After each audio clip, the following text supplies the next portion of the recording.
577, good afternoon, Case on ground. Do you mind if we give you a reclearance for Aerosoft?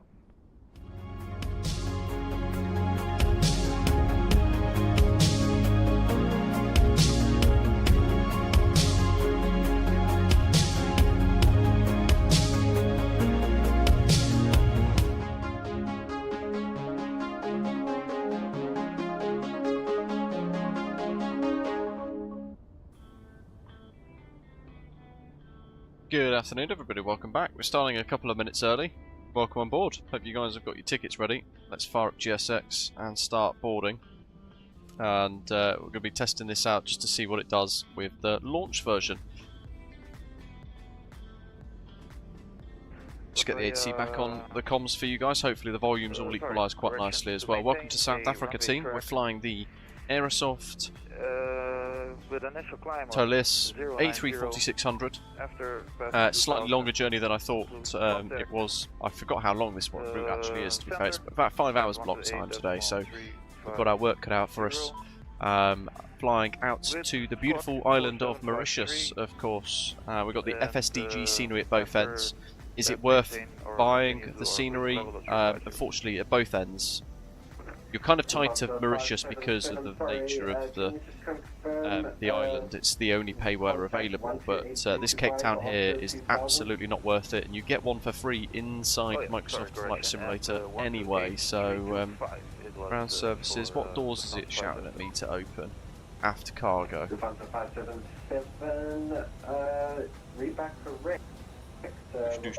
There we go. Double A Gamers, welcome aboard. Thanks for subscribing. Badger, welcome mates. Good to see you. Thank you for the meta. Zato's ready to go as well. Ian, welcome. Good afternoon, MPS. Ian, other Ian in Australia. Good day to you. Good evening. Good afternoon, Ashley. And Paul, welcome. I'm hoping this is going to kick in. Lovely job. It wants exit 2 opening.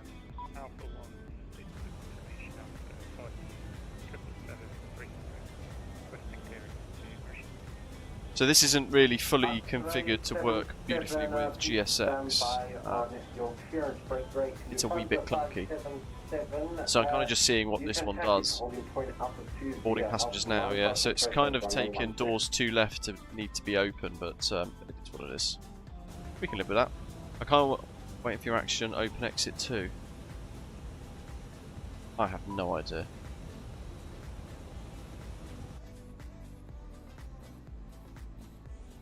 Well, I can see passengers being boarded.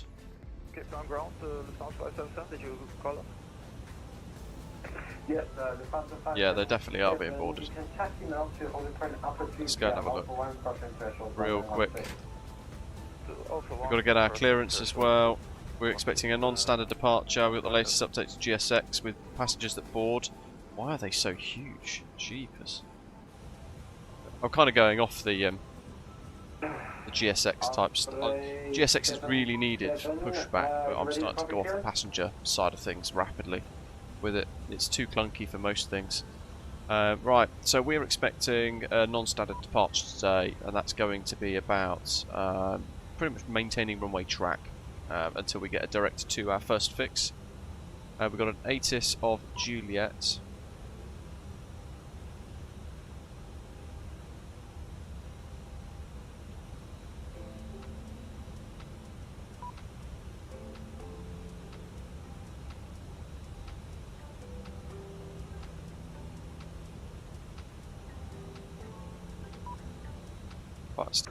Right, sorry about that. I've got some weird things going on with Streamlabs again with the latest update. It's clunky as anything. Right, so we've got VATSIM South Africa online today, which is very exciting. So we're going to be utilising their services today. Badger, no worries, mate. I should have checked, to be fair. Typically about 3 hours is 3 to 3.5 hours is good. 4 hours typically is the max. Which I think is probably why I thought Johannesburg to Mauritius, but then I forgot this is a lot further journey-wise, but it's no grief. Let's get our clearance. 80's Bravo, runway 19, position level 0, bit of a crosswind, temperature 29, dew point 16, QNH 1012. Osprey 77, 2,000 feet. 2,000 feet, and 128, Osprey 77 and then Squawker is 4727. Squawk 4725, Osprey 4727, but other than that, reback pushing start. Good day, ground, good afternoon. Springwater 194 Heavy, we've got information Bravo, stand down for 7, request clearance to Mauritius please, A340-600. Springbok 194, please stand by for clearance, we have someone else waiting for clearance, you're number 2. Roger. Cool, so we're in the queue. Mayste says we're still waiting on his wing controller S332 stuff. I'm not a fan of their business model whereby if you don't respond to their email they cancel the order. Yeah, it's an odd one, isn't it? The thing is, I actually bought the Mount 5 myself and I want to buy the AGP32, the landing gear thing, because it is absolutely superb, the build quality of the they've sent me the throttle unit and the flat speed brake park brake unit, and they're superb. They're absolutely brilliant. So I kind of want to buy the gear bit here to put onto the rack as well, to the mount. Very, very impressive. Such a great price as well. How you doing, Paul? I hope you've had a good week. So we're going to get our performance calculations because we're expecting that to be pretty much what we've put in there. So our weights for today, if I show you the weight balance, we're in the high gross weight version, so maximum takeoff weight of 380,000 kilograms, 380 tons. We're 276 tons. Oh, thank you, buddy. Super generous. Thank you for the super chat. But Paul Humphreys 68 donated £9 and 99 And our routing today takes us through Cape Town FIR, a little bit of Joburg's FIR, crossing past the Seychelles. Is it the Seychelles or is it Madagascar? It's Madagascar. Seychelles, I don't know why it came out. And then over into Mauritius.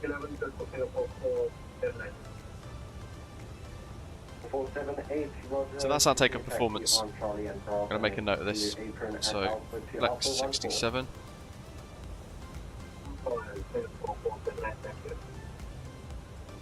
Sorry, correction, Alpha 11, and then brake. Who was it Springbok 194? Were you clearance, calling for clearance? Hey, firm.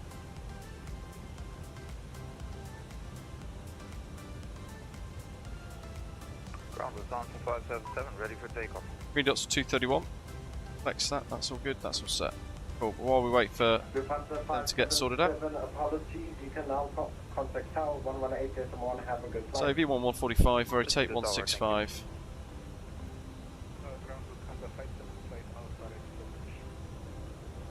And V2 171. So yeah, we're pretty quick here. It's a fast aeroplane. Going to get clearance. Position altitude 7,500 feet. What's our 180? So if I go 180, 170 for that'll do fine. Flaps 1 plus F up to 2.6.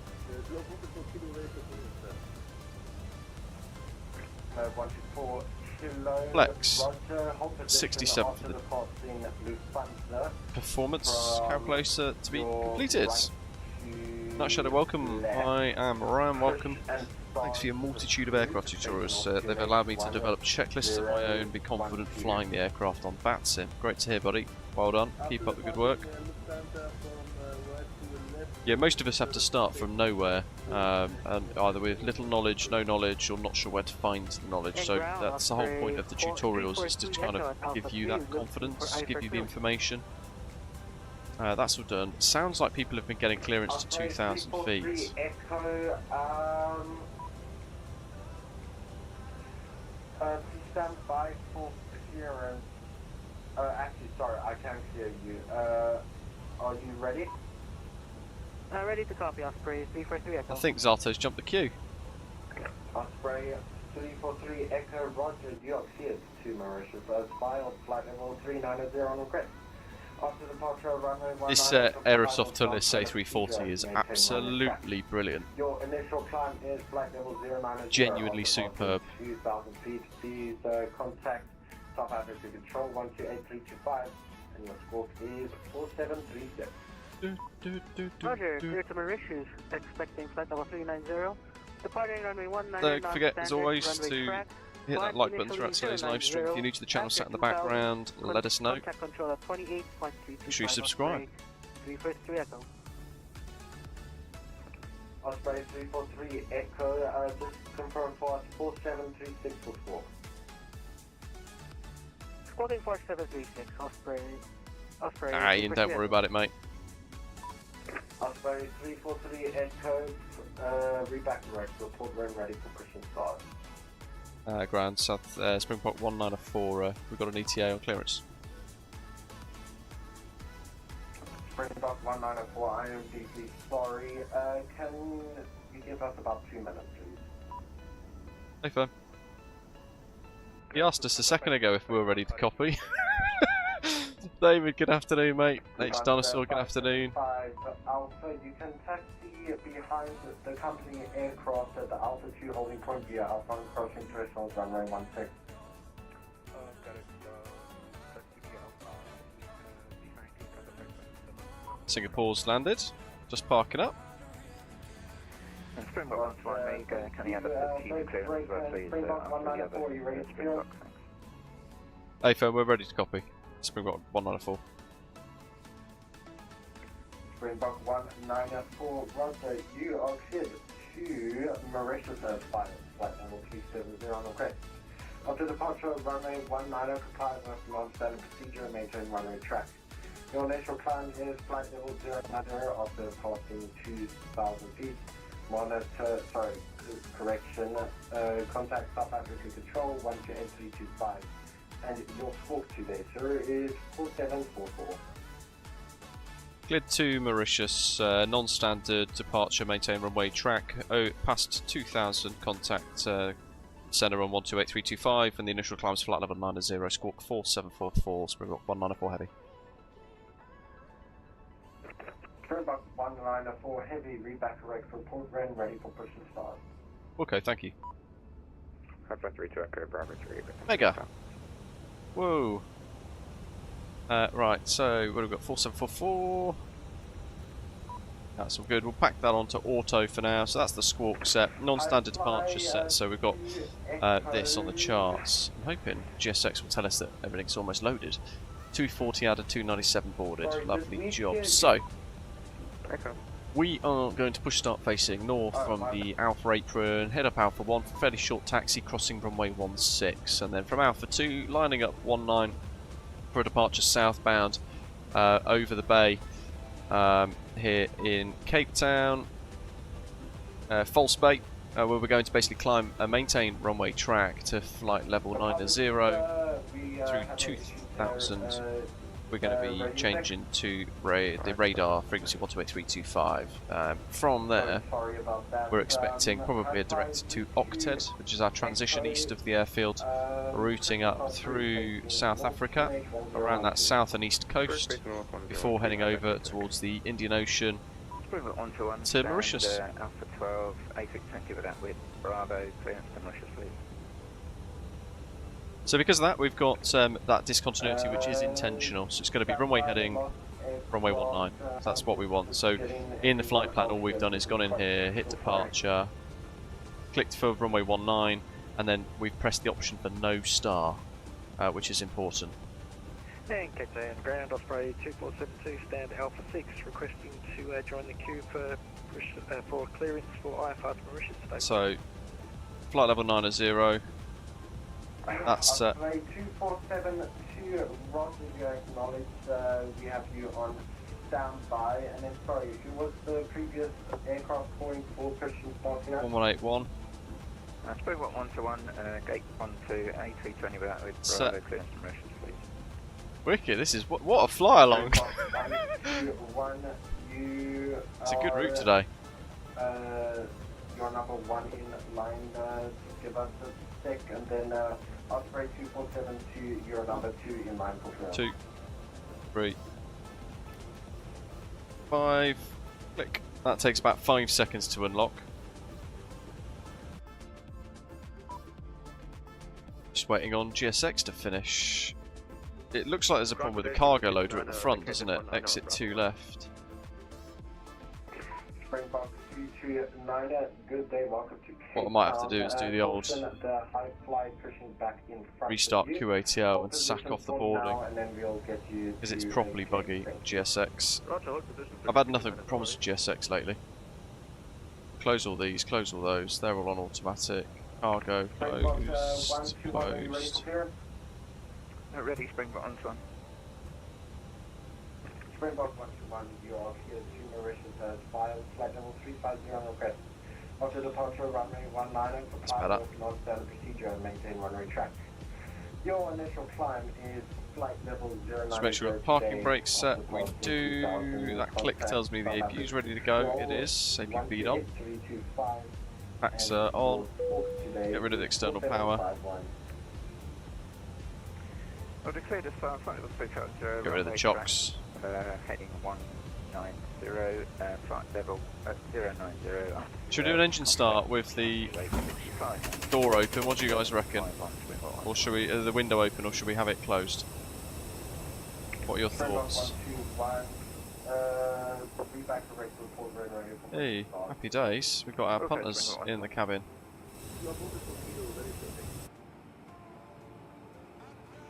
Windwalkers ready to go. You can taxi behind the Yeah, it's not buggy, it's your fault, yeah. Yeah, alright, Umberto. Welcome, Ben.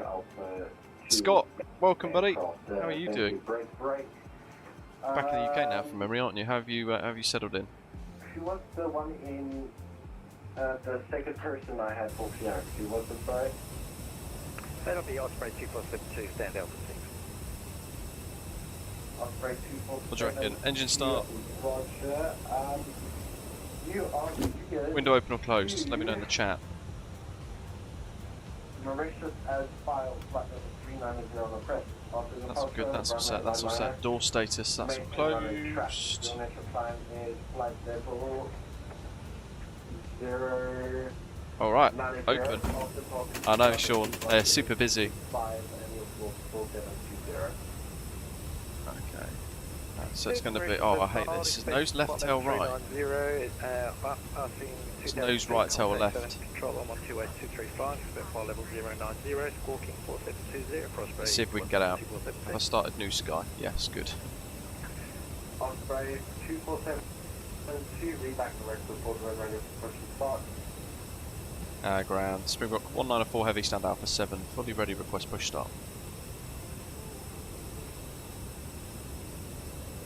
Stand by, what's that calling? Springbok 194 heavy, we're ready to go. Springbok 194, roger, push and start cruise facing North Tune H 1012. Push start north, QNH 1012, Springbok 194.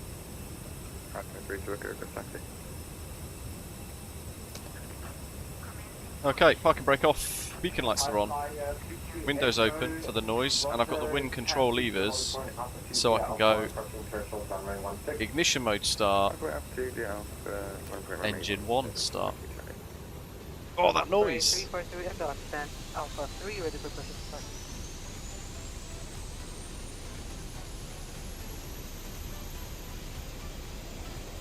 Get rid of that music. Osprey 343 Echo, apologies, did we hear you? A-firm, I have my clearance, Osprey 343. Let's start 2. Osprey 343 Echo, Roger, systems on cruise facing north, QNH1012. QNH1012, pushing start proof facing north, Osprey 343 Echo.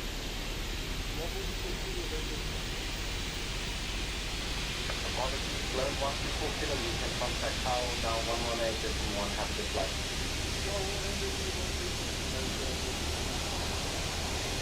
Number 121, gate Alpha 12 ready for push, happy to wait behind side left. Engine one's available. High flight from left to right, facing north, QNH1012. Pushing back facing north, 101213, God, what a noise.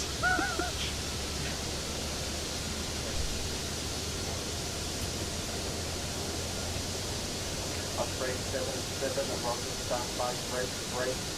Engine 2's available. Engine 3, start. Echo, please stop your taxi behind the aircraft in front of you. You don't want to... N3's past 10% already, so we could start engine 4. Let's do it.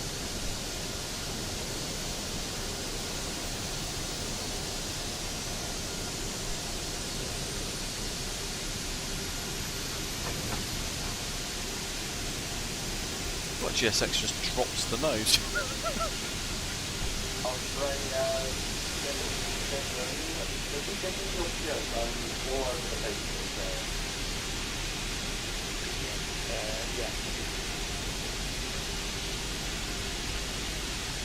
For the motivation, we are just Chris, facing more unit 1012.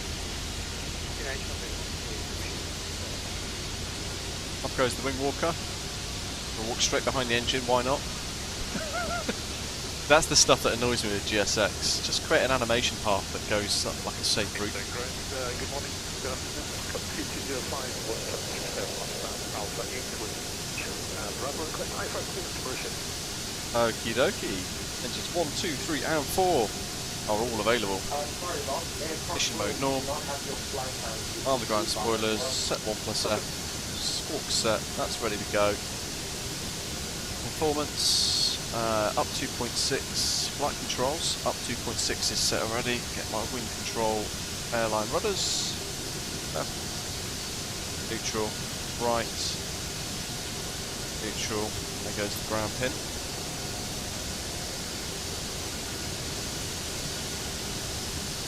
Add some elevators.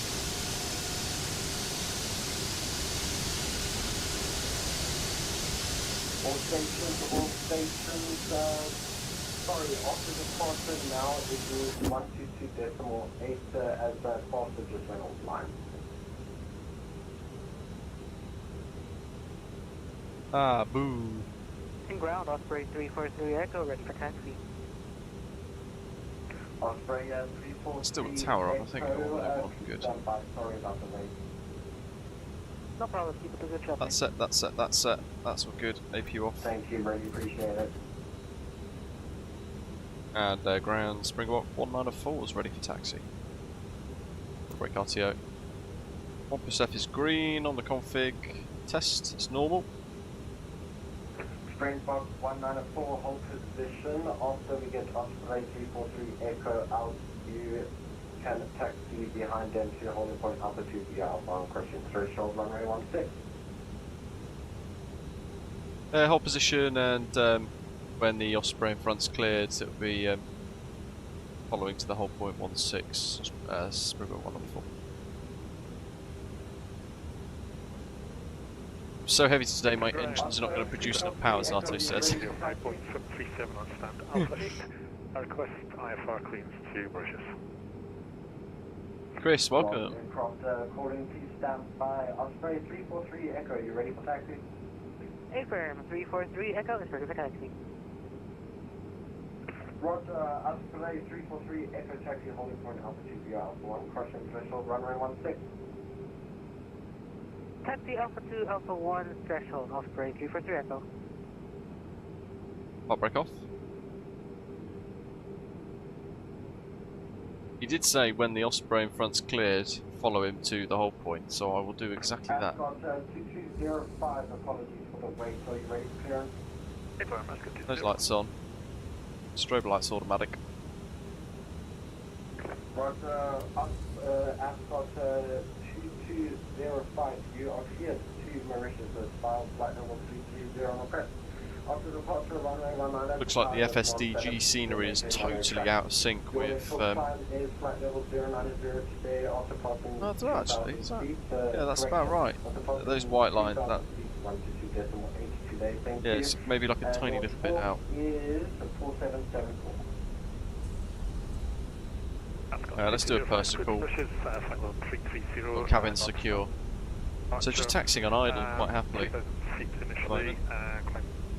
Clearance with him? Hope so.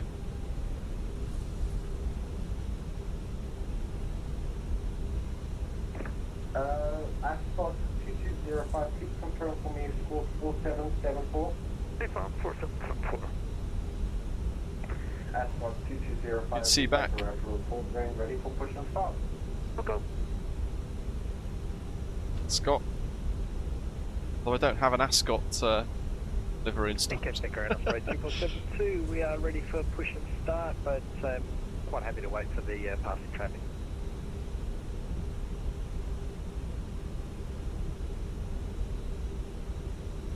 Osprey 2472, Roger, after the passing traffic from your left to right, push and start through facing north, QNH 1012. After passing traffic, facing north, QNH 1012. So VATSIM, well, the VATSIM group Sub-Saharan Africa, which is this air traffic control team. Very tempted to transfer to them and then control, like here in Cape Town, for example. So he asked me to hold short at 16, didn't he? Roger, following the high side to Alpha 2 for 19, crossing threshold 16, spin log 1-1. Osprey 343 Echo, ready for departure. Osprey 7, Radar on. Roger, you can alter the passing, join the taxi queue behind the Springbok to holding point Alpha 2 via Alpha 1, crossing threshold runway 16.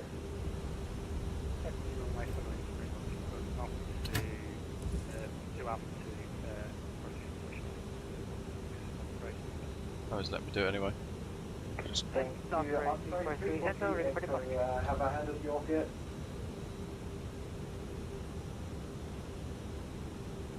spoke over each other. Ground Osprey 343 Echo holding short at Alpha 2, ready for departure. Osprey 343 Echo Roger, you can contact Tower 118.1, have a good flight. Over to Tower 118.1, thank you for the ATC service, we'll see you next time. Osprey 343 Echo. 1228 Unicom after departure in. Thank you so much, great.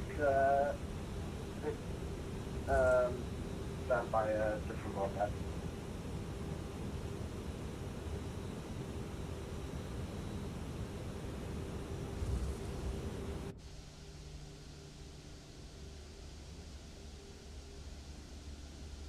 Look at that. What a beast.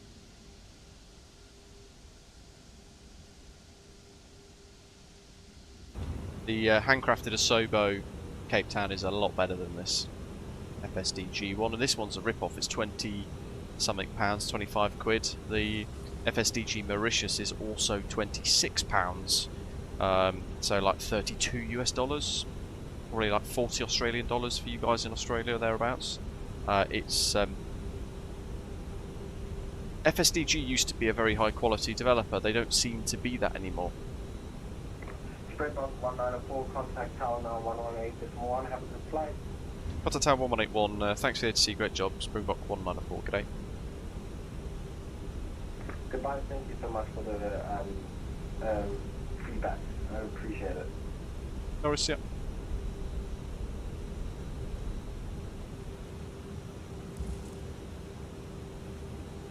Tower, good afternoon. Springbok 194 heavies holding short, 19 Alpha 2, ready for departure. Springbok 194 heavy via Alpha 2, London weight 19. Alpha 2, London weight 190. Springbok 194 heavy. Think. So, that's all set, that's all on. Runway turn off lights. Those lights to take off, strobe lights are on. That's all set, constraints are on, ready to go. We've done our takeoff briefing. Your camo mode's no blue. Birth page for me. Flight plan for the FO.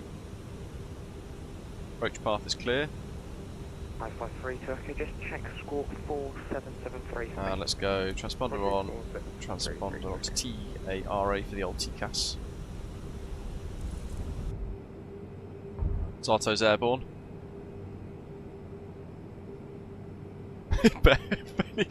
How heavy are you? This is what's so great about these aeroplanes. They don't want to climb. Let's go real tight and wide. We've got a bit of a crosswind today, and that's a fair bit of a whopper. It's a 10 knot crosswind right to left for us.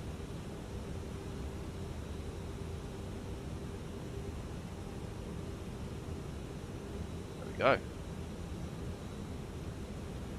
On the brakes, and we wait.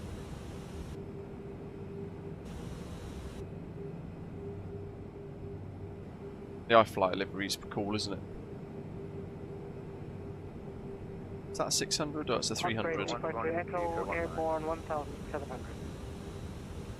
You just Osprey 343 Echo. We also have for Cape Town monster advisory frequency. yeah, it's like Amsterdam here, folks. So after 2,000 feet, you just change. You're welcome. Good afternoon.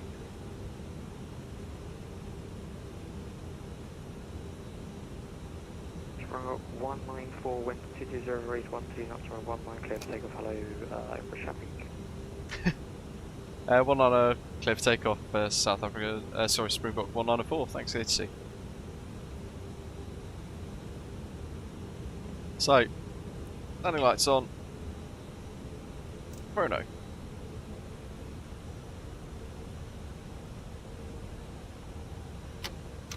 Flex. SRS. Runway. Now blue. Water thrusts green on the right. It's also blue on the PFD. Depends on where you look. It's power set. Speed's alive.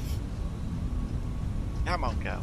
593 to Echo by Alpha 2, mode 19 London weight. 100 knots.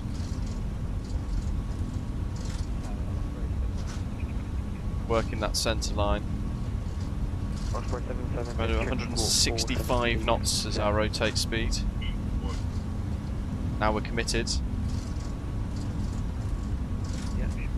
Rotate.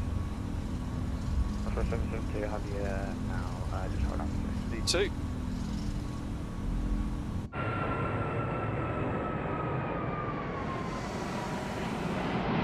Positive rate, gear up.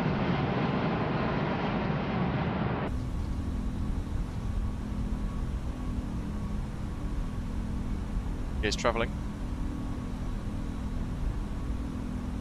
Speed, thrust lever climb. Autopilot 1 engaged. And we are through 2000s. 1228.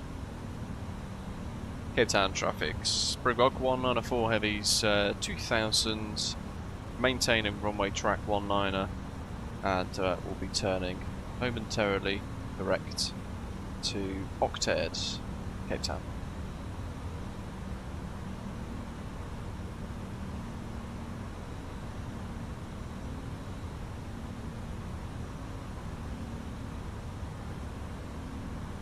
Okay, so let's do a direct 2. In fact, yeah. Do direct Octed, insert. We're on nav mode. Round we go. Super slow to climb.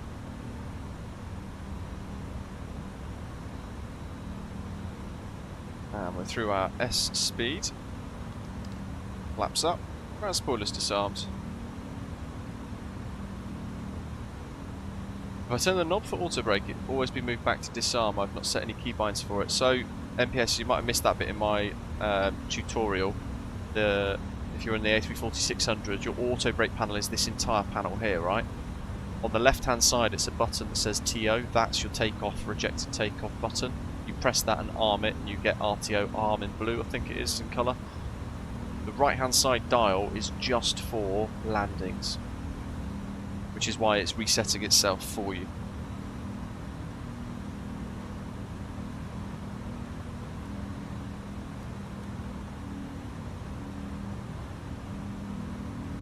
Away we go. Looking good, right?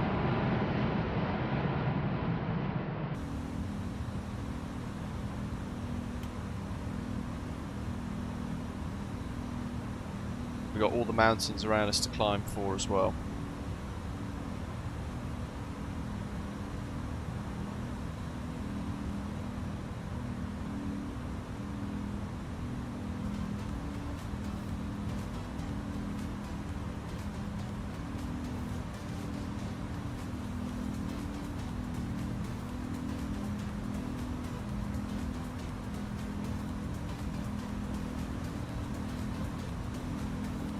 At landing MPS, you'll use the dial on the right, you won't touch the button on the left, that's only for takeoff only.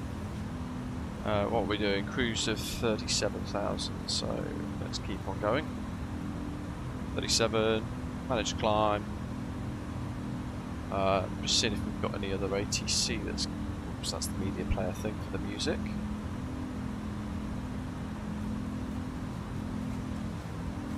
Oh, Zato maintained runway heading for longer than I anticipated. He's up here somewhere. Where is he? We're equidistant to one another. This might be a problem.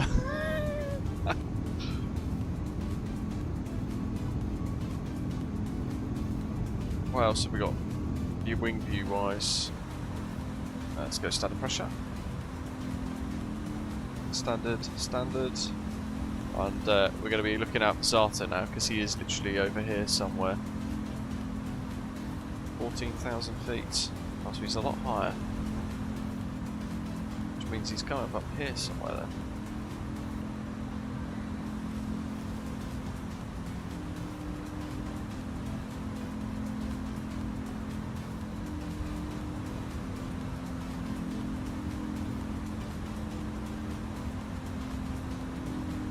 To be fair, that's probably out of kilter a little bit, so maybe we'll be okay. We'll keep an eye, because we're both descending on octad at the same rates. 10,000, landing lights off. Get rid of the seatbelt signs.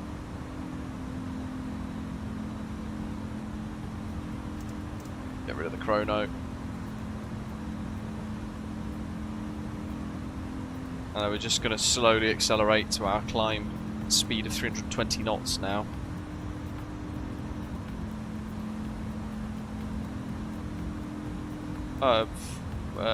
Controls just come online. 1251.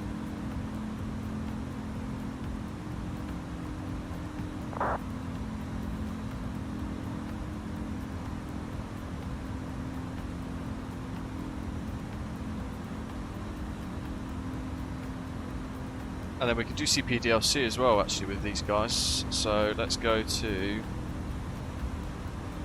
where we go? ATC menu, action, notifications.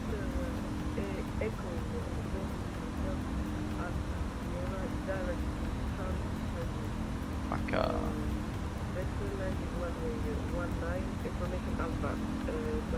Safari 101. Yes, sir, hello. 1875340. Book 187, I will keep on area identified. Vertical flight level 340 after air down, direct Charlie Tango Victor, we'll make it runway 19, information Alpha. 340, after air down, direct Charlie Tango Victor. I'm going to notify him now while we wait to chat. Cape Town, radar good afternoon, Springbok 194 heavies through level 140, bound octet. Springbok 194, hold Cape Town area identified under radar control, climb flight level 370. Climb flight level 370, Springbok 194. And center, good afternoon, Osprey 343 SO, flight level 225. Inbound. Doesn't come much closer, my engines are sucking as much air as they can. Oh Ian, you've got to start new sky, bugger.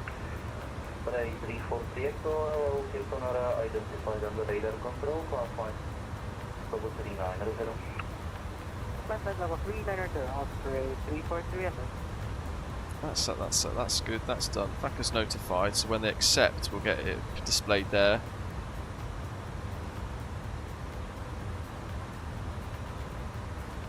We started the stream early, so we could push early. And we're still running behind schedule. Crikey, it's half an hour, wow. When did we get airborne? Oh, about 10 minutes ago. So through 170, initially we're going to have a climb to flight level 370, 37,000 feet, then we're going to eventually later on in the journey step up to 39,000 feet as we burn a bit more fuel, get a little bit lighter. I suspect that right there is Zato. Seems to be climbing like an absolute rocket ship in his A330-300, the inner builds one. 23,000 feet. Yeah, that's got to be it. Identified under radar control, submarine range 010, descent altitude Good stuff, I guess. Yeah, they do a lot of the bits for you, which is quite nice, isn't it? You're climbing a hell of a lot faster than me though, Zato. I'm only just reaching 19,000 feet at octet.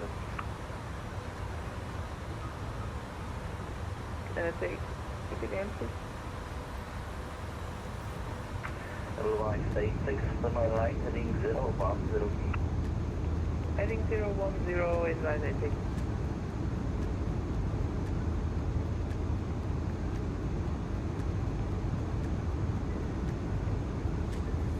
Number 121, passing 67, bound of birth, flight 190, octet.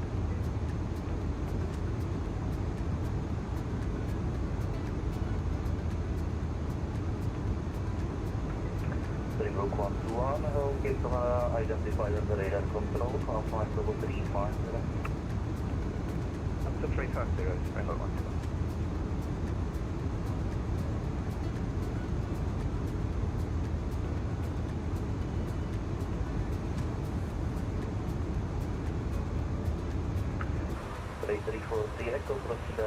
By the way, Zato, MPS, the powered USB hub that I bought, the same one that you've got, is absolutely brilliant. I wish I bought one earlier. Direct Echo, Osprey 343.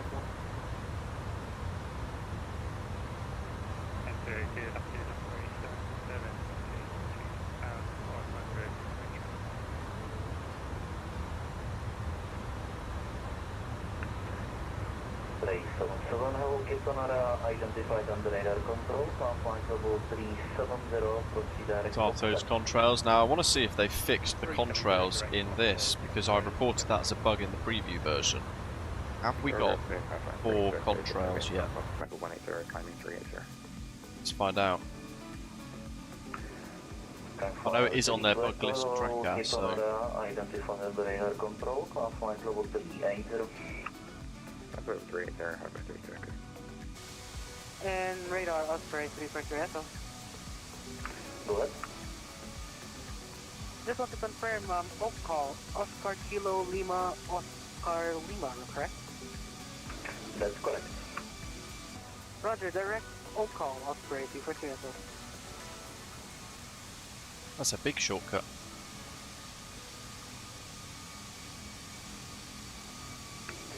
Line 86, turn left, heading 220, descent altitude 3,000 feet. Yeah, this aircraft I enjoy a lot. I think because it is so big and it's so long, and then you look at, for example, the climb rate being so slow in comparison.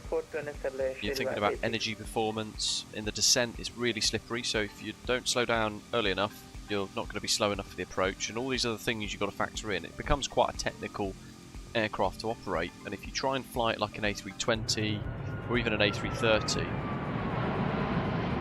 then you're going to have a whole load of problems.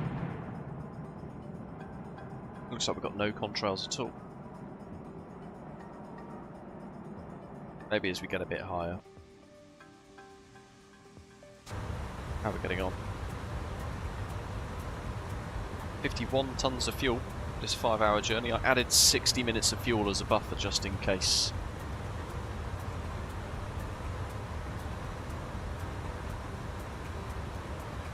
And a cost index of 100 today, so we're on the sportier side of performance.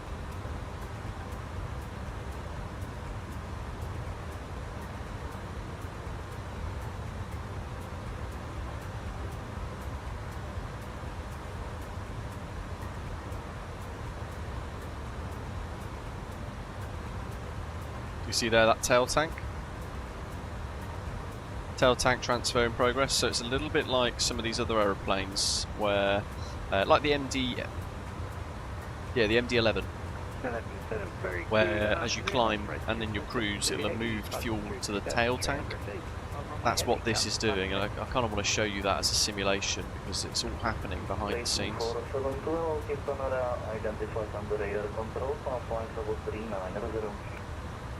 Look at that, all engines fuel flow, 260 kilograms per minute being burnt.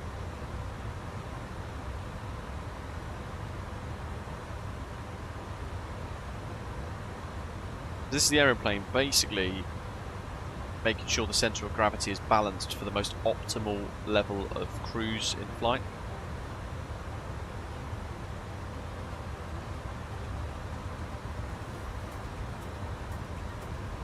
And that little blue screen down there means we've got the ACAS working.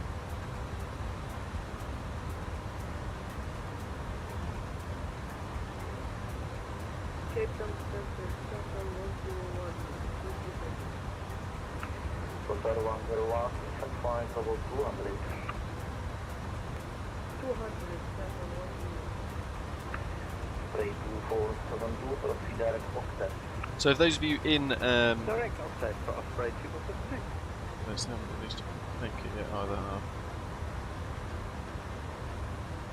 I'm curious to know how many of you have purchased this already, this Aerosoft ToLiss A340-600.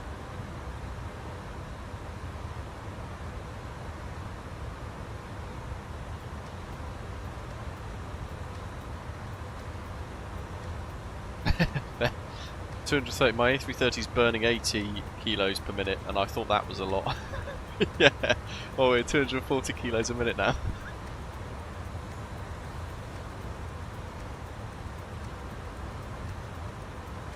$30,000 feet though. Do we have contrails yet? I reckon this is going to be in a future update, the contrails. Yeah, they seem to have got rid of it entirely.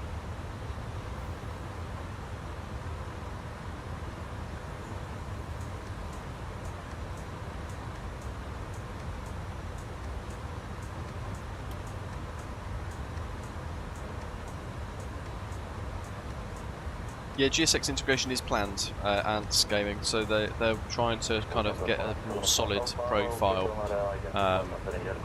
in place really with all that sort of stuff. So we're hoping maybe in the next month or so we should see something decent there with it. David, yeah, I need to check that out. I do have access to that. So it's a little bit too pricey for him, but the Green Prey tool does look special. The Black Square Caravan would see more use. Yeah, you like your shorter, smaller, kind of more regional hops, don't you?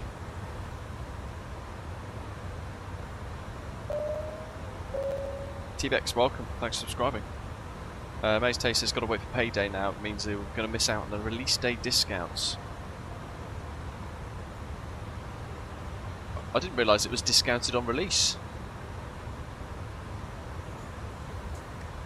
Oh yeah, 12.5% off.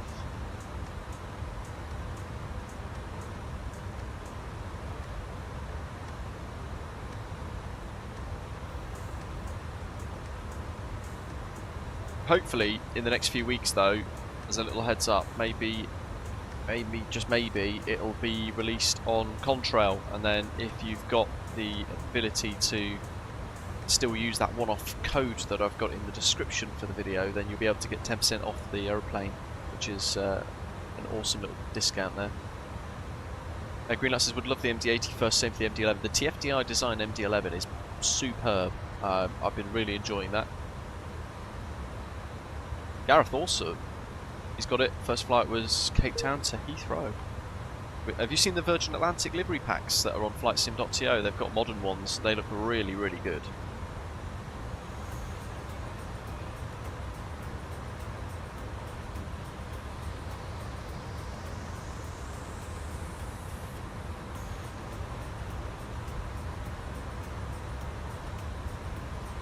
Lovely. So we're going to be cruising at optimum.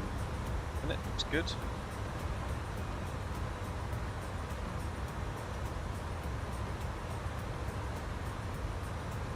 Oh yeah, VATSIM's just gone down.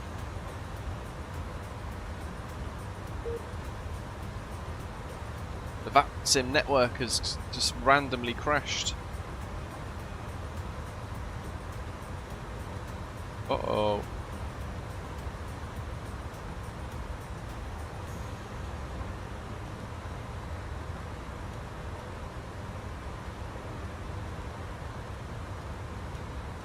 I'm back on.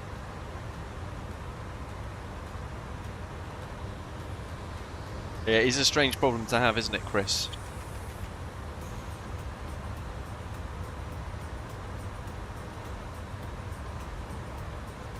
Oh, thankfully Hoppy's works on a separate system, so that didn't disconnect.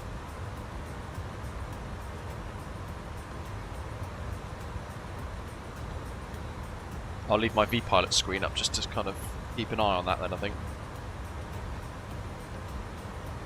We are level at cruise. We've got TCAS on the display though. 10 miles away. Isato, I believe. Probably why you got that direct too. There he goes.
T-Vex says he was hesitant to buy the 340 because of a few Reddit comments, but it has been a fantastic addition for my long haul flights. Yeah, the thing is, you see a lot of stupidity on the forums.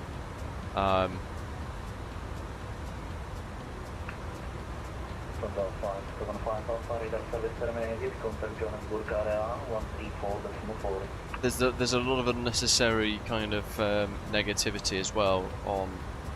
I think because Aerosoft, made and released that absolute car crash A330 that is genuinely one of the worst add-ons in the sim at the moment. It has somewhat tarnished this aeroplane product a little bit, with people saying don't buy it, boycott Aerosoft, etc.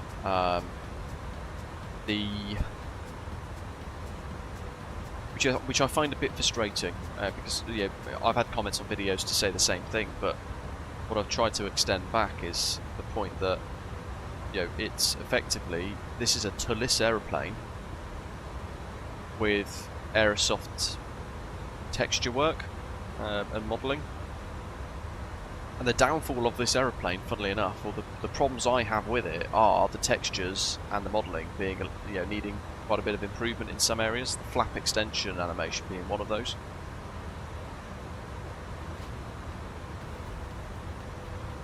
But I'm somewhat confident that will come. If it doesn't come, then the bad Aerosoft reputation will tarnish the ToLiss reputation. So it's really dependent on Aerosoft sorting out like the wing, the slat textures, and the flap animations, which we might see later on. We'll go to full flap, and you'll see the flaps stop kind of at the base of that pylon there that doesn't move, which is technically flap 3, not full flap. So you're going to see little things like this. But the Aerosoft A330 is genuinely rubbish. It's like a Captain Sim level of rubbish aeroplane. Well, Captain Sim, aka M Scenery, is another kind of version of Captain Sim. They're genuinely like crooked and pretty rubbish. But this is the other end of the scale. This is kind of, you know, PMDG Phoenix level, TFDI Design MD-11 level of immersion. But yeah, we need some improvements to the detail work, the modelling and the textures outside, really, more than anything else. And then it's going to be pretty damn solid, I personally think. I mean, I really enjoy it. The sad thing is, when I say I enjoy something, I then get people tell me that I can't enjoy it. Or that I only enjoy it because I got it for free, which again frustrates me a little bit because it's quite an ignorant thing to throw about. The problem is MPS, it's on the marketplace, and a lot of people, certainly the Xbox side of the sim community, are buying the products.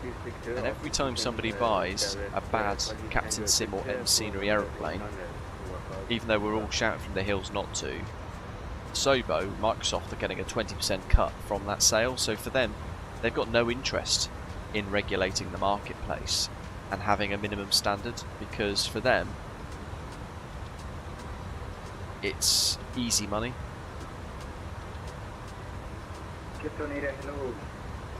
I mean, the Aerosoft A330 was a prime example though. I, in preview videos, said that it was really awful and not worth getting, and a whole load of people bought it anyway, and then took to the forums and said this is rubbish, why have I bought it? And I was like, well, I did try to warn you. So yeah, you can only do so much, eh? But this I genuinely like. I would like to see, I would like to personally see bouncy engines. Oh my goodness, we have contrails. We have 4 contrails, they did it. Look at that. Now we're talking. How good is that? That was a bug in the preview version that I had, and I said to them in this internal system, I was like, by the way, here's some screenshots, here's some weirdness with the contrails. They fixed it in like 3 days. So good. And that's the thing with the ToLiss team, they've been very proactive. They've taken a lot of feedback from those of us who were able to preview it early. We kind of had the privilege of previewing it early, but at the same time they asked us to test it, break it, try and find some extra bugs that they may not have seen, because from a perspective of a developer and a beta test team, for example, they you can kind of get tunnel vision to these things sometimes, where you can focus on this product and you can test, and it will get to the point where your people will stop seeing some of the bugs. So for me, being invited to try and test and break it, I took that somewhat seriously, and I thought, you know what, I'm going to throw it through some proper, genuine long haul flights and all this other stuff just to see what it can do. And I think I fed back about 8 bugs, 9 bugs in the end. But all of them have been looked at and worked on. Some will be fixed in the next couple of weeks with an update post-release. Some have already been solved. That to me spoke volumes. And it similarly gave me confidence that this is going to be an absolute whopper of an add-on. DBX Chill says, I ended up buying a M Scenery aeroplane, not realising the quality level, brand new to flight sim, and I only paid FSX before like 10 years ago. Yeah, fair enough. I know. You should take your speech therapy lessons, Luke, so you can pronounce ToLiss properly. I had somebody properly kick off in the comments section going, "You're pronouncing it wrong, that it's annoying me, blah blah."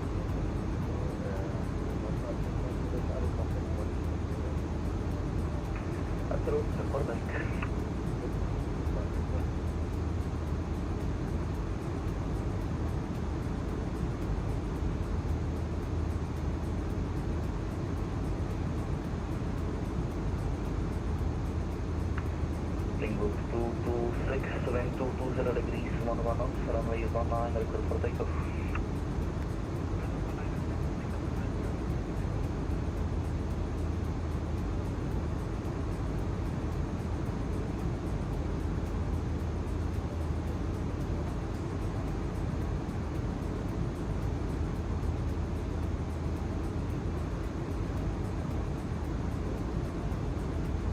Scott, welcome back. Good to be back a year and a half later. Very rusty. Even YouTube's giving me grief. Will you be doing a review on the Aerosoft 737 overhead as you did with the Airbus version?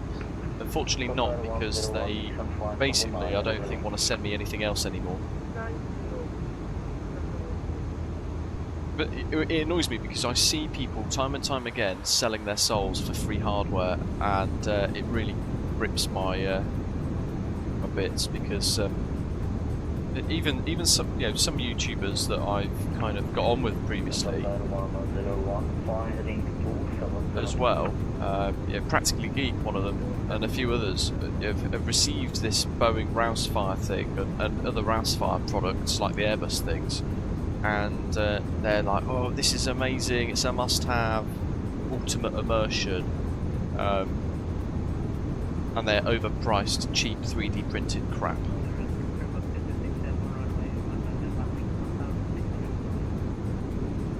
But I would like to see the Boeing overhead panel.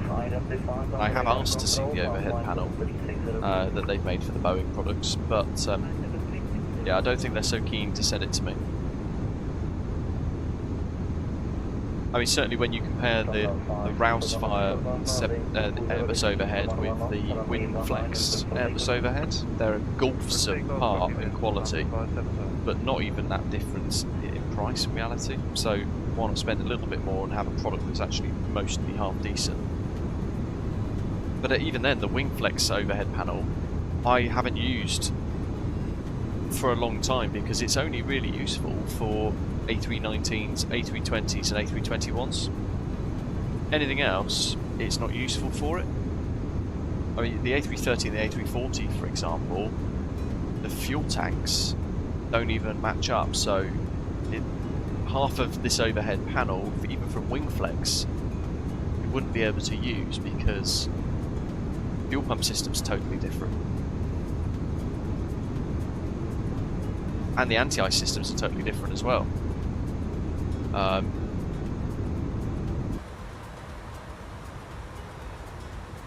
Yeah, that's where the power of SPAD comes in. Very true. I just don't understand how that works. Same with MobiFlight. I tried to look at MobiFlight the other day to make some profiles up. I spent 20-30 minutes looking at it, and I was so confused. I had no idea what I was doing. Somebody said, I can't remember who it was, but they said, "Oh, the UI has been improved, so it's easy to create and manage profiles." It looks the same for me as the other one, as the old version that I looked at years ago. I just don't understand it. Scott, yeah, probably for good reason. And when you will see the reviews of the 737 overhead from Rousefire, I guarantee they will all be positive. Because they will only send them, I think, to people that are happy to sell their soul to positive reviews for products. Whereas I'm not afraid of that.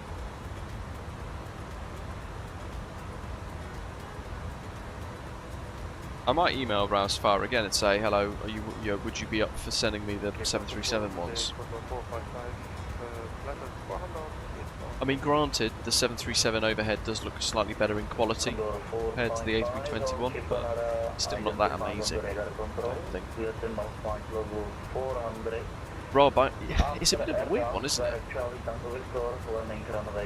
Because I'd be a bit miffed if I was ToLiss, given it's mainly a ToLiss A340, that they don't get any mention. It's technically, the product this is the Aerosoft A340-600 Pro.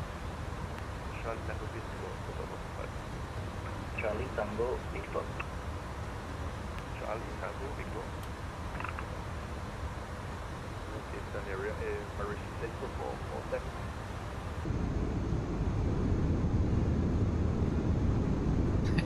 7. Well, typically I'll end up selling them on eBay after a period of time, if I don't use them for a long period of time.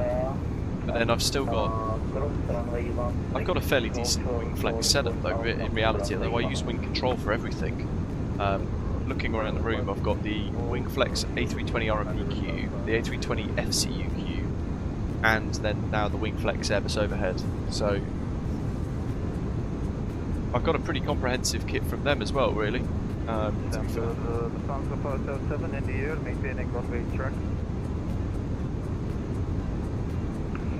Number 577, identified under radar control, ground point level 350. I hope so, Amaze Taste. I know the suggestion very much was that if this A340-600 proves to be a popular release and it goes well, which I hope it has, I hope they've genuinely sold tens of thousands of these, then I'm hoping it will mean that the ToLiss team will be able to go backwards into the Aerosoft A330 and fix that, because that is rubbish still, and it needs people like ToLiss to come and fix it and solve that. But then at the same time, I'm like, are they going to make a new one? I don't know.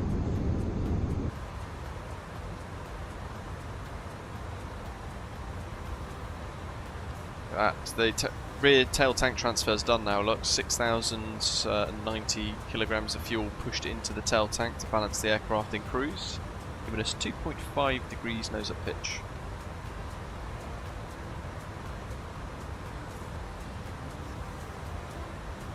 Yeah, probably will, Rob, that's the thing. That'd be disastrous for PR if they did, though. Imagine if they said, there's a massive A330 update coming and it's going to cost 10 euros. I think there would be actually calls to boycott the company. Yes. Audio time, Eastern altitude 5,000 feet, QNH 1011. 5,000 feet. There is a passenger converted freighter version of this coming soon though, for what it's worth, by the way. I don't know when or what it's going to look like, but Aerosoft did confirm to me that that is in the works. So for those of you who wants to do like the European air cargo hops out of Bournemouth and places like that, you will be able to do that in the passenger converted freighter version of this soon, which is really cool. Hopefully we won't wait too long for that, because most of the A340s flying are cargo versions now.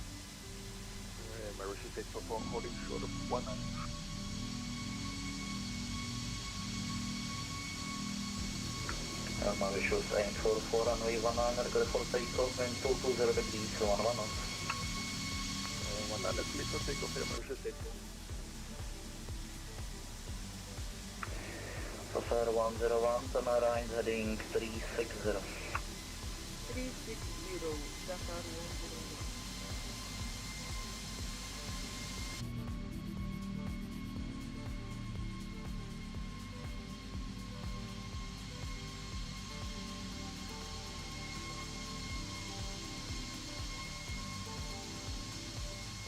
Yeah, good question. No, so now you've set it up and syncing it, when you take a screenshot, it should then record. So if I show you my Elevatex there, I haven't taken a screenshot yet, right? So I'm just going to take a quick screenshot. Let's see. Crikey. Condor 455, direct air down, I'll take that screenshot. Sky Vega, welcome mate. So there you go, quick screenshot, and then you can see it appear on that in the left hand side of the images tab. So you just press upload, and then bosh, it goes up. I can see Zato's done a few already actually.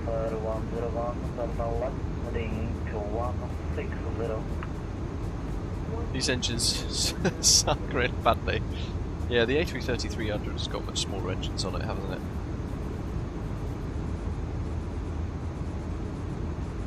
Osprey 2472, Ian's up, flying the A330-300 as well. We need to get a pot of money together to help Zato buy the A340-600. Nice, Heritage A777. 200, isn't it? That one, the 777-200ER.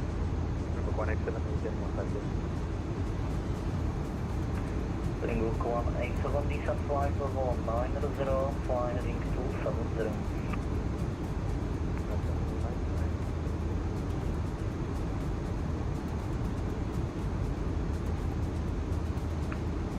So far 101, right turn heading 220.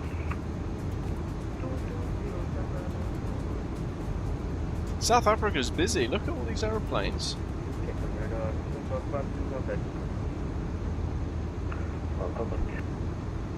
It's an interesting one, right? Because we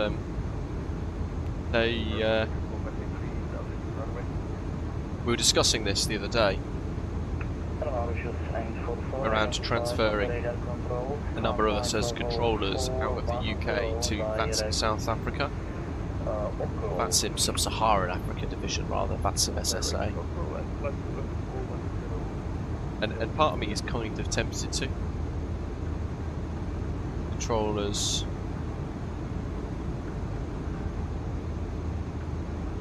Well, it's about us.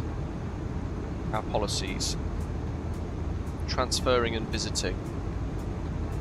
Transfer. A person wishing to permanently transfer to another regional division so that the relationship with the old division ceases and the new division becomes the registered home division.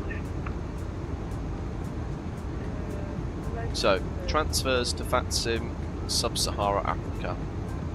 Eligibility restrictions by rating. OBS rating. A VATSIM member may transfer to VAT SSA with an OBS rating as long as they have not transferred regional division in the last 90 days. S1 or above may transfer as long as they have not transferred in the last 90 days. Member may only transfer when they have held their rating for 90 days or more, and when they have controlled 50 hours towards their current rating, of at least 50% of which must be at the home division. Instructor ratings are not transferable, that's fine, I don't have any of those. How to request a transfer from a non-EMEA division, my.vatsim.net.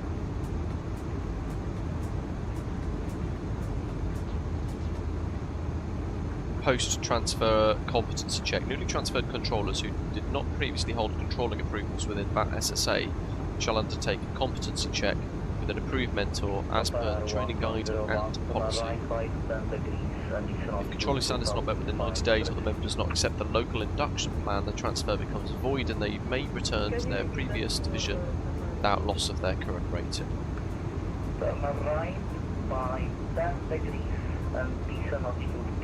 So, what are the options?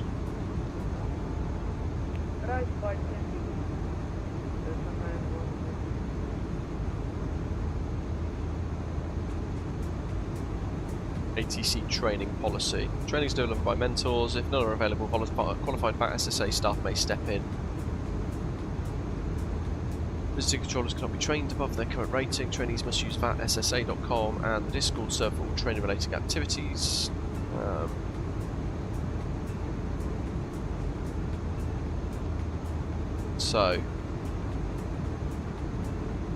To book sessions, trainees must submit availability into training availability calendar. Inactivity for 30 days risks removal from the list. Active engagement boosts selection chances. Minimum controlling hours are required before moving up rating, so S2 is at or greater than 20 hours as S1, must include VAT SSA positions. S2 to S3 is at or above 30 hours as an S2 with minimum of 25 hours on that SSA positions.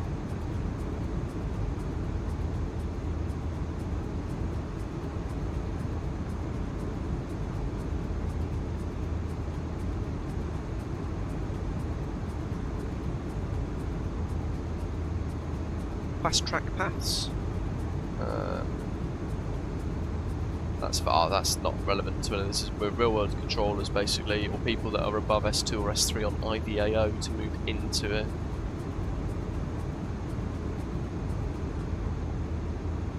How does it tell? It doesn't tell you. It doesn't tell you what the current waiting lists are.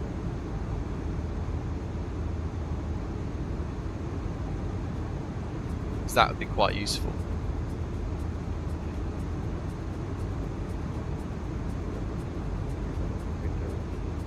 Plus pilot, welcome back. Been a year since you've been around, it says earlier on. Good to see you.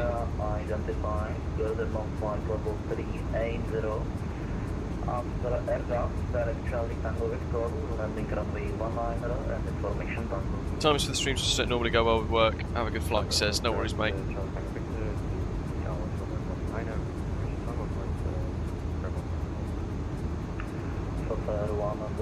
Christian, welcome. It is a good route. A bit of a longer one than usual. Ian, yes, Scott said he could only do an hour, then had to vanish.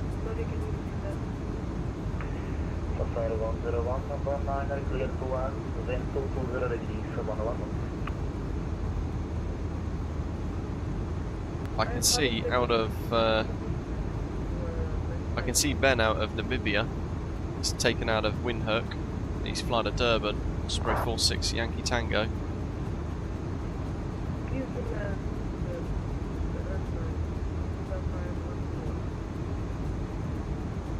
It doesn't say what the current numbers of trainees. Here you go. So Ben, it was you were asking about this the other day in Discord, wasn't it? So this is going to be interesting, mate. So currently, they have 66 trainee ground controllers and a wait list of only 6.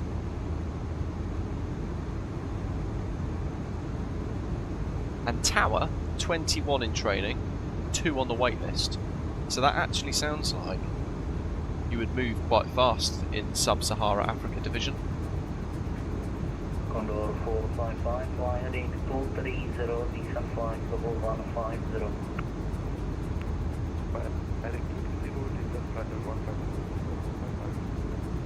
David, how long do you reckon that would be?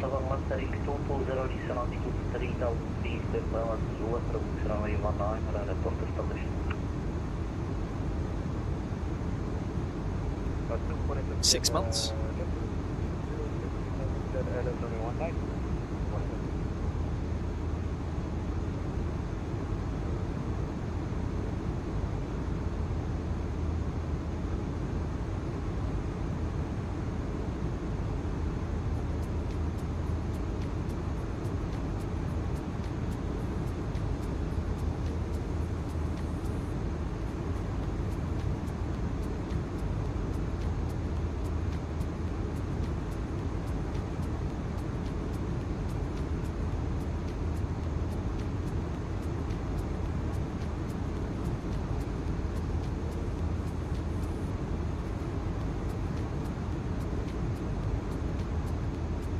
Interesting, I can't seem to join the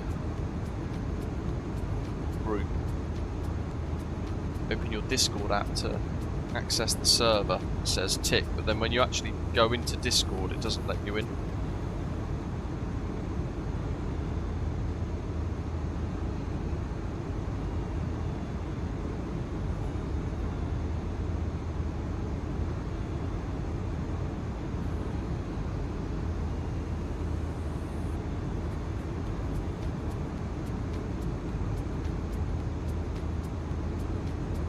So I can see VATSIM Southeast Asia, so I've been in there for a little while. Adria.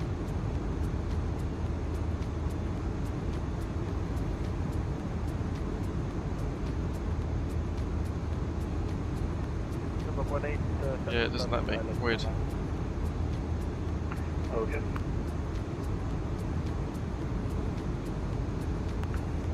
Condor 455, heading 250, descent flight level 900.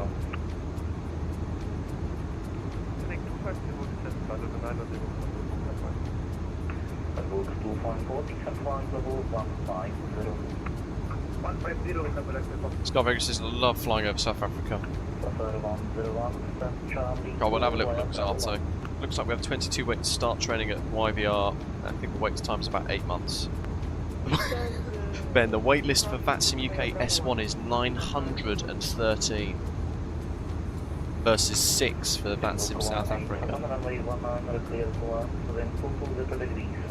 What are you going to do, Ben? Are you going to try and transfer, or get on the wait list for VATSIM Sub-Sahara Africa then? Hey Peter, welcome mate. Dwal, good to see you as well. Good afternoon, guys. Welcome, welcome. What thing is, what I find difficult to decide about is effectively, like I love controlling Birmingham Airport, for example, and when I get to control Manchester, which is rare these days, let's face it, because it's always booked and always in use, I genuinely enjoy that. But because I mean I grew up in Birmingham, so for me Birmingham Airport's so key. But if I could, it sounds silly, doesn't it? But on VATSIM you kind of want to be a controller so you can clear people for takeoff. But I can't do that, and I never will be able to do that on VATSIM UK because of their mega long wait lists and this constant kind of battle of exams and all sorts of other things. So that's Zato, isn't it? It is. Ah, faster. Zoom zoom. Deb says we've got 3 training for S1, 9 training for S2 and 8 training for S3 right now.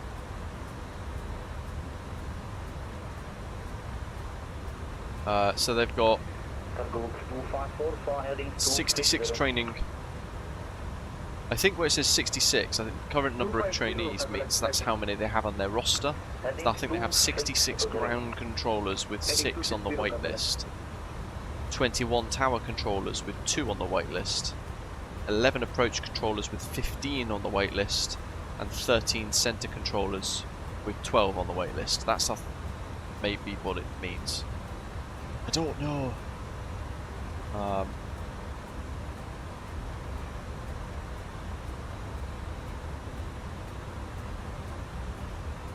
The thing is, the benefit there though as well, Ben, is there's not a massive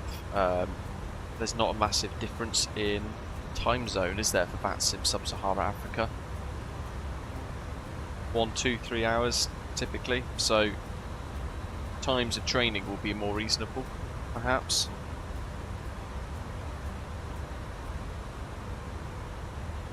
What would you guys think if I was to switch to VATSIM Sub-Sahara Africa and be a controller at, say, Cape Town and Johannesburg instead?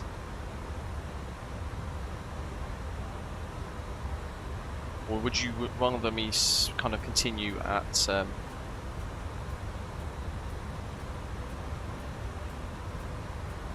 with VATSIM UK, just as a ground controller?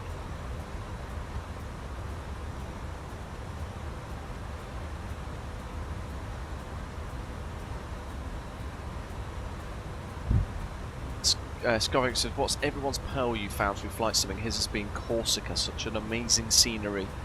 You know what, I don't know.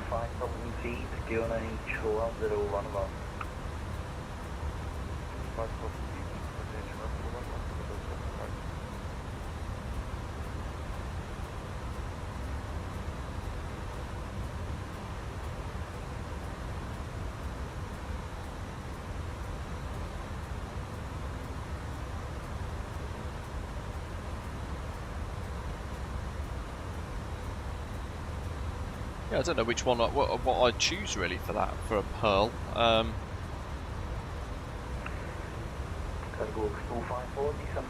For me, generally, more broadly, it's the Greek islands. For me, that's where I love flying the most.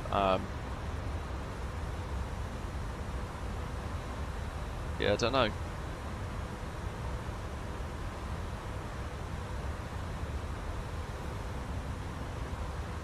Never that special place you've never really thought about before?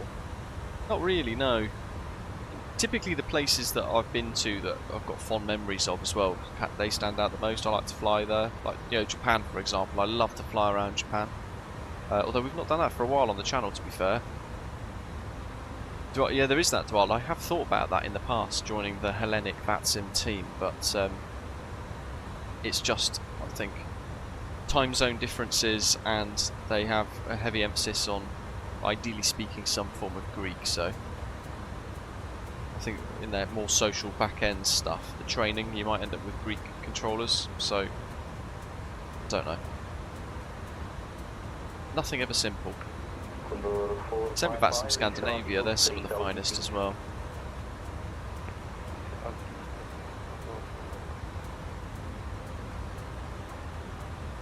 Let's see if I can join, open up your Discord app to join. Yeah, see, Discord isn't letting me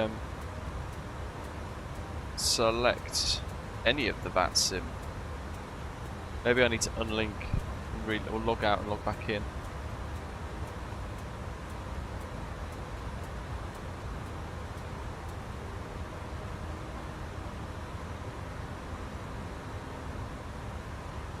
Yeah, I'll try this. Log out, log back in.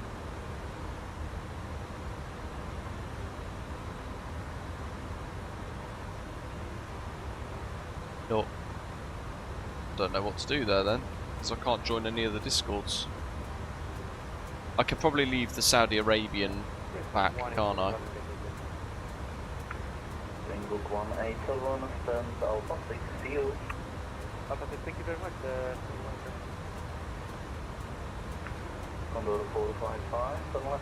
Zartoteni's been waiting for years for an opening of VATSIM, VAT fill, and applications are still closed to this day. Really? That's odd, right? Surely they should have some sort of Filipino kind of trainers, something.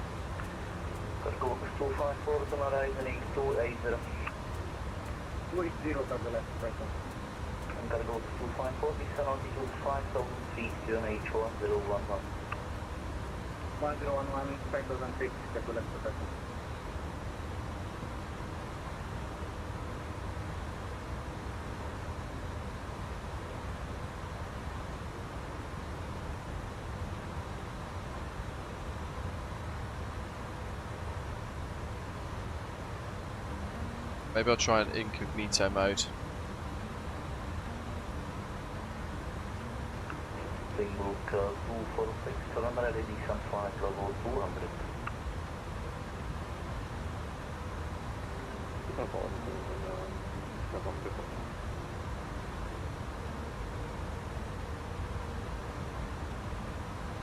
Yeah, I just get a pop-up saying, open your Discord app to access the server, but it doesn't actually like load anything up.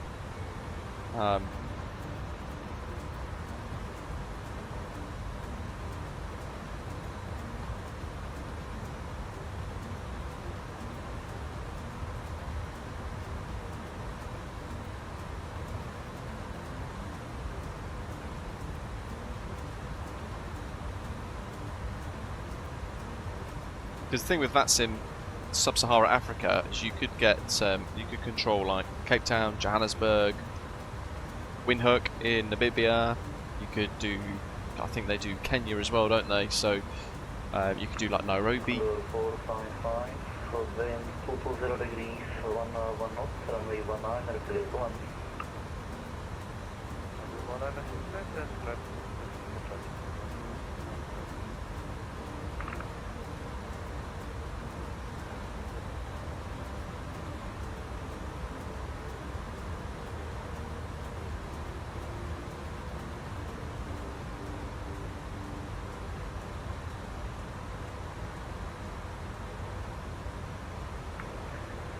Go 254, descent altitude 3000 feet, rate of descent 2500 per minute or greater. 3000 feet, 2500 feet.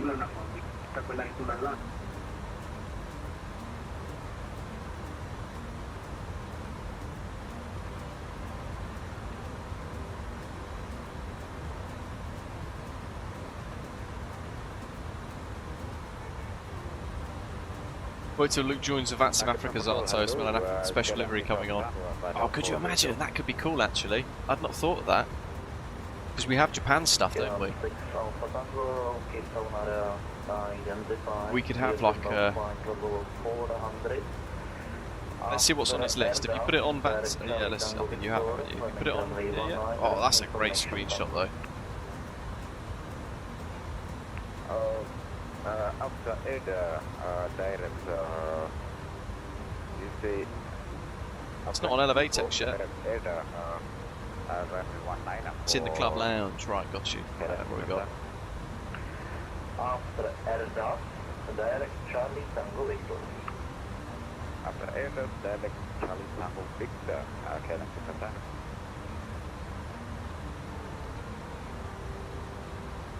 Jesus, that's lost. That's a lot.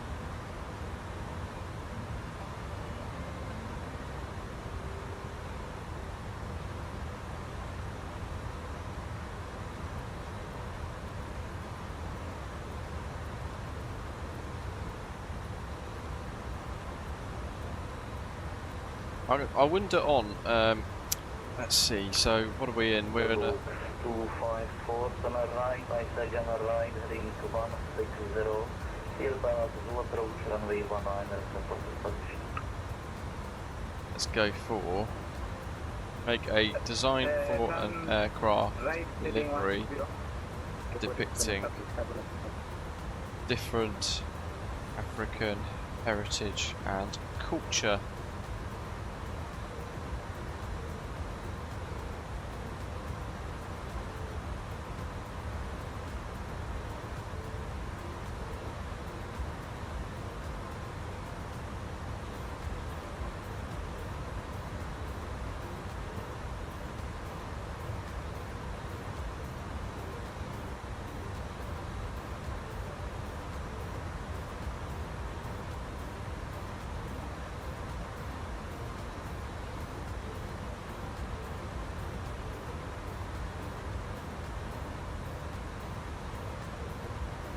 I'm going to see what Nano Banana 2 is going to throw out to us with this.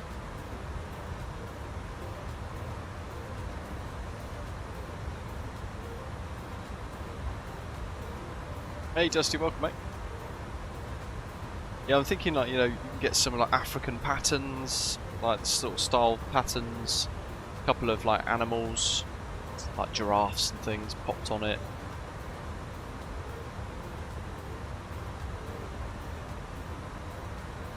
I've asked it to paint it onto an A340-600 to see what Google Gemini comes out with. But it's on Pro mode, so we shall wait and see.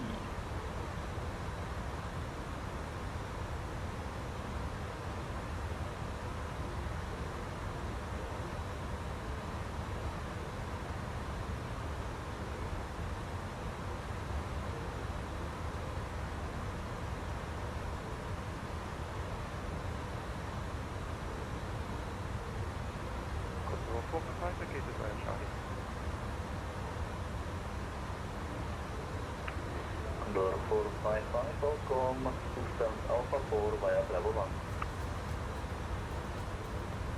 I'm here to bring your ideas to life, but that one may go against my guidelines. Well, that's absolute nonsense. Do it again. Make a design for an aircraft livery depicting different... Rider service terminated, contact John at Port Area, 134.4. Switching to South Africa, 134.4, thank you.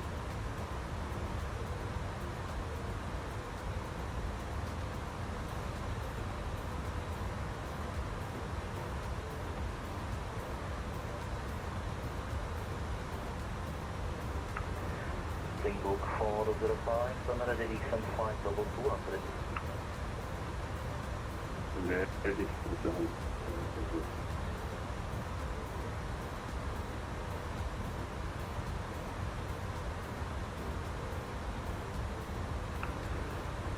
Google 254, transport on your 2 o'clock, 7 miles, confirm inside. Bueno, inside. And able for visual? If it doesn't, I'm gonna have to try this again in like ChatGPT or something.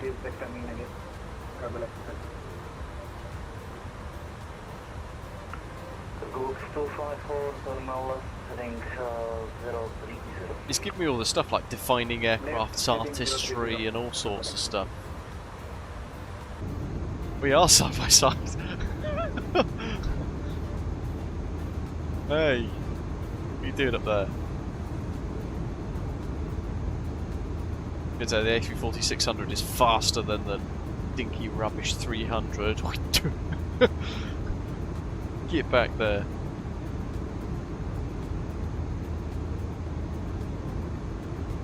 I've reworded my request to Google Gemini to see what it comes out with.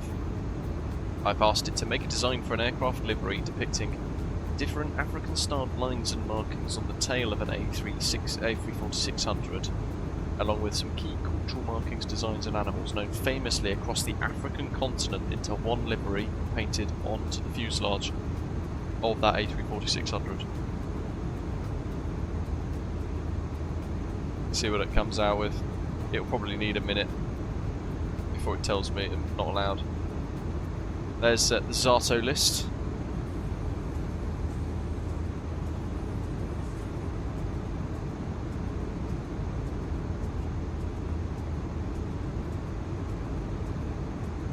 A lot of planes.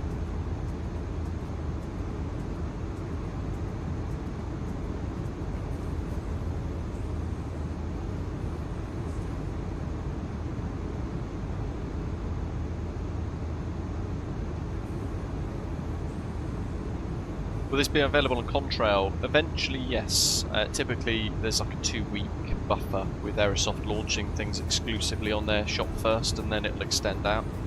Zoka Peter, welcome. Does GSX boarding work? It does, yes, but it's a little clunky at the minute, but not too bad. That will improve over time once GSX officially gets updated to support it. In fairness, right, I mean, I'm not a fan of the tail design.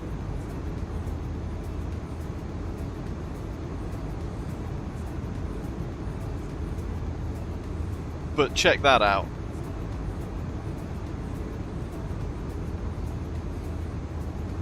The engines are a bit weird because they've got one there coloured in, and then one there not with the zebra. I'm not a fan of the. Not a fan of the cluttered tail. I think without the animals there, the patterns would be really amazing. But that's actually pretty stunning, right? Imagine that on a livery for an A340-600. Zato cough. Cough cough wing wing. So when can you get this done? How cool is that?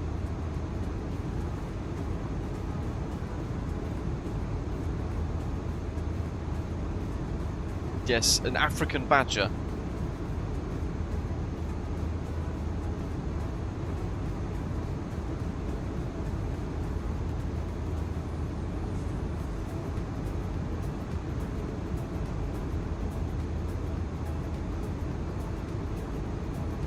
Pretty cool. So if I tell it to, oh, I've reached my Pro model limit. It's funny that it's used of one of my things moaning about my request.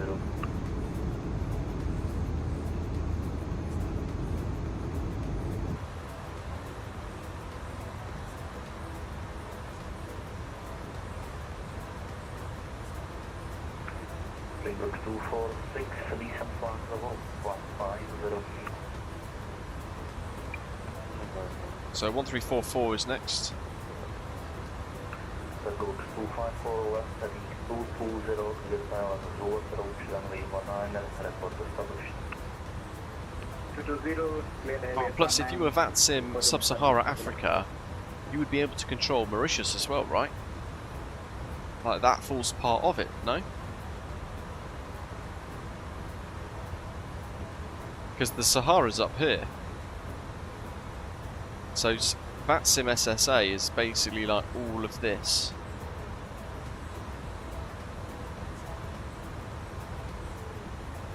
I assume. I'm very tempted, you know. Like Skin McQueen, I think it's brilliant. I really, really like it.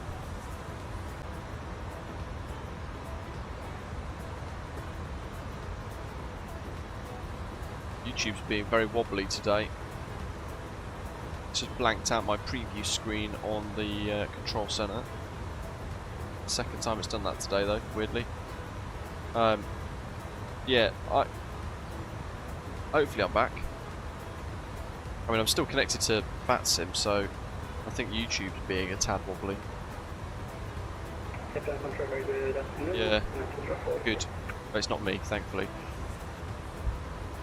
We'll keep an eye on that, folks. Yeah, what was I saying? So, I think it's very, very good.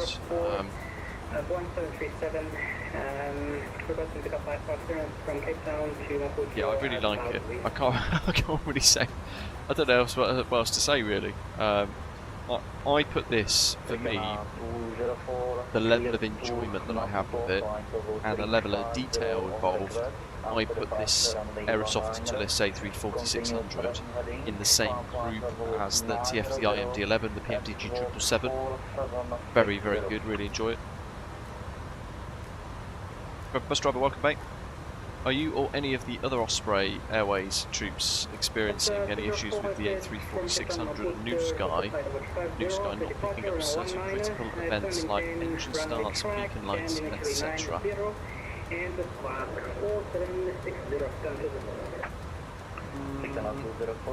No, but let me go into the logs and see what other people are.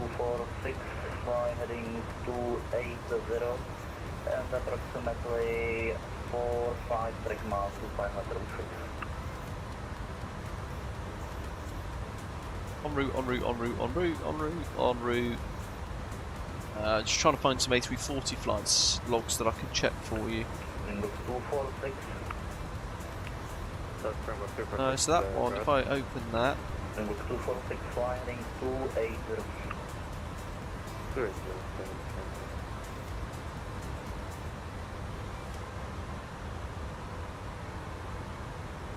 That one.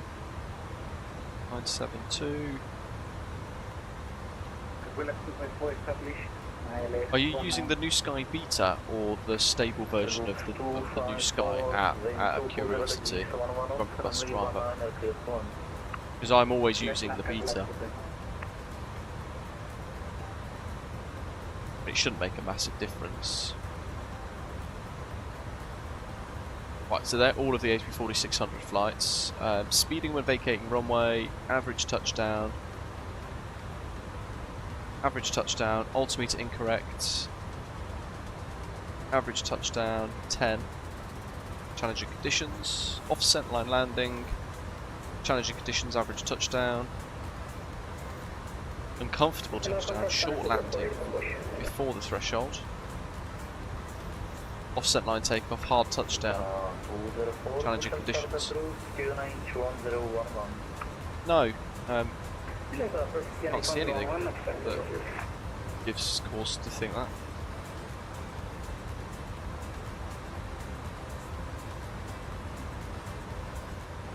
Ah, you're using the... Yeah, so I manually turn the flight logging on and off myself, if that helps. I don't use the little pop-up overlay thing that gives you like an indication. I don't do that.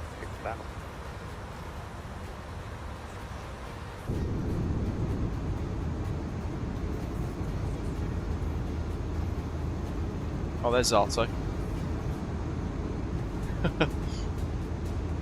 But yeah, I manually start the logging by clicking it in New Sky physically as I load up and I get the systems on. So typically I'll do like battery on, external power connected, nav lights on, and then I'll do New Sky start.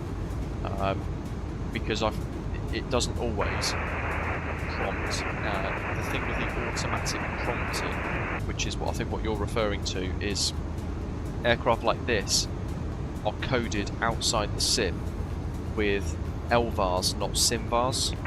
So they updated it prior to launch to sync the LVARs with the SIMVARs, and the SIMVARs are what New Sky reads, basically.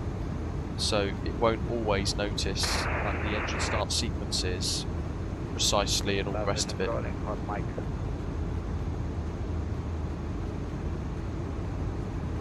Which is probably why you're not getting that pop-up come up for engine start, if that makes sense.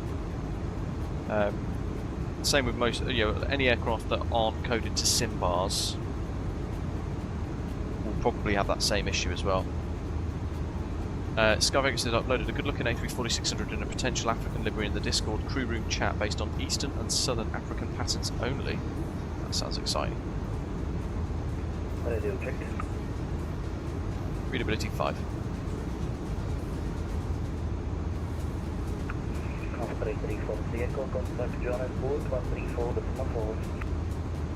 Ah, yeah. Zato, you ready for this? Imagine this with like an Osprey on it. You're being called, by the way. Bosh, look at that.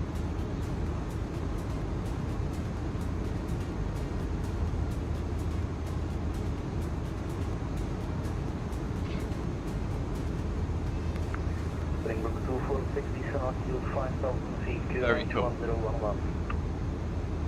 So if we take that somehow and blend it with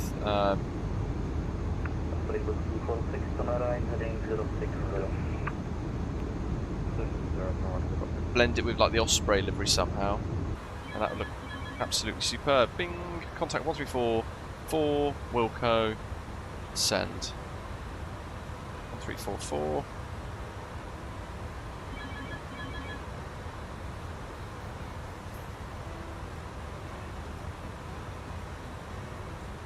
I can't remember where this is. Joystick actions? No. Settings accounts.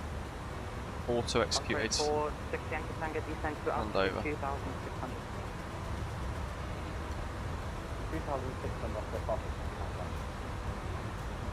By the way, Sky Vagrant, you want to make sure you've linked your YouTube account into your Discord user settings, and you'll get access into our club lounge, matey, with your channel membership. I am, David, to be fair, yeah. Who else is interested in transferring to VATSIM Sub-Saharan Africa? Roger, flight level 360, direct Atlas upgrade, 340 aircraft. Lead inbound, flight level 390. Oh, sorry, flight level 390, upgrade, 340 aircraft. Upgrade 46 Yankee Tango, turn right heading 030, lead Island Support from 06. Right, 030, lead Island 26 at the bottom, 0 I think, sorry, at the bottom.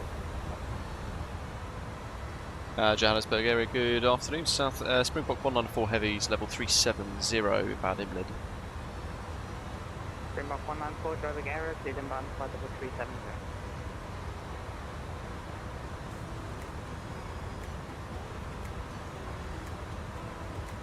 Yeah, you've got it good where you are, David, to be fair. You've done well. Do you regret leaving VATSIM UK or not? So this is what we're talking about, bus drivers. So we were saying earlier, Ben mentioned he found a link. The waiting list for basic ground controller training in the UK, VATSIM UK, is 913. VATSIM Sub-Saharan Africa has a wait list of 6. 6.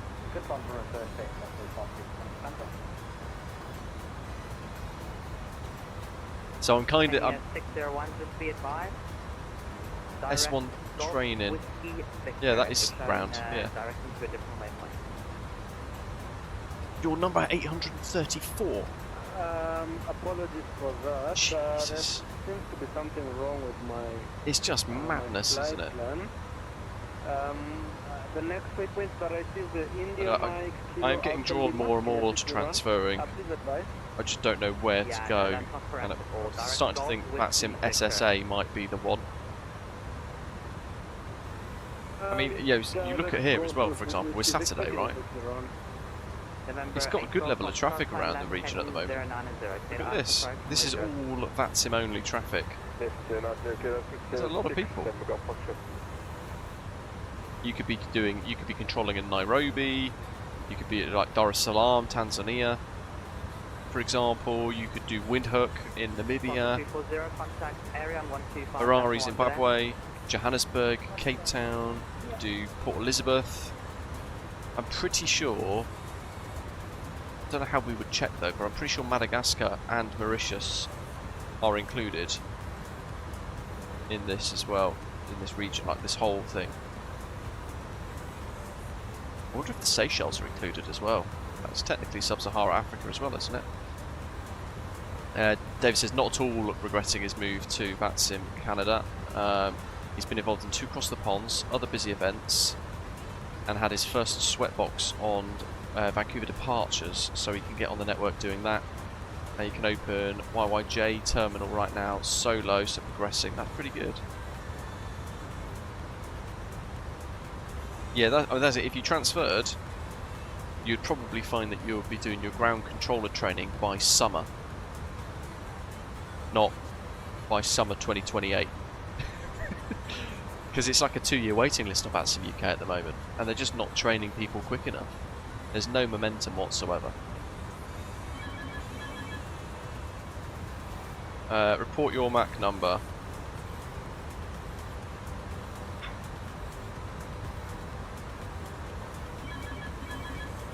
So what are we? MAC 83. I wonder if we could do it in here. Let's find out.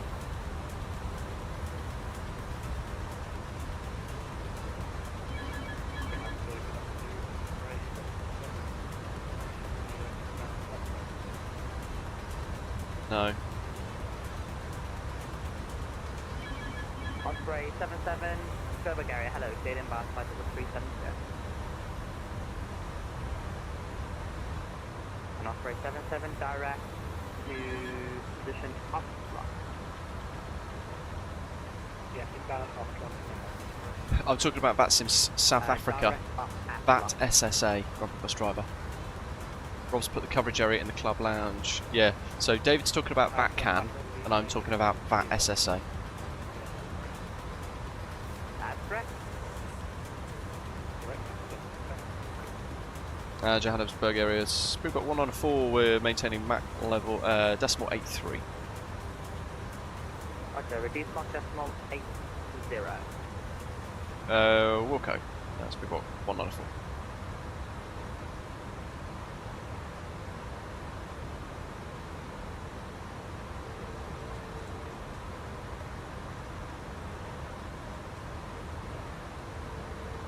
Oh yeah. Let me pull this up. So this is the VATSIM Sub-Saharan Africa Division airspace. So we've got Mauritius, Seychelles, and all of this. So we're looking at. That's Cape Verde as well.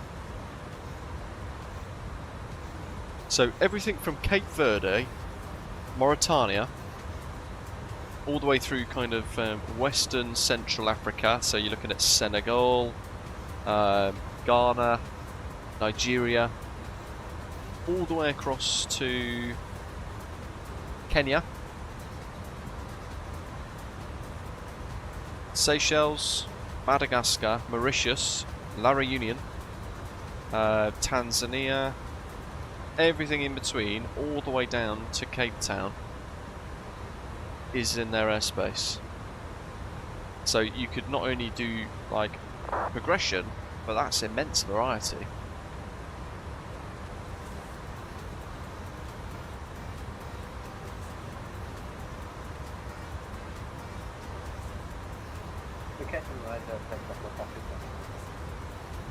Thank you, Tango. Thanks, Taxi Alpha and Bay Approach. Good day. Thanks for Alpha, thanks for the line for Alpha. November Golf, Foxtrot, runway 06, split land. Engine 6 and go Foxtrot.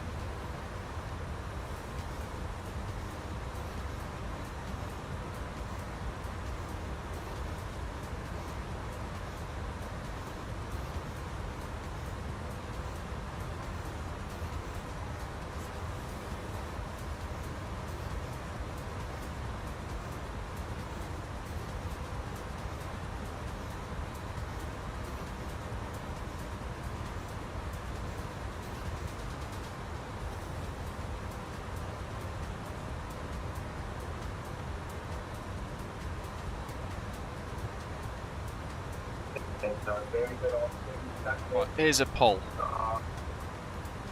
I wholeheartedly recommend the Aerosoft ToLiss A340-600. Welcome. Yeah, Victoria Falls Airport in Zimbabwe is really nice. 465, Traffic area, hello. You are cleared to King Sharka, flight level 370. After departure runway 07, maintain runway track, left turn direct, hotel. Oh, St Helena would be cool, Rob. Oh yeah, good spot. That's in the list as well. 4004. That's on the map. I keep meaning to fly to St Helena.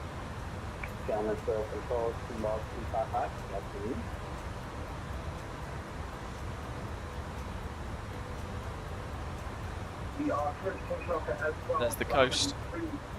We're about to head over towards Madagascar. Christ, 11 votes already and it's overwhelming. Transfer to VATSIM SSA. I'll keep it up for a bit. 465, be back correct.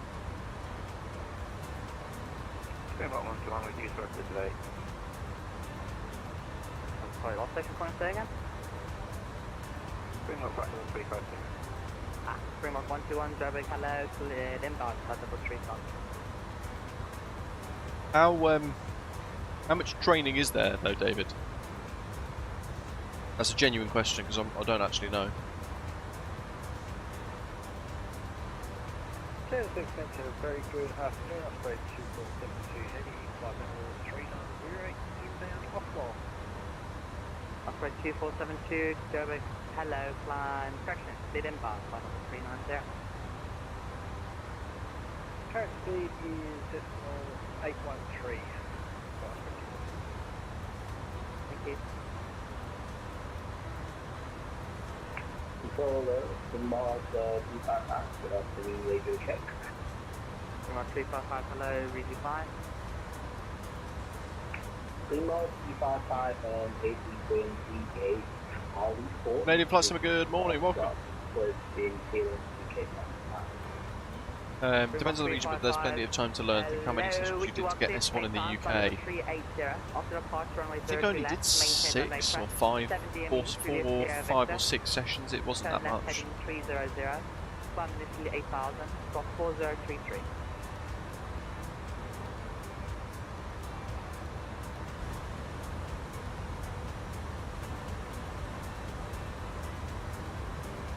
Clear to Cape Town and South, that level 380, departure runway 437, maintain runway 7 DME, 0 should Victor, should climb 8000, cross 4033, that's the number. Springbok 355, please confirm is 7 DME Juliet Sierra Victor, then turn left, heading 300.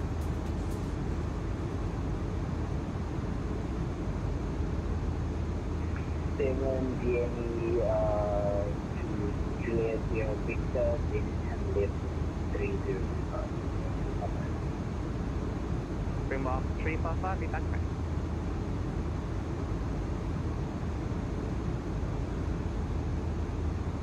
Never go Fox to the 6 Never go Victor, next welcome to Cape First, King Shark, taxi Alpha first today. We'll text to Center, never go Fox Tower is a jump, you'll need to learn VFR fully, and adding that third dimension is fun, really depends on how long it takes you to get ready to pass any test to get the rating. Can you do both UK and SA, MPS Gamer says. So you can be like, you can become like a visiting controller, they call them, don't they? I don't really know how that works though. Sorry, 806, Pushback area, hello, taxi at Echo Hold Short 03 left. Just trying to find out. I suppose it's in their policies. Pilot's controllers feedback log out.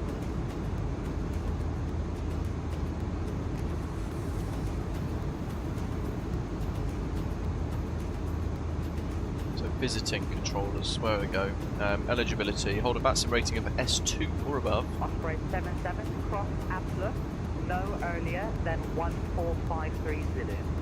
So I can't do that anyway then. Basically, you can't be a visiting controller unless you're a tower trained controller, basically. Springbok 194, cross Atlas, no later than 1443 Zulu. Wilco, cross at look no later than 1433 Zulu, Springbok 194. Well, hold on, I'm going to have to slow down. Yeah, 8 time hold short at the Echo Hold. Substantially.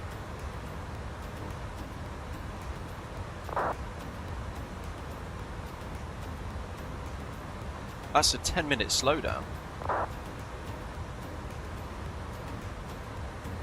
Cross outlook no later than 1433 Zulu. Crossing waypoint. Full on. Central Park 77, thanks. No further ATC, broadcast 122 down to Mayan. Thank you. Bye bye. And so just to let you know, I've got somebody flying around that area today. Welcome, Jack. Welcome. Good morning to you over in Colorado. 465, Roger. There shouldn't be no one around you, so maybe just check if the multiplayer settings have been turned to off. Yeah, copy that. Okay, thanks very much. That's it. No later than. But this is conflicting because he's told me to maintain Mach decimal 80 and then he's told me to cross outlook no later than 1433. 124 kilo, Pushback area, hello. So in 160 nautical miles I need to try and get... When ready, descend to flight level. Let's go back to managed and see what it does. It's information off.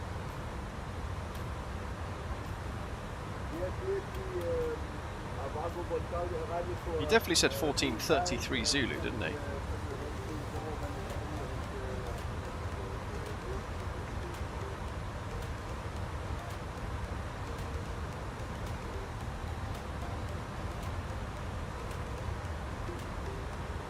We ran the stream and he said 1443. So he said 1443.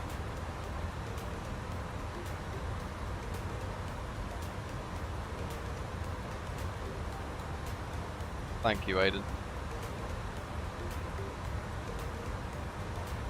Well, I'm going to say that supersedes the speed restriction he gave me a minute ago.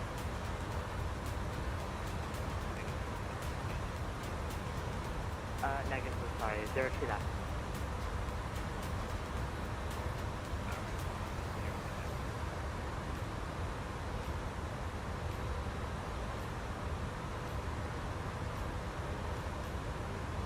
Should probably do a fuel check actually. Where are we next? Avido, so... Sorry, 806 cross 0 to left and Echo, taxi Charlie, Julia Hold 0 to left. Avido.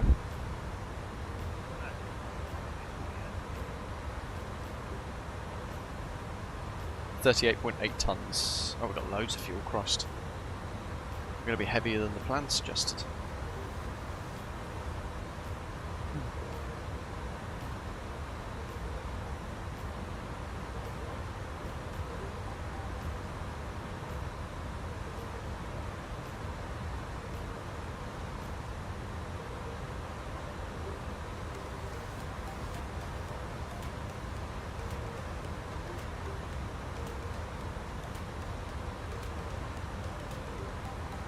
Got an idea.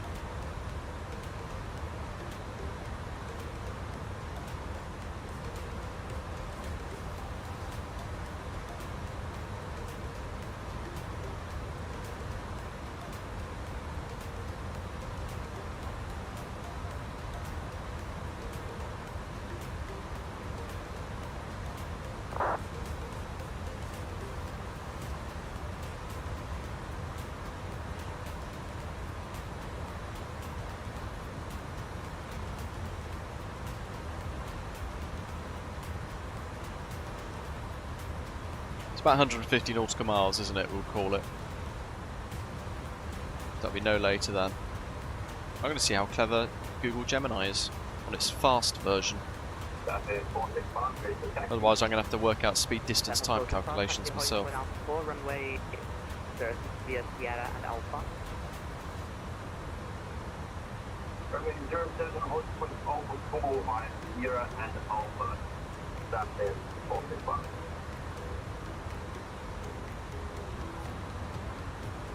That's 475 knots. Can't write the time. Boom, boom, boom. Oh wow, says this is amazing. 18.95 minutes. It's going to take us 19 minutes to reach that waypoint.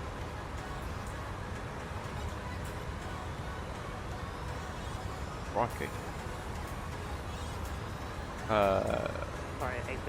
Sky Vagrant. Maybe use the RTA function, right? Let VNAV control speed to arrive there at that time. That's in here, right? Globe 124 kilo, descent to flight level 90.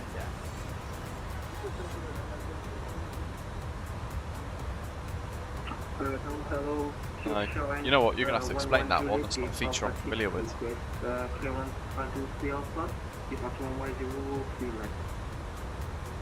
Circus 11 Juliet, hey, pressure. There we go, hello, clear to Cape Town, flight level 400. After departure, runway 03 left, maintain runway track. 7 DME, Juliet in progress. Turn left, heading 300. No. Military altitude 8,000 feet, from 4077. Performance. 77, follow runway track and the ball cable. Turkish 11 Juliet requires full rebacking.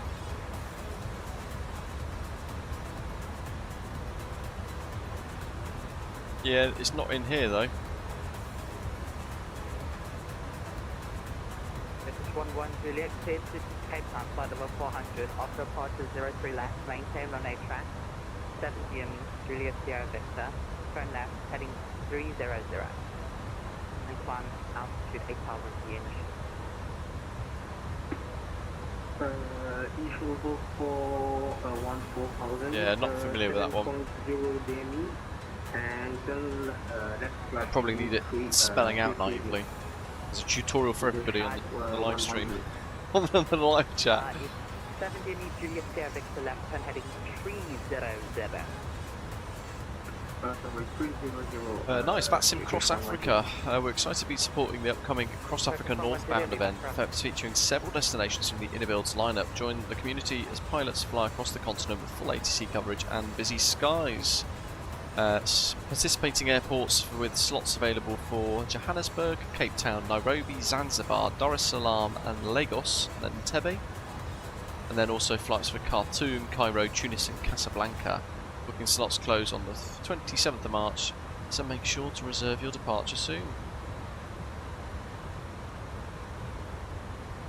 When is that Cross Africa? It's 28th of March. Lovely. So let's have a little look. I'm just trying to see far ahead what I'm doing.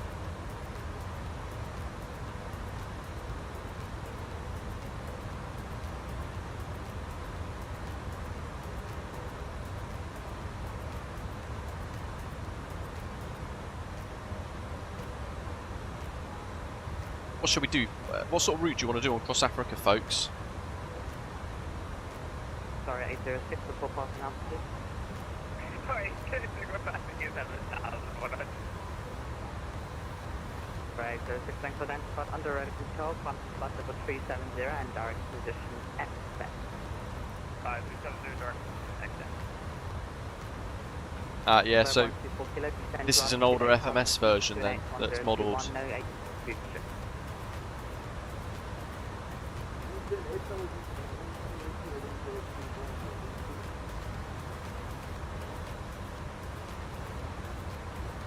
Right, what routes have we got available?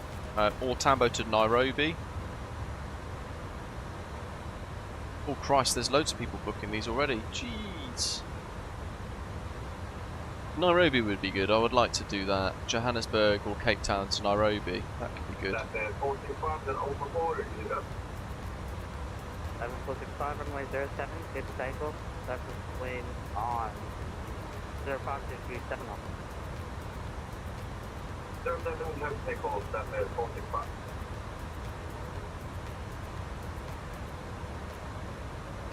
Flight 124 kilo for extra track miles, turn right heading 255.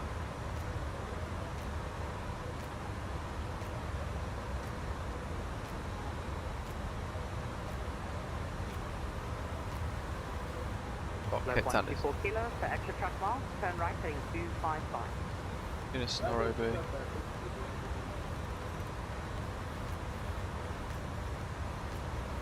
Oh, everything's getting booked.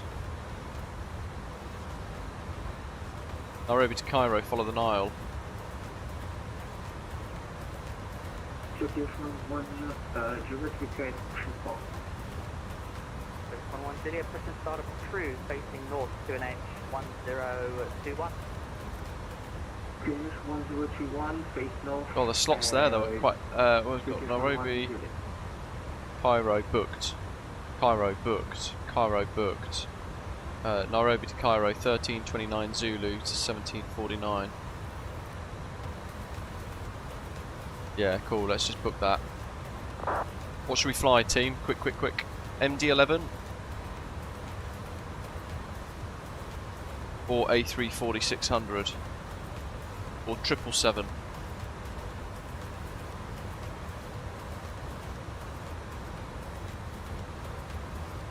Osprey 932 information Golf with the requesting active clearance to... Right, so get yourselves onto Osprey 932, Durban area, hello.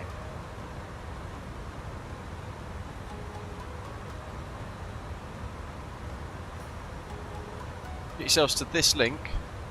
Find Nairobi to Cairo, and you want to book any slot straight after 13:29 Zulu. Calculated takeoff time. So fill her up, and I'll put in the MD-11. Sorry, Osprey 932 information Golf on board found Echo 12 requesting active clearance to Mauritius. Osprey 932, Durban area, hello, your clear to Mauritius, flight level 370. After departure, Legend, runway someone else 02 joining. left, maintain runway track, 7 DME, turn right, heading 120, climb initially flight level 90, squawk 7346.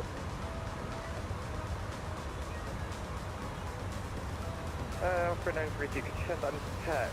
We did get the squawk, so squawk 7346. Sama.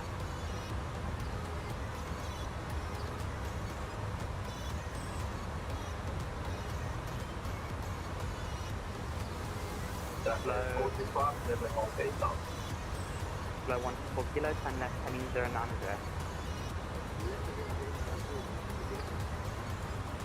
Traffic 465 identified under air control, flight level 370. Flight level 370, Traffic 465.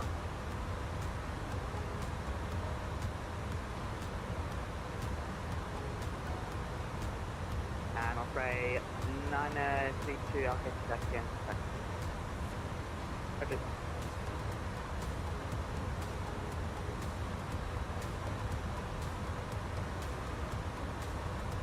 Holiday 255, and single one with commercial box, Holiday 255, hello, standby.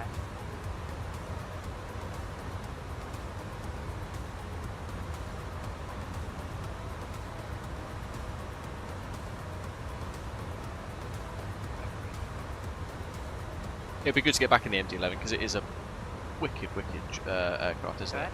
Nice. Osprey 2472's booked straight after. Legend. There's a slot Nairobi to Cairo at 13:37 and also 13:45. These are calculated takeoff times, by the way, so we'll be pushing back before that because that's the slot time for the takeoff. So effectively we'll be pushing 15 minutes before that. So my slot's at 13:29Z. I'll be looking to push about 1:15.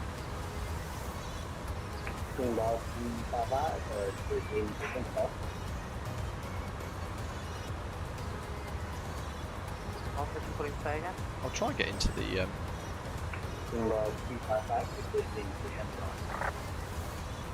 My 355, push start cruise station 800. FAQs. No. Contact us. No.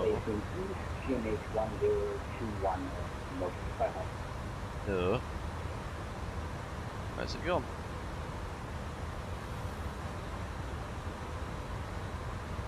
I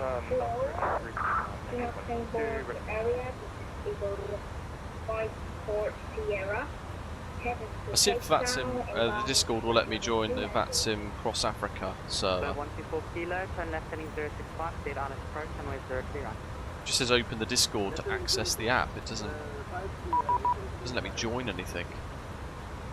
I'm looking to crawl. Are you able to separate yourselves from me a little bit laterally? If you can aim for around 8 minutes separation before descent, that would be great. It will help avoid congestion in holes.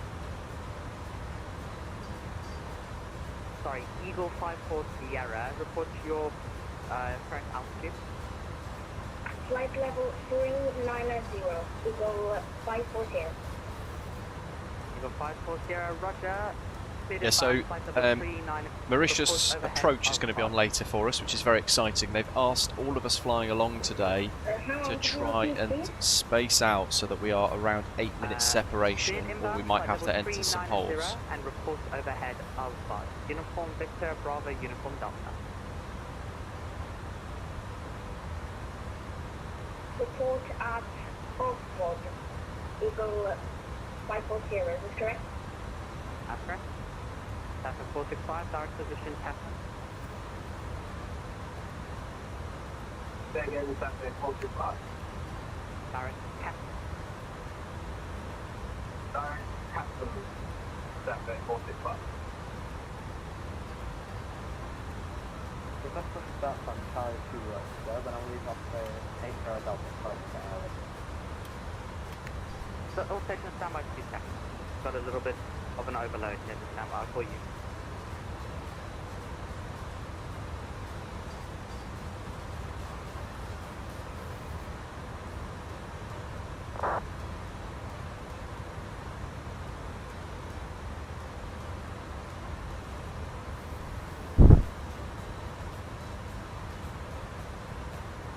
Okay, Holiday 255, are you ready to copy? Go ahead. Holiday 255. Rob, could you send me, do they do invite links for the Cross Africa server, if you're in it? Because the VATSIM community hub doesn't let me join any VATSIM groups. Climb initially, flight level 8, pressure, climb initially altitude 8,000, squawk 7301. And if anyone does also have a way to add an invite into the VATSIM SSA Discord server, pop that into the club lounge as well. Jack, good afternoon, matey. Welcome. I'm in the server, but I can't invite you. Weird. I can't. Could you ask in there how to do invites if people can't join? Community hub doesn't work. Yeah, that's so. The link you've sent me there, Rob, is the one that I clicked. But when I click it, it just says. So I'll click one now. It just says. Open your Discord app to access the server. But when I do that, nothing happens in Discord. So I don't understand what's... Spray 93.2, sound echo 192, ready for start. Spray 93.2, push start cruise, unit 8102. I don't understand what's broken. 8121, push start cruise, Spray 80 Delta, push start cruise, unit 8101. VA virtual bot, they can bugger off. Just spotted that on my thing. Maybe I've got like a thing in the background somewhere still thinking I'm attached to it. Oh, weird. Connections.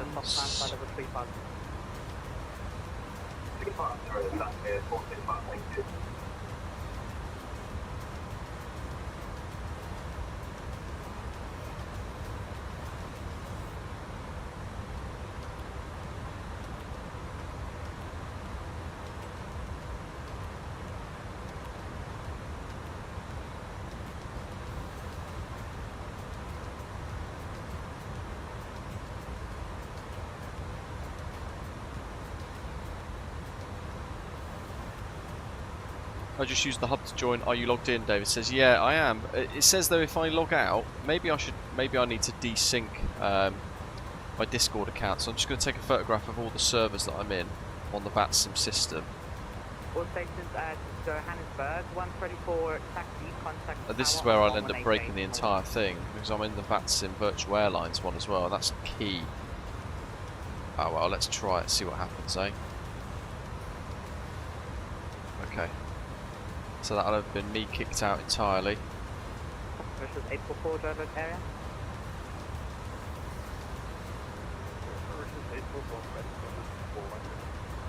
Right. 844, I've identified. Hello, clear inbound, flight level 410, direct position anchor.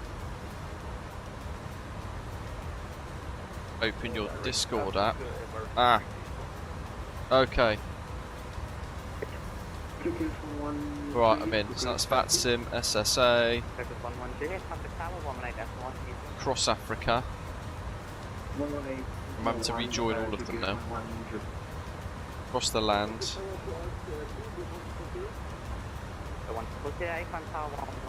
Where's the VATSIM Virtual Airlines one? That's really important. I'll get back in that. VATSIM. Oh yeah, VATSIM Scandinavia. We'll join them. They're a good group. Osprey 343 Echo, Oceanic is offline, Fox 2000, broadcast 122 decimal, place flight, cheers. Over to the advisory at Fox 2000, Osprey 323 Echo, good afternoon. We'll join Hellenic back, because they're always nice. Korea, Central America, Brazil, Israel, VATIM, Virtual Airlines, good. VAT-EUD.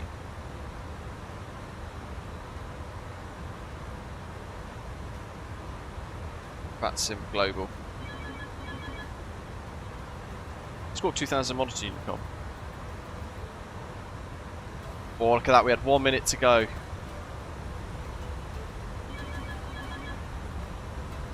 That's 465, speed inbound flight level 350, landing runway 06, information Delta in range. Flight level 350, landing runway 06, information Delta, that's it.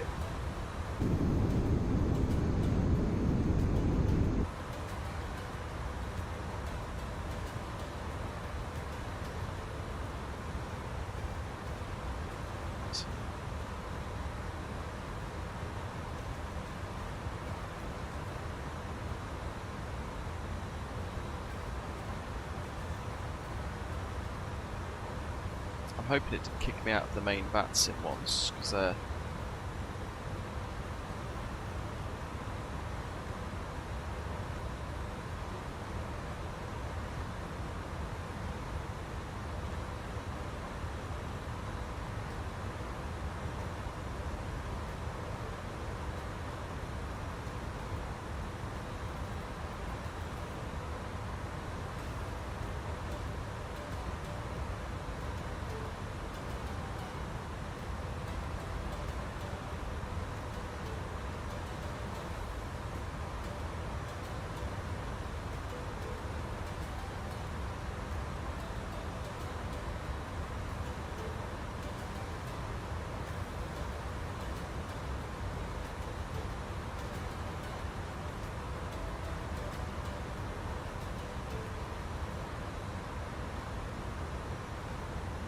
to contact. If you have questions, don't need to contact the list coach, go point of contact for division staff. That's simple. Plays Discord, documentation, events, membership and transfer to VAT SSA, Josh Martin and Wian.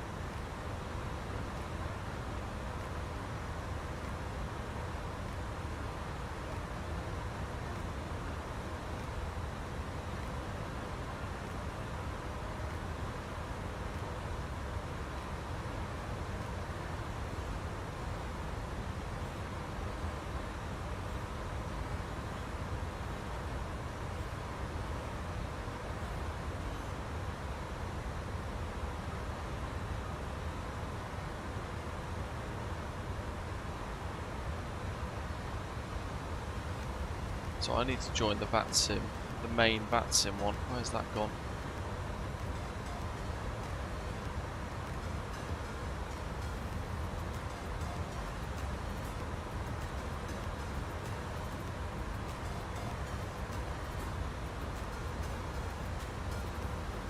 What's your ground speed, Zato? Just trying to think about separation. Actually, what's your ground speed, but also what is your ETA at Mauritius?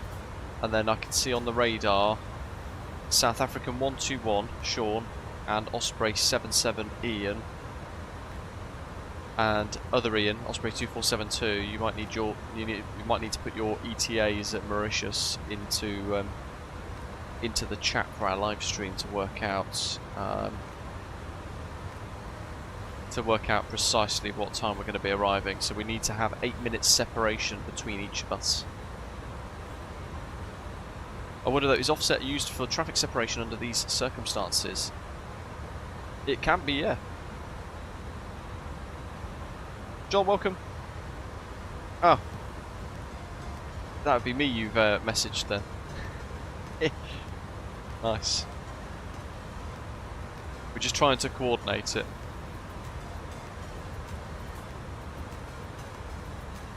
Yeah, you could use offsets, but not nearer the time. You won't want to be on a route offset near to the arrival. So if you're doing an overtake now in this little bit, for example, it might be suitable, or going up and about over or below somebody.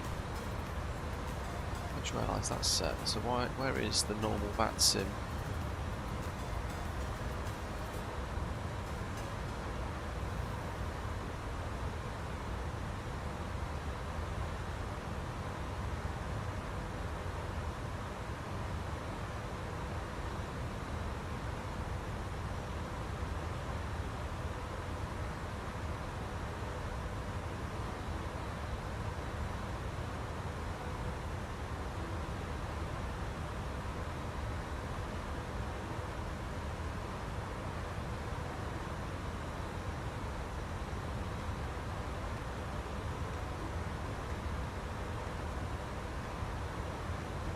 Right, I'm having to force the VATSIM server.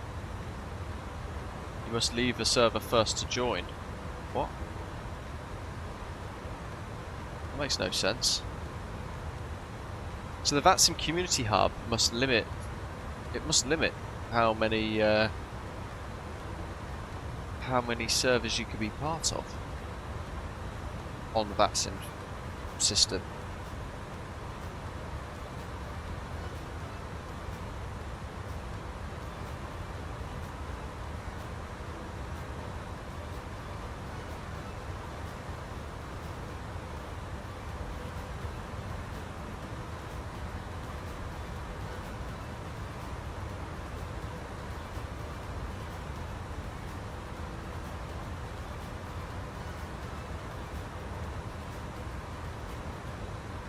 I mean, I never go into the VAT EUD server, so maybe I'll leave that.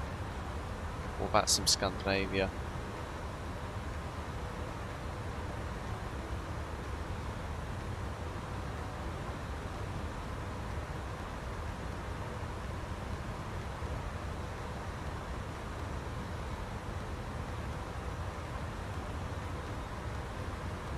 Yeah. Oh, so they give you a maximum limit now, the VATSIM system.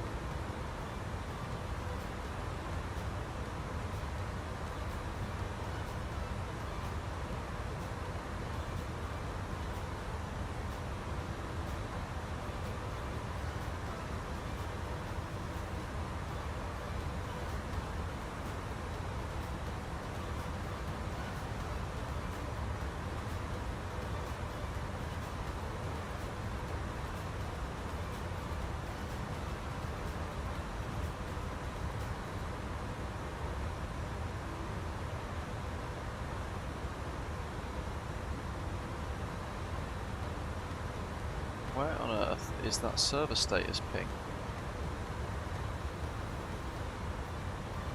Oh, it's all the way down the bottom. Let's put that back. What a mess. I need to sort out my Discord because it's a bit of a messy old place.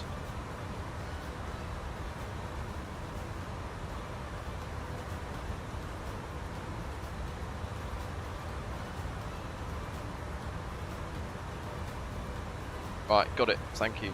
Right, so yeah, there we go. That took a little longer than I expected.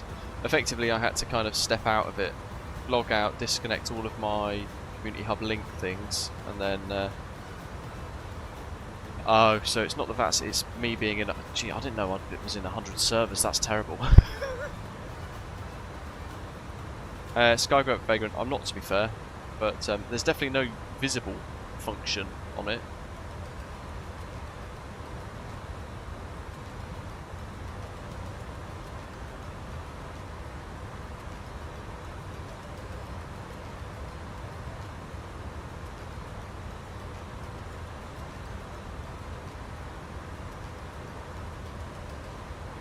General Aviation, or Generation Aviation, welcome. Is it compatible with SIMAP Pro and WinWing products? So, I've got today the Wind Control Ursa Minor 3.2 throttle left metal, and then it's not the AGP, the one with the flaps and the parking brake and the speed brake lever. They're the ones that I've got today. And they work very, very nicely indeed. I've done a specific video on how to set those up for this aircraft. And then from there I've also got like the EFIS and the FCU and the 737 PFP 3M, but they don't work yet. An update will come though soon. See you, Jack. Nice to see you, buddy.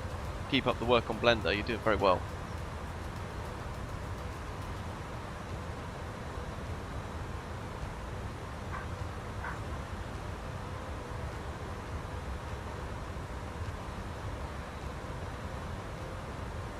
Dave says, I was flying in Aerosoft, didn't realise you were flying there. I missed out. I'm a fan. Ah, mate, don't worry about it. Well, you weren't the other Osprey that was flying from Windhoek, were you? From Namibia to Joburg. I heard an Osprey somewhere.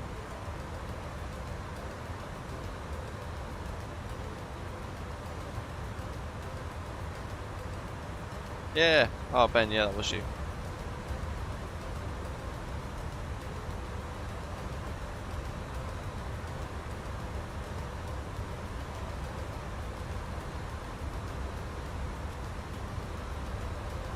Yeah, these are the only vertical revisions.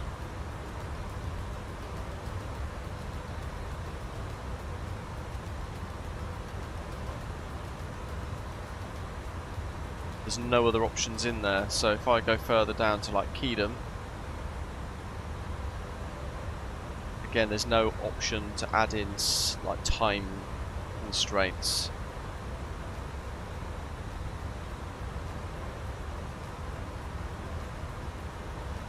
I don't know what LL crossing is.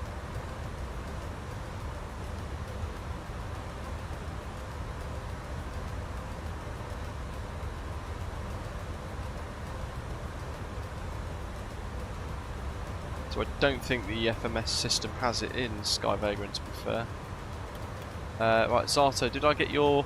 I've got Ian 1735, other Ian at 1750Z. Zato, what's your ETA, mate?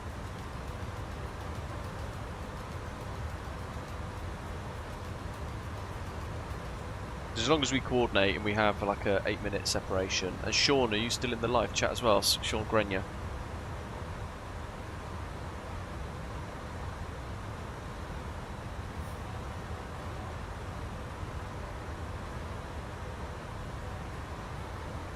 I'm going to have to go through my Discord and look at binning off a load of, like leaving some of these Discord servers, to be fair. Flight Sim Awards is basically like semi-corrupt, so probably just leave that, I don't know. Just full of content creators, vote for themselves. Infinity, that is for the aerodynamics things. So I might as well just leave that because I'll never ever go in there. What's Elysium?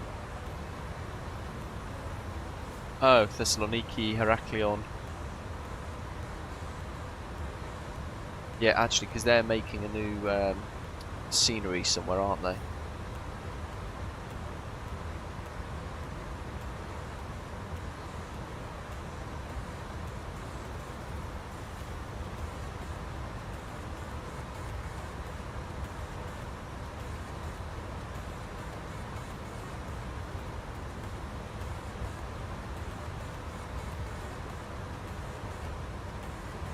MSFS news, I might as well leave that. Meridian GMT should probably stay in there. Refund name list. Imagine doing that on Discord. What on earth? I'm sure that's not compliant with GDPR.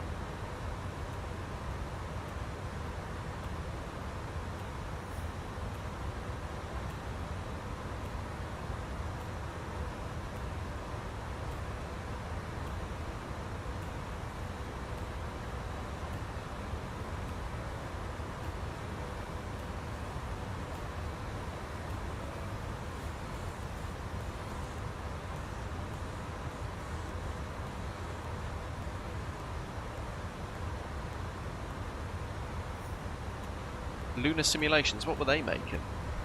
767. Yeah.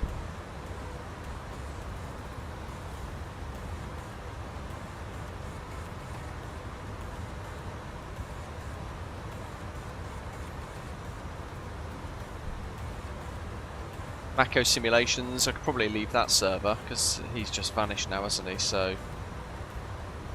yeah, let's leave Mako Simulations. And Volanta, rubbish. Delete. Salty Sim, it's almost at the point where I'll leave that.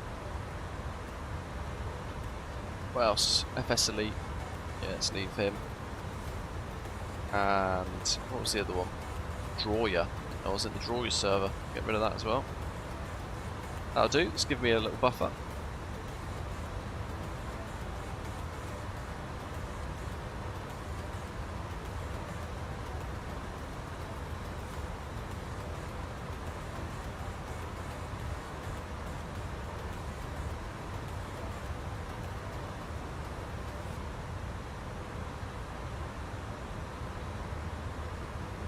Saw you were talking about CAF, currently making a map for it. This is what it looks like. Oh, I can't see links on the live chat, matey. If you're in our Discord server, John, then you pop it in the crew room chat and I'll be able to pop it on there for you. We have been discussing, John, some of us transferring to VATSIM as controllers. Some are new controllers that have been waiting for UK training for 6, 7, 8 months, probably going to have another 2 years left, and then myself, I'm a frustrated ground controller that's not getting anywhere in VATSIM UK, so I've been exploring options to move elsewhere, and it's increasingly looking like VATSIM is kind of the one.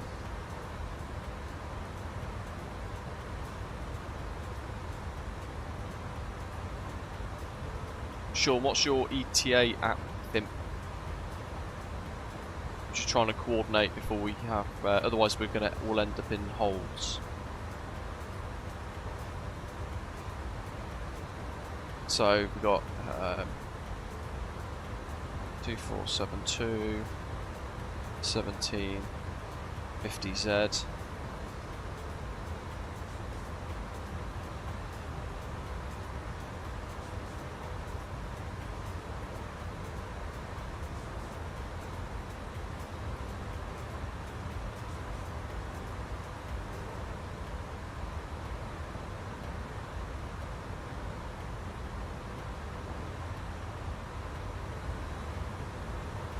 That's so I'm going to cross there at that time. Zato, I think Zato's fallen asleep.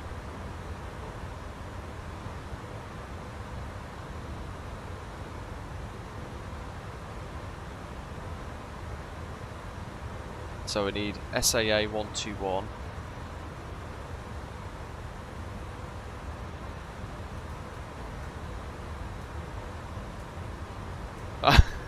What's your ETA at Mauritius?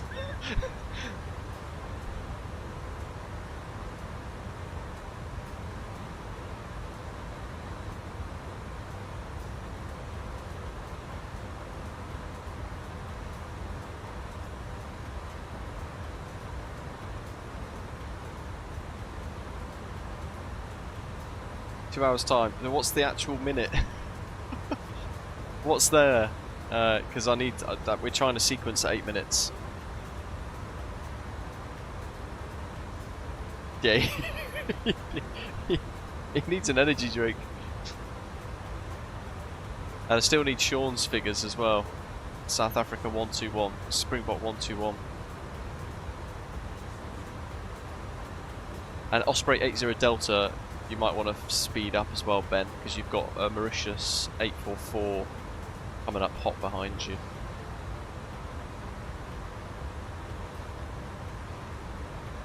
Yeah, Ian, if you can speed up to like the fastest you can go. 1736.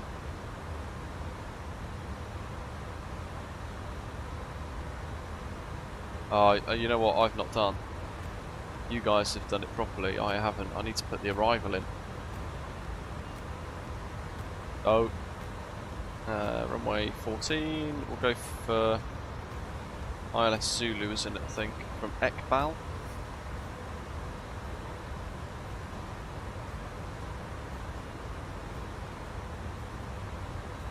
Yeah, Passar, then ILS Zulu. Right, Ekbal. Passar to Echo.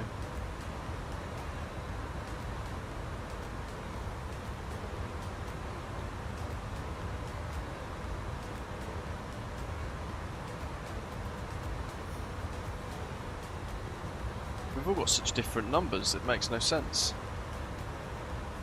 I've still got 1731 on the box. And then Zato apparently is going to be 5 minutes after me. That doesn't make much sense.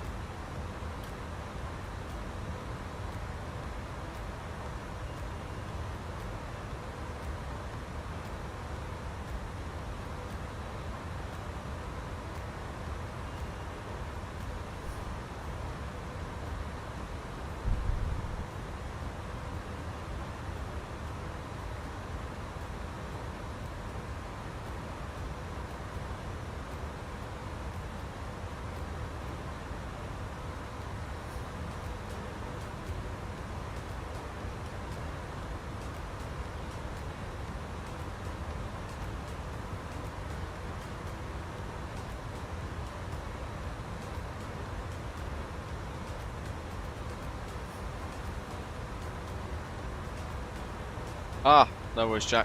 How you getting on? Hope you're well.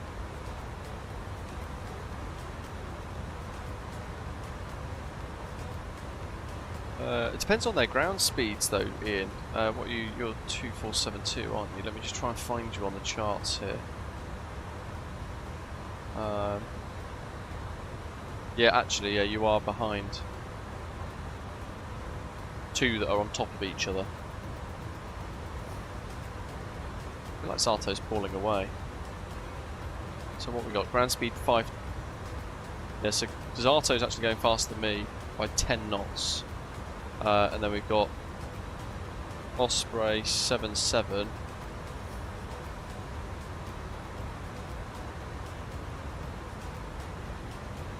Osprey 2472. Can't see where Sean's gone on VATSIM radar though.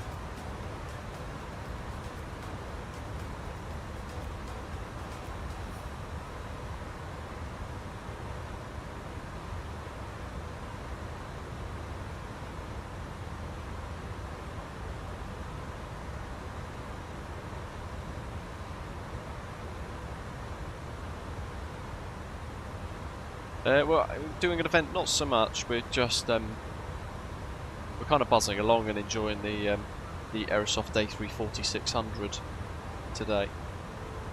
Kind of theme of the day, really. But it's a medium haul flight. It's 5 hours block time, so a lot longer than we anticipated being. Yeah. But it is what it is. There's our departure out of Cape Town. We were just discussing, Jack, about transferring to Sub-Sahara Africa for some flying and doing some controlling down here instead for the purposes of progression.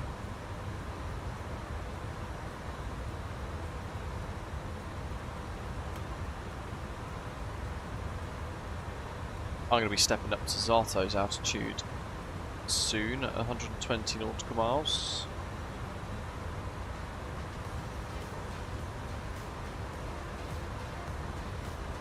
Kind of tempted to do it now, to be fair.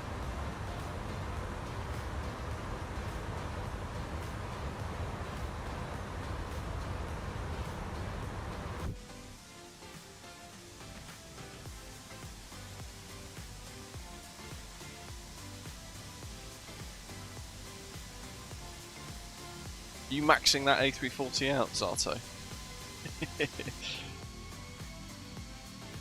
Absolutely destroying the poor thing.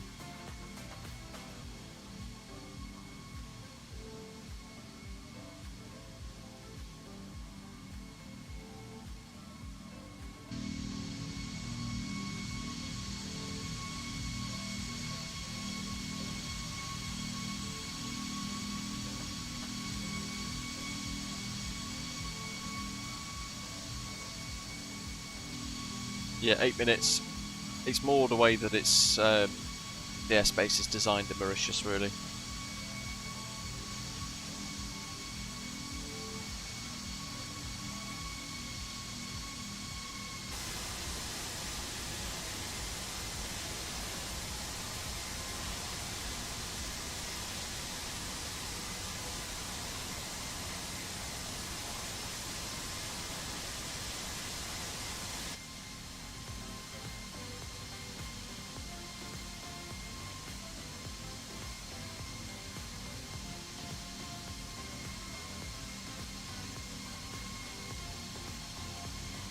There are 149 flights on New Sky at the moment, 12 of them are Osprey.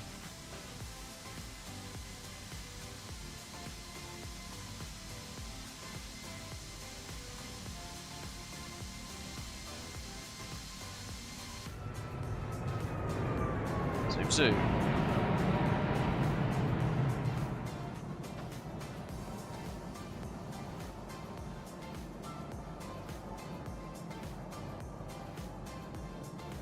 Sam is doing one epic journey, I've just noticed. Is that going to be on Elevatex? Let me find out. So he said earlier, we're going to see if I can join you near to Mauritius, and he's configured for some holds to kind of burn time and things. He's well ahead of us though. He's flying on the network, well off the network rather at the moment. Is he on Elevatex? I can't remember if he's on Elevatex or if he's on...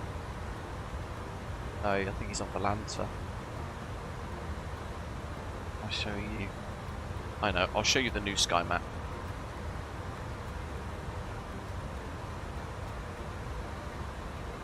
He's flying all the way from Perth to Mauritius.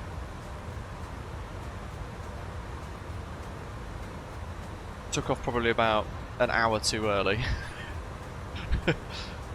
But he departed Perth at 8:25 this morning. There's a whole lot of passengers wanting to go north there. And he's flown all the way towards Mauritius.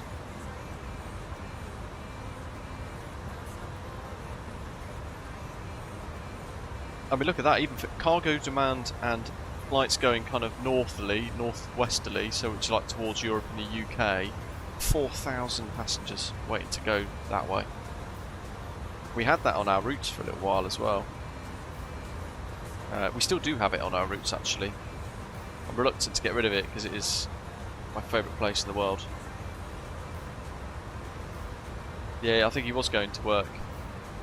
Never even heard of Elevatex green lights, so basically think of it as a better version of Volanta. In my opinion.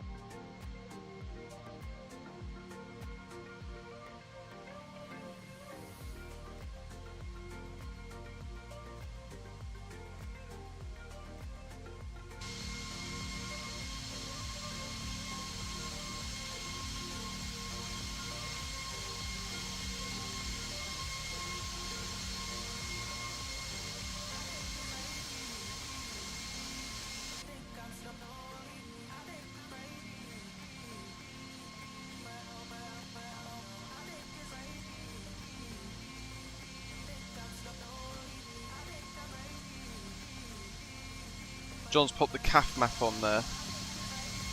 What is a CAF map? Oh, that's all the different control areas. Wow. I'll try and expand that on my screen with you folks watching, so you try and decipher what that means.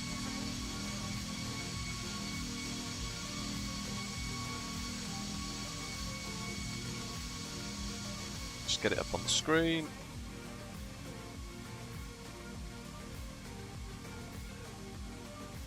I do like that top-down view.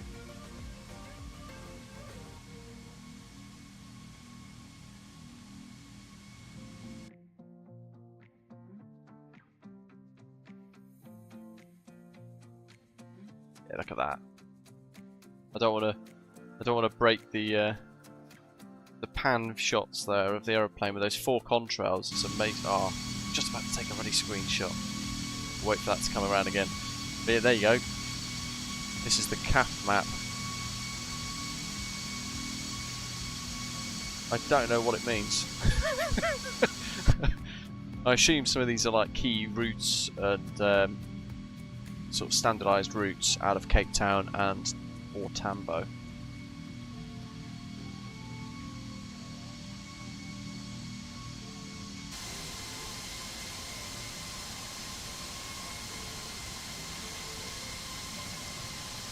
I might need your explanation on that one, John, so we understand it a bit better.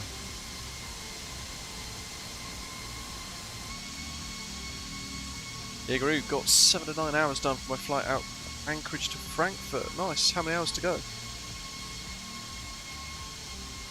The 4? Controlled airspace.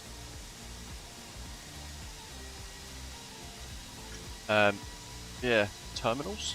Terminal?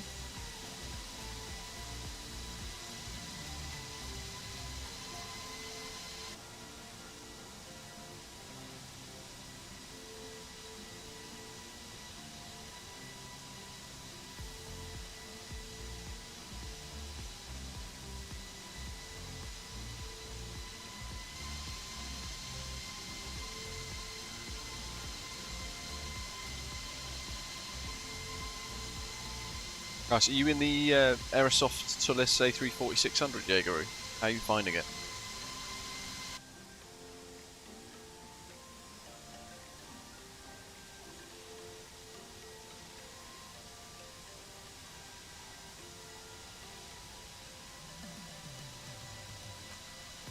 Sam's going to have a really profitable flight, I think. When he does arrive, that's going to be an amazing bit of money. Unless he's miscalculated his fuel burn horrendously with 2 hours of holds to fly.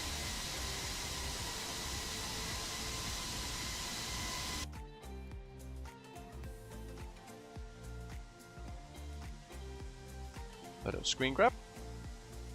We do, Jack. It's in the description below, linked to the Aerosoft website.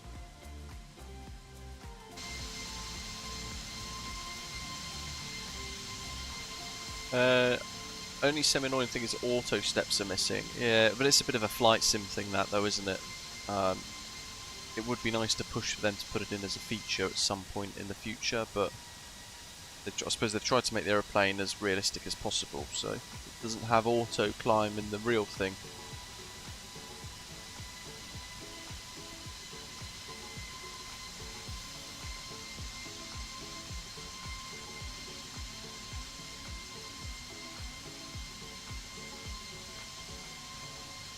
I'm waiting for that pan shot again so I can take another screenshot.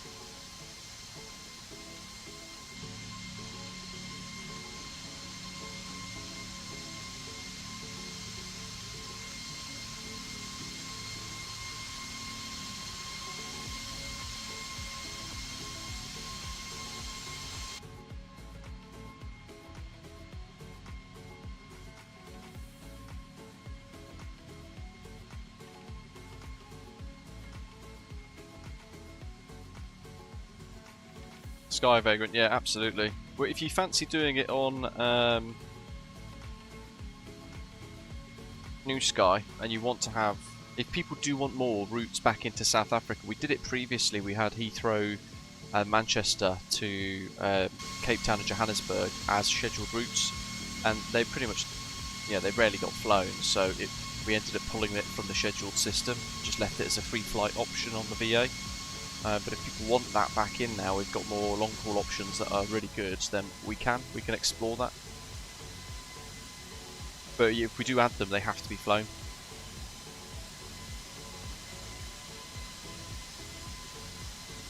Vixen, welcome. When is Massive Radio Caroline on again? Yeah, that was wild. I reckon he's been banned by now. It's got to have been.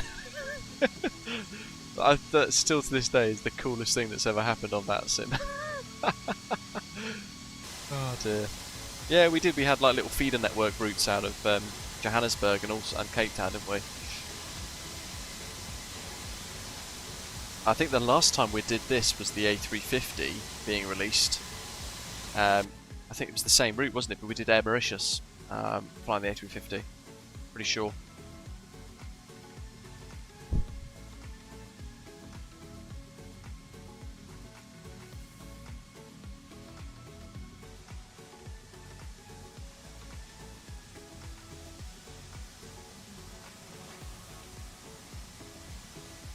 Ben, if you want to ask anyone from VATSIM Sub-Sahara Africa, same with anyone else, I can't remember who else that mentioned it earlier in the live chat as well, but there were a few of you about ditching the VATSIM UK queue and joining a different organisation.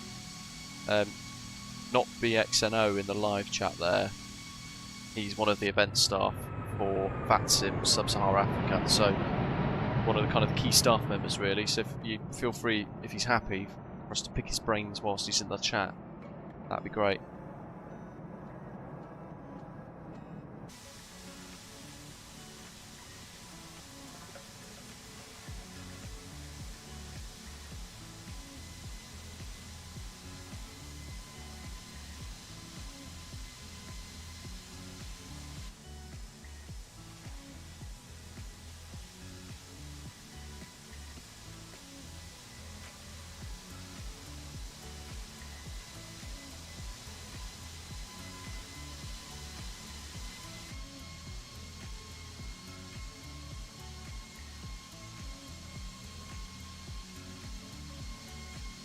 Oh, former event staff. I thought you were still involved, matey. Sorry. We are doing Cross Africa, though. not that it matters to you anymore.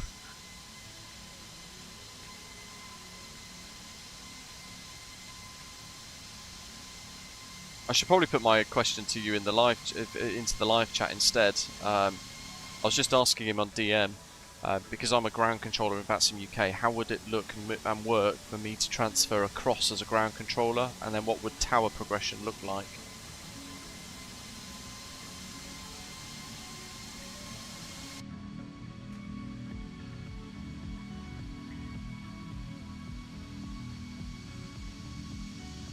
And also, I suppose my next question would be, what's the typical wait time for somebody who wants to start training who is brand new? Because there's a few that are looking at that SSA as their go-to option. Because according to the website, the queue is very small.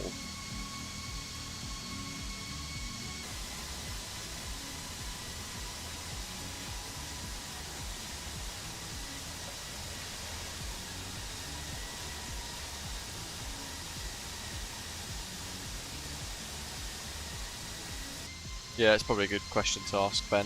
What does the training and waitlist mean on the VATSIM SSA website?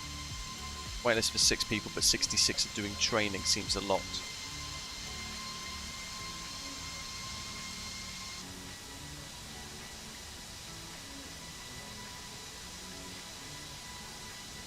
I appreciate you answering these questions, by the way. It's we've probably how many times have we said considered about transferring across or moving? Probably been about a year now, hasn't it? We just haven't found the right place. Because you kind of want to move once and make that work.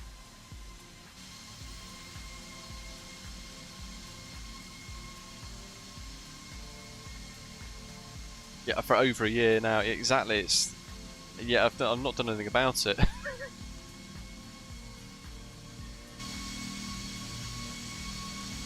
Thing is, I want nice scenery as well. That's the other kind of thing. The old tower view.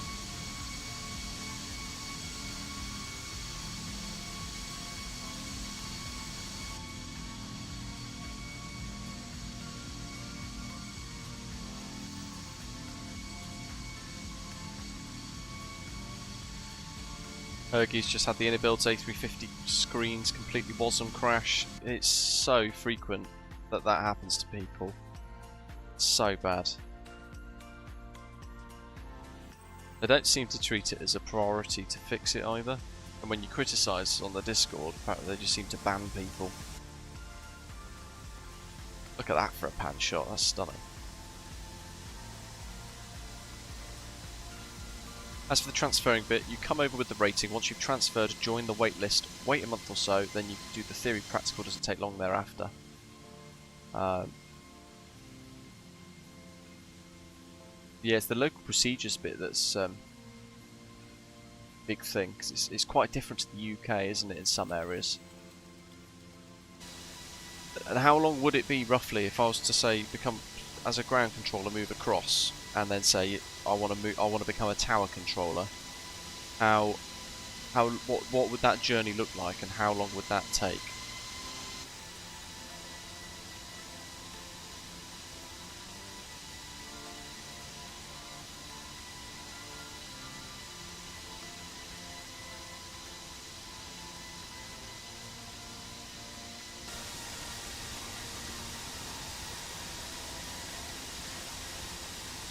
Green light, enjoy.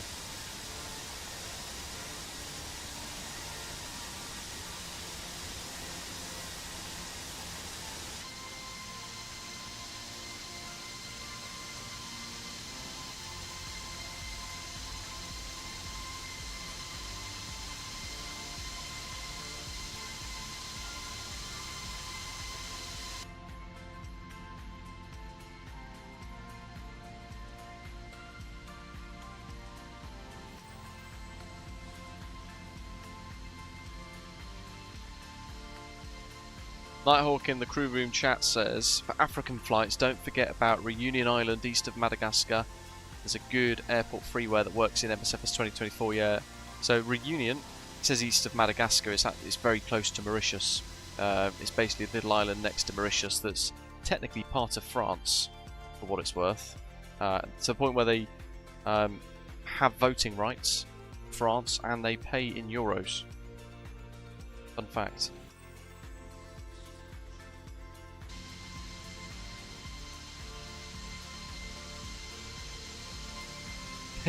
Oh, yeah. We're not there yet, matey. We've got 2 more hours left. I didn't realise how long this journey was when we agreed to it. Right, so if you want to progress to tower from ground, you'd need to get the SSA hours to 20, then you can list in the queue for S2s. Training may take a bit due to mentor numbers, but usually a couple of months. I mean, a couple of months is nothing, isn't it? It's 2 years in VATSIM UK. Year and a half for a good time. A few months is rapid in comparison.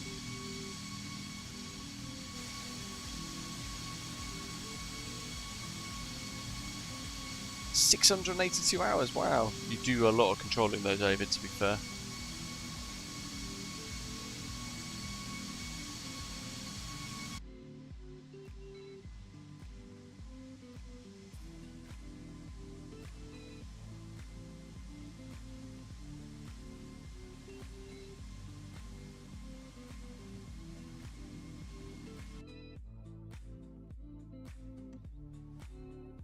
Green light. Tell them they need to contact me and I'll do a preview for them.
This might be the first time I've seen a triple relay of streams in my life.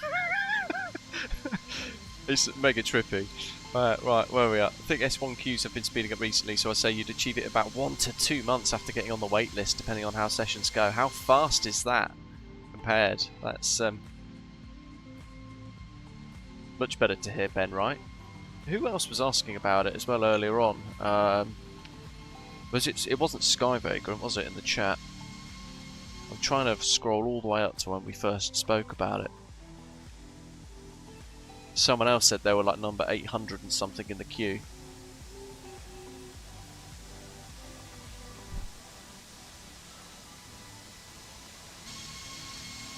Grumpy bus driver? I think it might have been him, if he's still in the chat.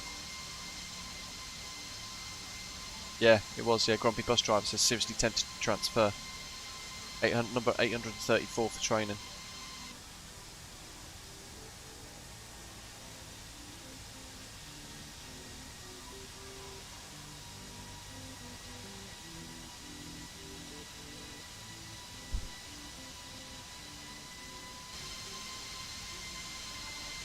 No worries, Jack. How long have we got left? Step deleted. Oh yeah, we missed the step climb. Oops. Let's step on up. We'll do 400 feet per minute, nice and smooth. It is a long flight today. Blame Badger. Step now. 17:30. So we've literally got 2 hours-ish before landing. Jeez.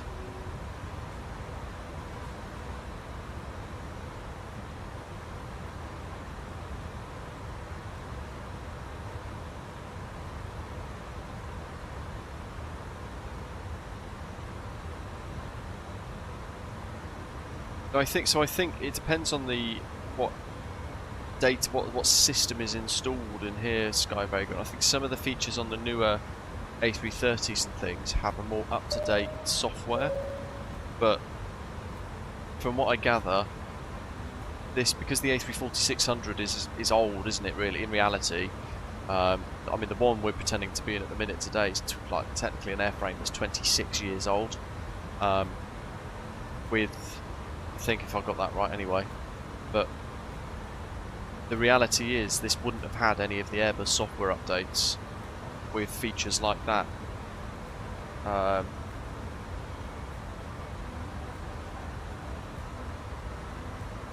The RTA function, that would be in the newer software. Yeah, it's a very slow climb. I think I'll just up it to 800.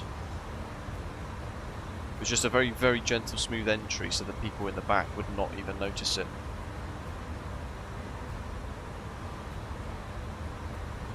Robert, welcome aboard. Thanks for subscribing. Hope you're having a good weekend.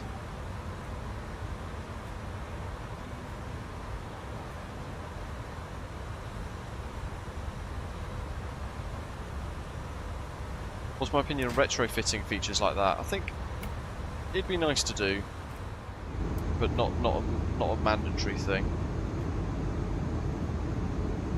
Custom cabins with our GSX passengers loaded in. He gets everywhere. What an awful pretend passenger.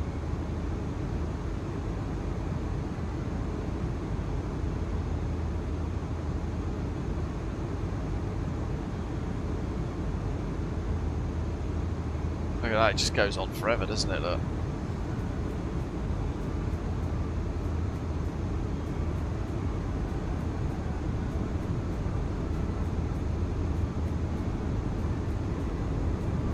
This guy looks like one of your regular clients. You're a defence lawyer then. There he is again. Gonna smash you up. I'm surprised you still have a frame rate with this many passengers. It is definitely a little bit juttery. That's why I'm never really that bothered about GSX having the passengers in the back. I know it's a thing that a lot of people like, but kind of got off it because there's more issues than there need to be with these. A lot of the time.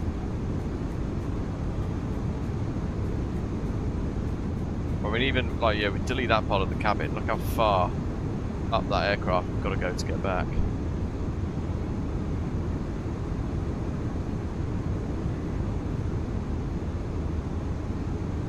It's not happy. Trying to load all these people in and increase the level of detail, so all the LODs are popping on the people's faces. So they're going from like jaggedy square heads to round.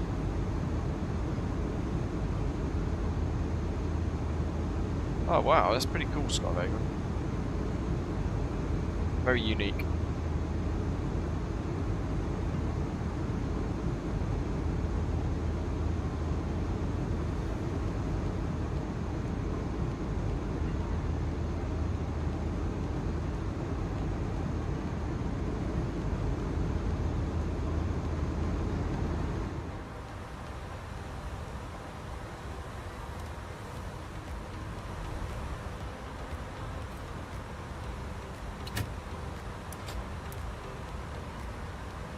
I mean, you could leave it unlocked and it'll go to like norm anyway and stuff. Looks like we're going to be arriving at night time.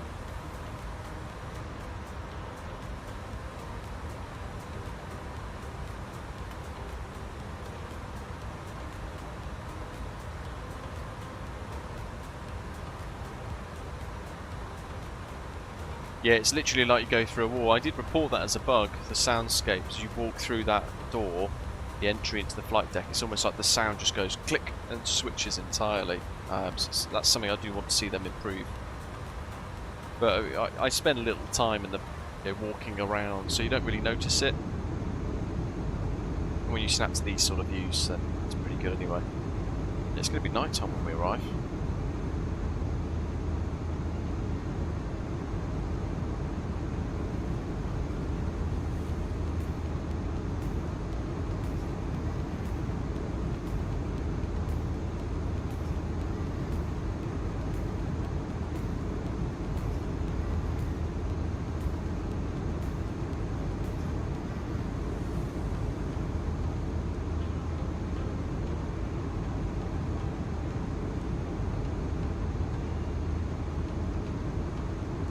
Yeah, we need people like you doing that sort of stuff, so...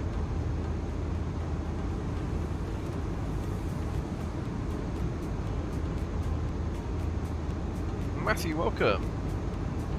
In reality, you leave it in norm and turn the handle from the inside to the cockpit to enter and leave. No reason to put it into lock. This locks down and prevents automatic entry into the cockpit. Yeah, I mean, that is a bit of a weird thing. I mean, so, what I was trying to demonstrate there... I'll do it now.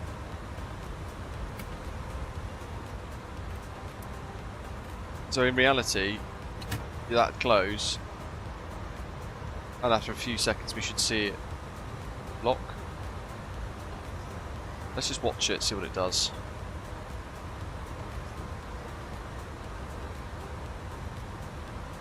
There you go. So it's kind of like automatic lock now, but you can't then just unlock it, which would unlock it. This is basically requiring a second step of pressing unlock to then get to the door, if that makes sense. That's what you're trying to explain, isn't it, Matthew? But yeah, they've not quite got that right. It'd probably be quite an easy fix because it's basically just a bit of animation, isn't it?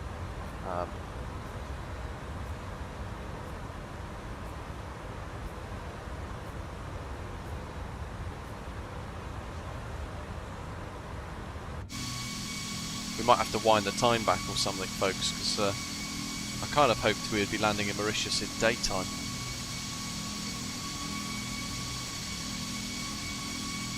I forgot we're also going ahead in time quite rapidly, aren't we?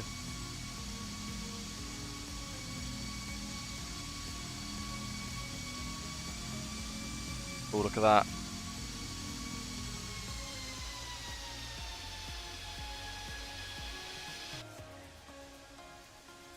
How does that work?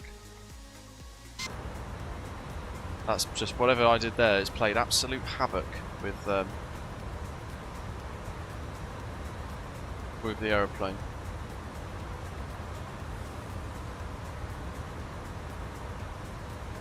Yeah, it's still summer though. It's basically like the summer season though, in Mauritius at the minute. So I was kind of hoping it'd be... It's like 3 hours ahead of things. So 17, 18, 19, 20. So yeah, it'd be a bit dark, but...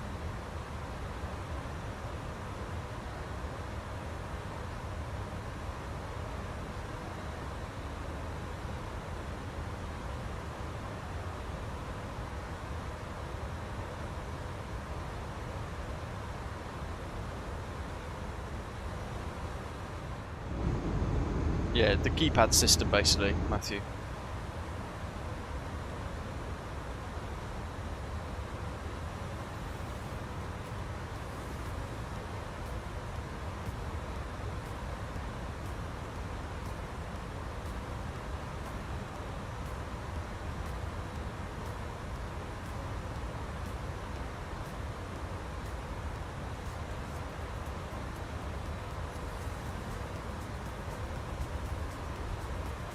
I would like to see them actually model, like a developer one day properly model the eyepiece as well. Not that you'd need to, it's completely pointless, but you know.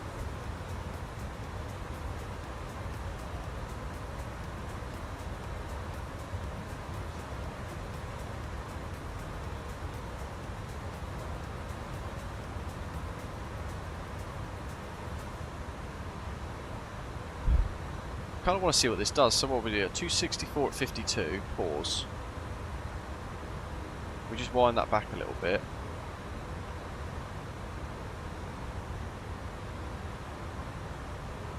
Locked 265 at 52. Okay, so it's not playing too much buggery.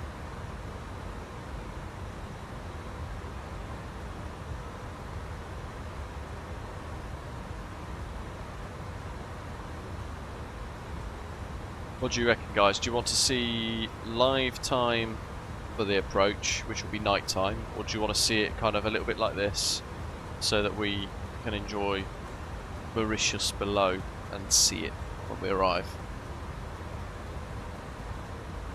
Because it is a beautiful island.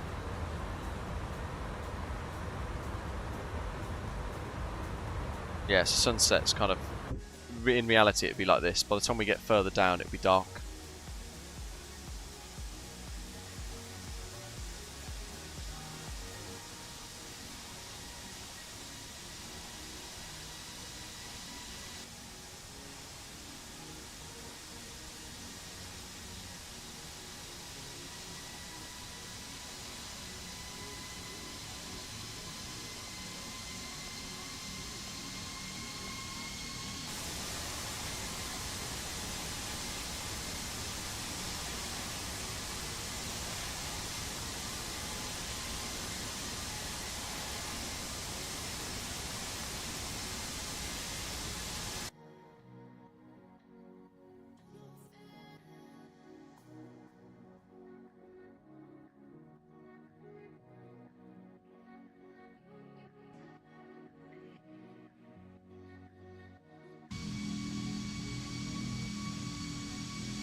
Yeah, it does have time acceleration, Badger, but we won't need to worry about that.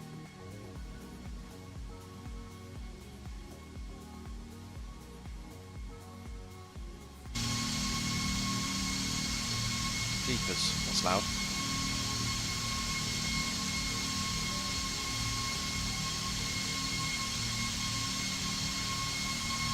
Yeah, that sun might need to come up a little bit more, you know.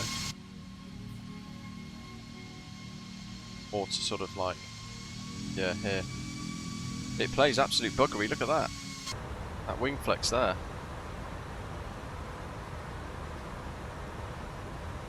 All I've done is change the time a little bit. We've still got live weather on.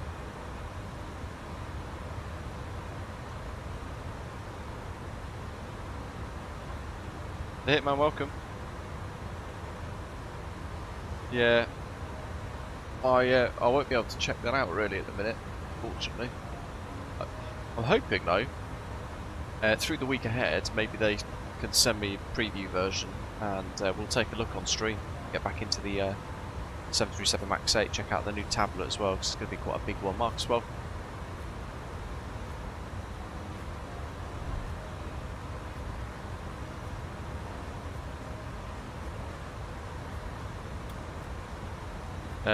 Zato, I've got a question for you. The next waypoint is VSP, Victor Sierra Papa. What's your ETA on there? I've got 15. No, that can't be right because I've changed my I've changed the time, haven't I? Bugger.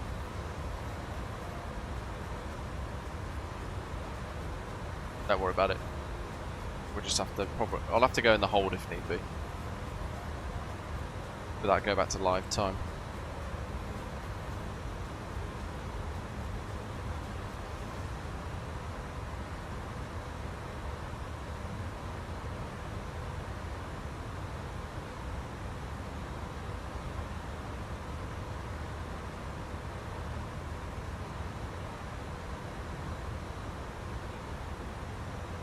Will do, Ian. Chris says, I think if you change the weather to the time you change it to... Oh, you change the weather to the time you change it to, got you. So, that's rubbish, isn't it? We'll have to go to live time. Yeah, look at that. That's a massive difference. What on earth? Way.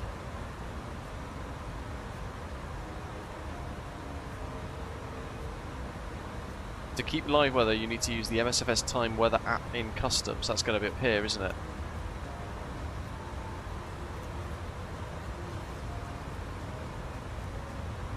That's the problem, isn't it? Because you can't then pause.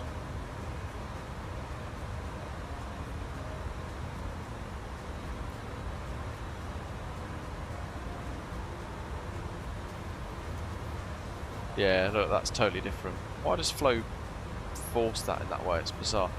Right, where are we?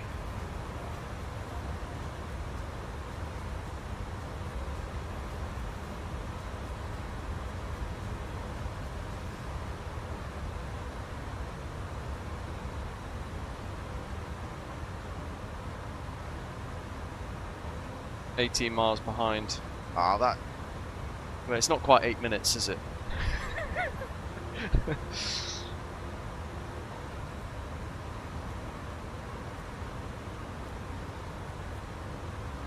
Might have to slow down.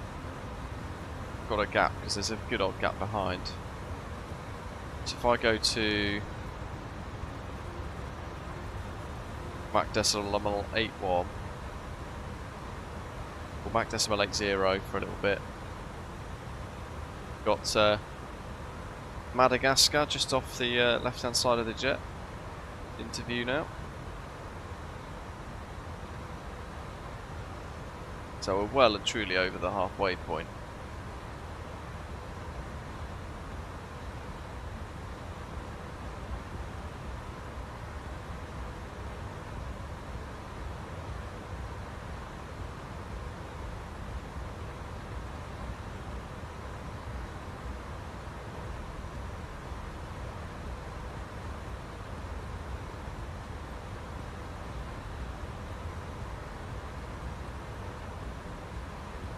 Oh, here we go. So ETA for Zato is 17:15, followed by me 17:21.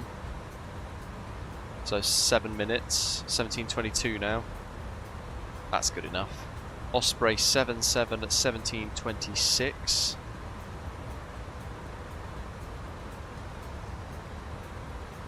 Osprey 2472 17:34.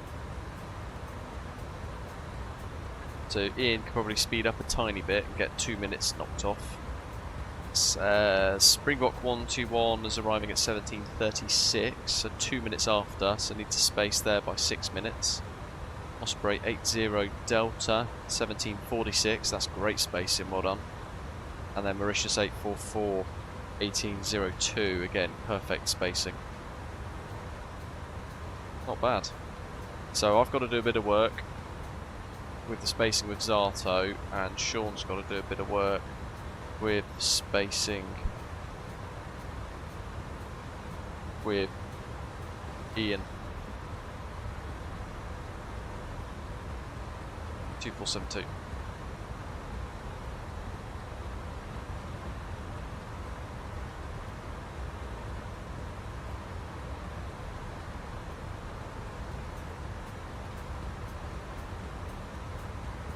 What are my thoughts on the upcoming Vector 787?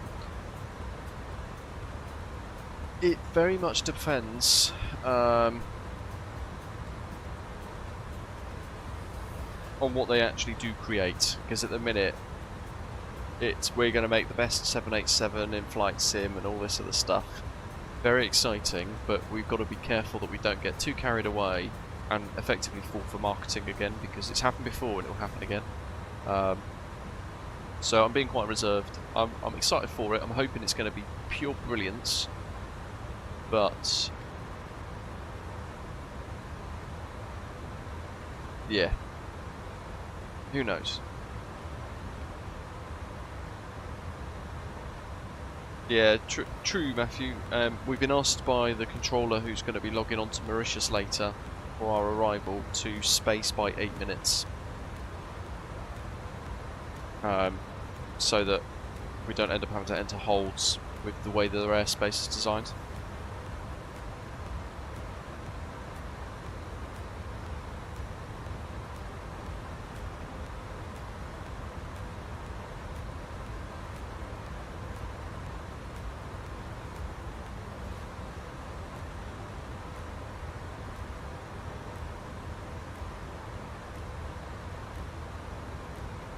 We need a good Madagascar scenery.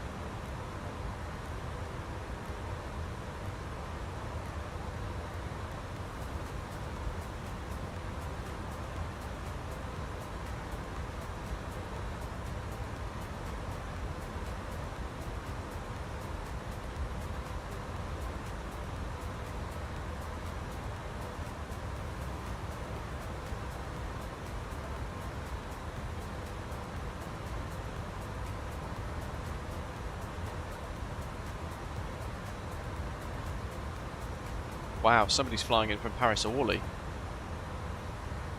17:02, so that'll be 15 minutes ahead of us. CRL 95 Alpha. Well, they've done well. Long old way.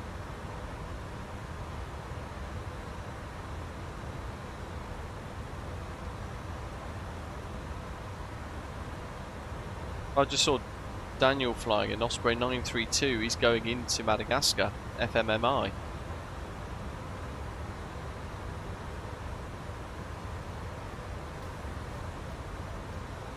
Flying from Johannesburg, but he's arrived. Nice. That's more Osprey activity than I thought there would have been organically around here.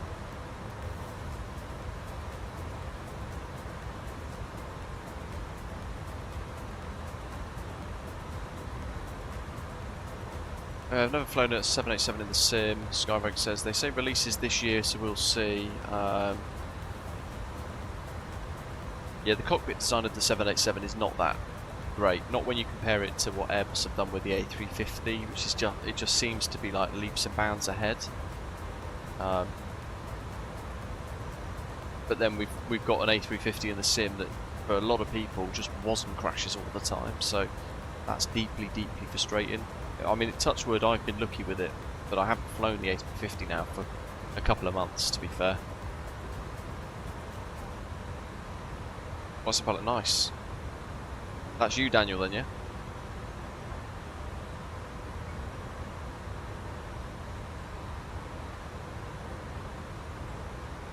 It's odd because I quite like it with the 737 MAX 8 though. That's the contrast, Skyvagger, and it's bizarre for me.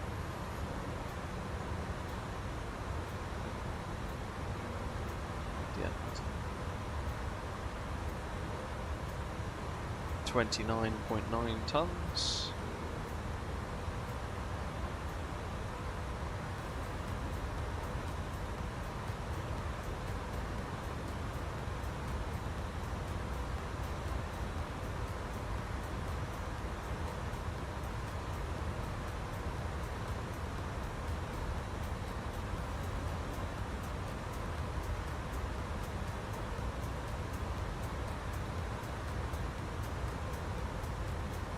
Dusty says it's what really puts me off when he builds aeroplanes. Even that A340-300, he's had 2 WASM crashes, thankfully both on the ground, and it hasn't yet ruined a long haul for him. Yeah, I don't know how they're coding it in the back end, because it just seems unstable for a lot of people. I don't know enough about it to understand what triggers it. That's the problem for me. What are we doing? So here we go, into Mauritius. In a little while from now, we'll be entering the Passa 2 Echo arrival for runway 14, which is going to basically take us to a waypoint called Ekbao, where there is a published hold for when it's busy. We basically hold off the island, away from the island, not to frustrate the very nice resorts. So Passa 2 Echo coming into Mauritius 156, 154. There's that hold, the initial approach fix at Ekbao, just off the southeastern coast of Mauritius.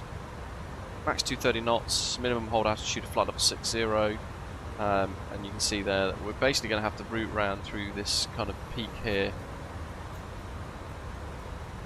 to head on in, and that is a peak that I've been on. In fact, let me dig out, I'm going to put a picture.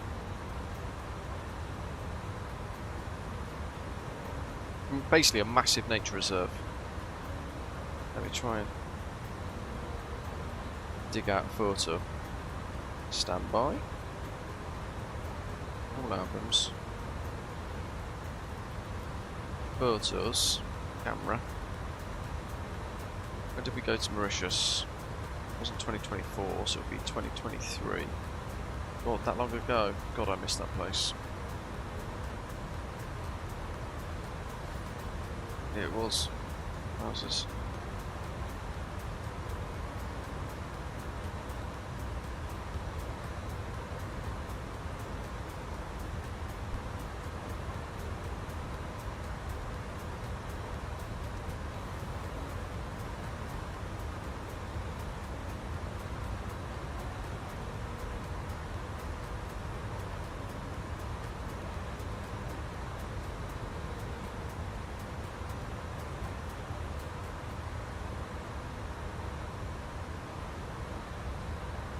I'm going to put in crew room chat 3 photographs, and then I'm going to pull it up into the old, whatchamacallit,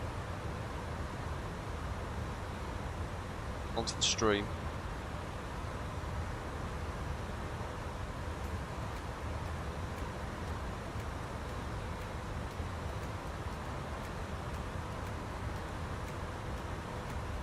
What have we got? Here we go, let's have a look. See, so that on the charts there, that peak is this bad boy. There it is. Now around the Casella Nature Park.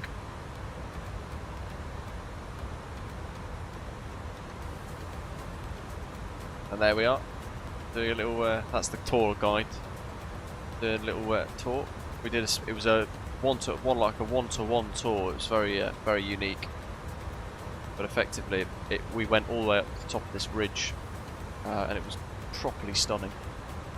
And then you look down over the park below, which was it was properly amazing.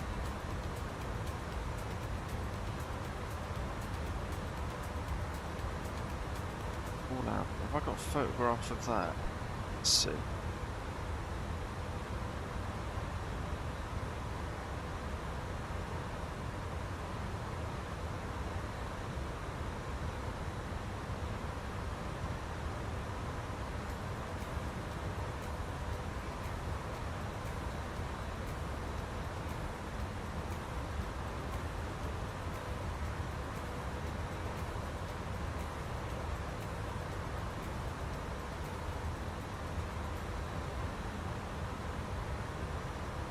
Oh, it's a video, but I'll put it in there anyway if it lets me. Is it going to let me? Yes. I know. Hold on, let me bring this up big. Well, it's going to wash it out on the stream probably. Look at that. Just pause it there. So you ended up looking all the way down through this valley. That's pretty much what we're about to fly over proper. And the other side there, on the charts,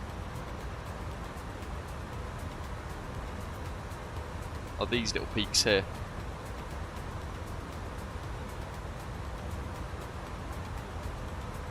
In fact, let me just get my bearings.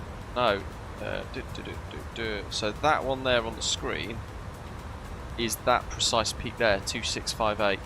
Exactly. And then the one on the picture there, which is the start of the video, is kind of here somewhere. Kind of looks down the valley that way as we pan round.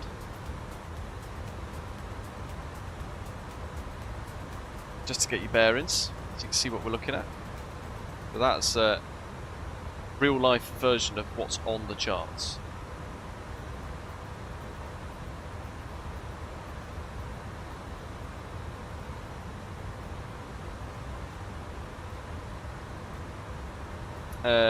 Skyvaggots, I'm curious, the current tail tank transfer, is it pumping back forwards now and prep for descent? It'll be pumping back forwards, basically because we're burning loads of fuel out of the centre tanks and the wings, so basically it's moving that forwards because it's just rebalancing that centre of gravity.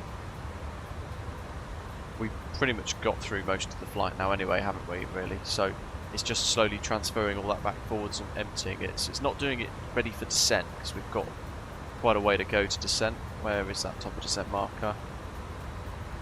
1553. So quite a way from now. For like an hour still. But it's just moving it forwards to get stuff back in there. It's main tanks basically. Is it to get your bearings or is it to show off your holiday snaps? Jack says. bit of both. Bit of both.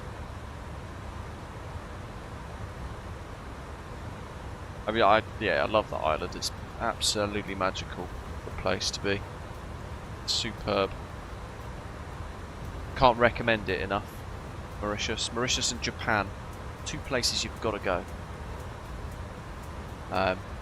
So from there, we're basically going to fly in past where I've just shown you guys on that video and then route in towards the airfield, which is just there. I could probably make this arrow a bit neater. Like that. So we'll be then doing the ILS. Typically, when you fly in from London Gatwick with British Airways, you route in over the water, basically like straight in like this. Like that. So when we flew in proper, we would have come in via, trying to work it out here,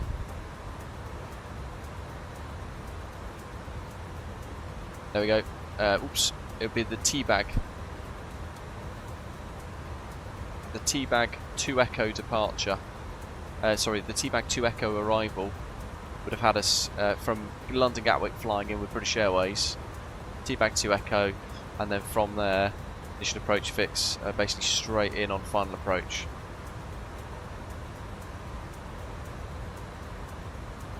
So that's what I've done in real life.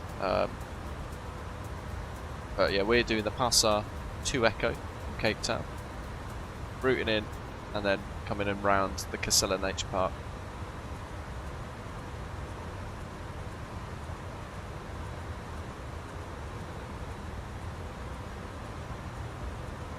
And then from Ekbal, there we go, that makes it more clear actually. You can see that what I just showed you guys on the video as well, in the Discord server, so that whole nature park there, properly magical. But coming in via Ekbal, flight level 60, descending down towards that final approach from ME889, max 185 knots, 4,000 feet. And that is 13 miles from touchdown. It is meant to be red like teabag because Mauritius was a massive tea plantation effectively. It still has huge tea plantations all around the centre of the island because of its special climate that it has. And certainly when it was part of like the British Empire as an island that the British ruled over, it was all around tea, all focused around tea and exports of tea. Yeah, that's all set. It's a 3.5 degree glide path angle into Mauritius, so it's slightly steeper than you might otherwise expect, but only by a tiny bit. And you'll see from Bigar and CPEPT 3,200 feet working down on that 3.5 degree glide path angle. Because this flies typically a lot faster, we're looking around 800 to 900 feet per minute. It very much does depend on the ground speed when we get on in though.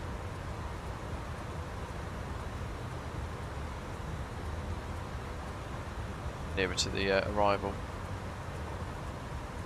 And then 1-4. I've never landed on 3-2. The 2 times albeit I've only gone there twice, but both times I've landed and departed, we've always used 1-4. So landing, and we'll probably vacate in reality at Delta, which is where most of the heavies will vacate on, and then we'll taxi on back up taxiway, which is actually an old runway. So it'll look like we're taxiing along the runway, but it's not.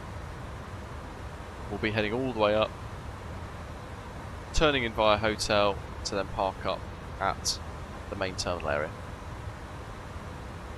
So that's what our landing and arrival is going to look like. That's what the approach is going to look like.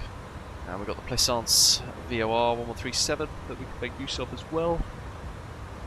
Just for bearings, you see these 3 little incuts here, 1, 2, 3 of the actual land underneath the chart, so to speak.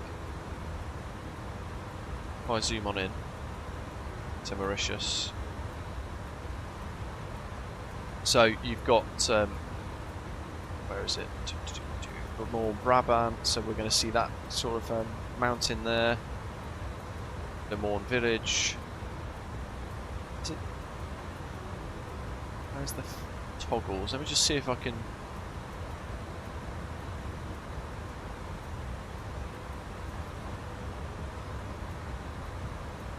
Oh, there we go. Pitou du Canot. Look at that for a landscape. Cameron Bay, Flick and Flack. Further up, you've got the city centre, Port Louis, up here, which has been overwhelmingly taken over. This whole section here has been overwhelmingly taken over by the Chinese.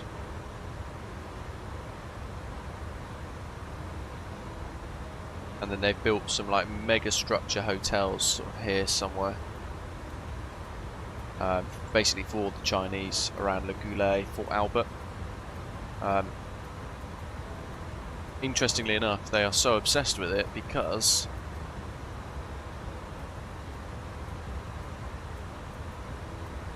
where is Diego Garcia?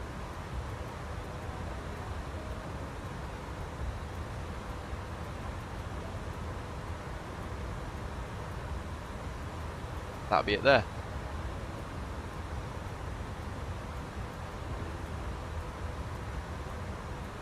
Because it's the closest they can get to Diego Garcia without building something on Sri Lanka, which is why they're investing so heavily in trying to influence Mauritian politics. Fun fact for you. But I'd stayed here before, Balaclava. There it is.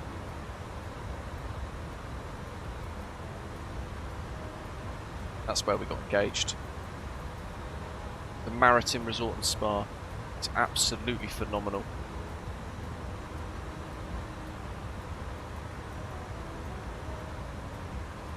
And then just in here, some waterfalls.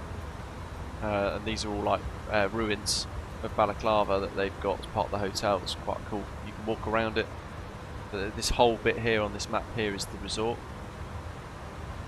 And then opposite that you've got Zilwa, something or other. I forget the name of the resort now. Silver something. And then when we went recently, a couple of years ago, where we took those photos, it was Grand Gorbe that we stayed. Was it Grand Gorbe? Melville, Grand Gorbe, Bristol Herb. Trying to spot it now. Where is it? We went to Zilwa Attitude.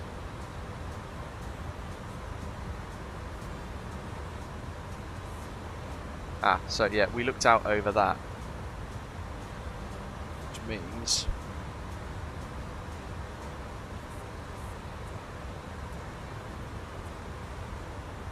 it's got to be somewhere here. Not that one. You have to bear with me now because I'm gonna have to find this resort. I can't not. Is that it? Yes, that's the one. There's the pool. Yeah, there it is. So that's one pool, and then there's the stepped pool. Working down. There's the. That's it. Beach 1, Beach 2. So that's Zilwa Attitude. So we'd stayed there, and they had like a little island there. You could take a tiny little boat, and you go onto this tiny little island here, and there's a couple of little things you could sit on, and they do like a barbecue, and then you'd look out over. Where is it? That island there.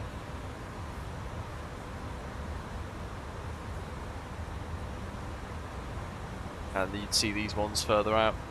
You'd see some ships and things sailing through.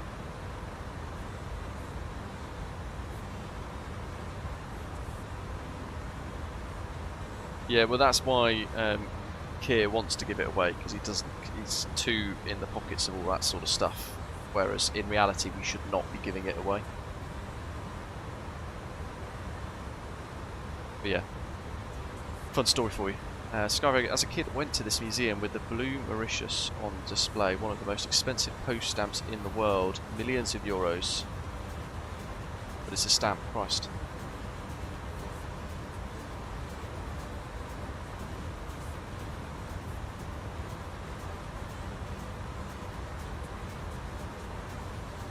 So I'll see if I can get these up here. Let's.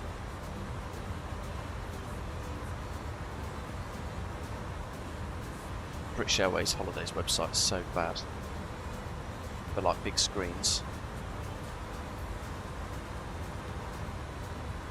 Here we go. That's the Maritime Resort and Spa. Look at this.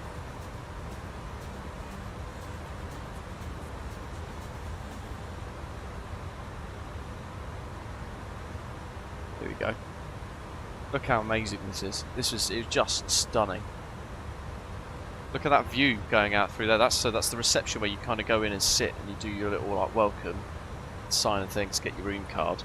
But it was the most phenomenal sunsets.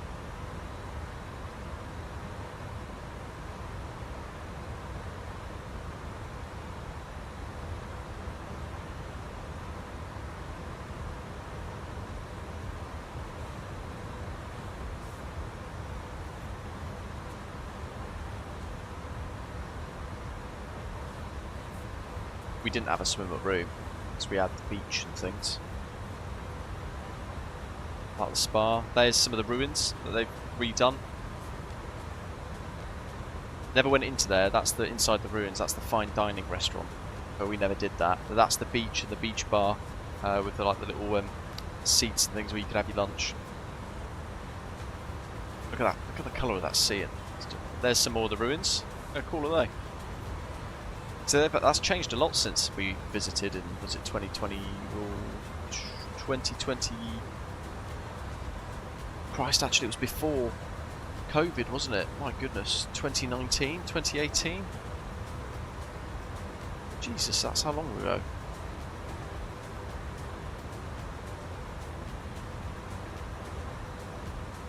Look at that.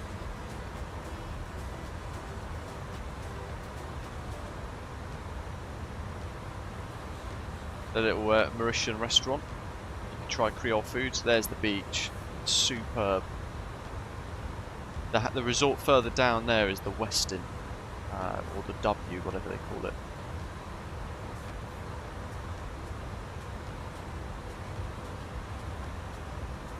Giant turtles. They have part of the resort. They had like the top. They had like a big thing where there's horses, giant turtles, all sorts of things. And all the horse. There you go. There's the horse. They're all retired race horses that were basically going to be dumped. But the hotel takes it on, take a load of them on to look after them. It's part of the resort, and they go trotting down the beach.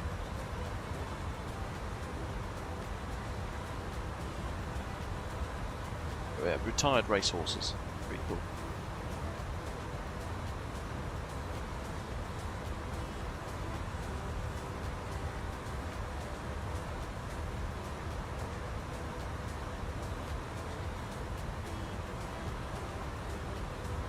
Golf course, that's new.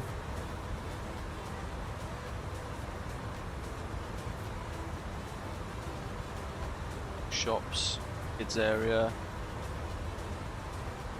gym, that's it.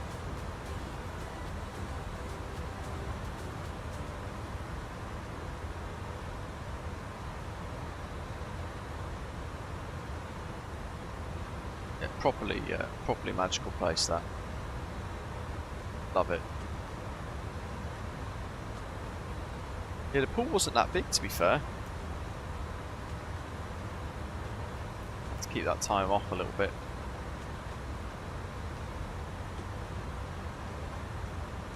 Yeah, me too, Jack. I do miss that because it's 12 hours flying, and I don't mind that. The missus is not so much a fan.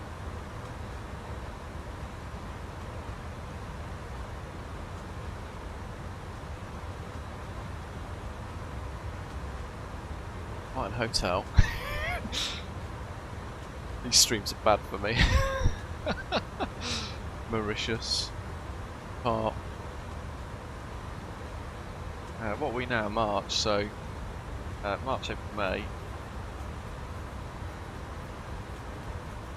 March 3rd, so it'll be February 7, 8, 9, 10, 12. So you have to do 13 or 15 days. So 15. 2. 3rd. I think that's the thing, and then so 2 of those. One room. Premium economy. It's such a long flight, you can't do economy though. It's so uncomfortable. Although the new cabin is better, to be fair. Let's see. I'll punch in business class, I'll see what it does. Oh, I've got the money for that.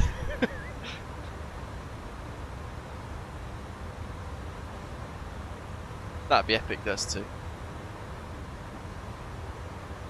Right, price loader high. Then I need to filter it to 5-star. 5-star in Mauritius is more like 7-star. A lot of other places. Beachfront, yeah. Obviously. Is there a toggle for adults only? Because that would be quite cool. Oh, adult only, no. Right. Jeez. So Lux Grand Gorbe is meant to be amazing. That's actually a bargain, you know. But the flights have only just been released. I say it's a bargain, it's grossly expensive. It's almost 12.5 grand for 2 weeks. That's full breakfast as well, Christ. But that is one of the best resorts on the island, full stop, the Lux Grand Gorbe. I could never afford to stay there. Where's the first all-inclusive price? What? I ticked the wrong option here.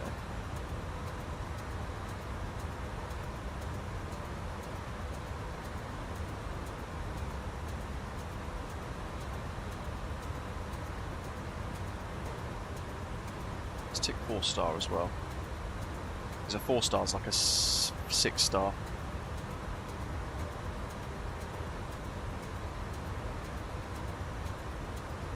They changed how the BA website works. Oh, there we go, all inclusive. Ryu is Thompson, so Tui. We almost booked Ombre, that's quite nice. Jesus, 12,000. Just almighty.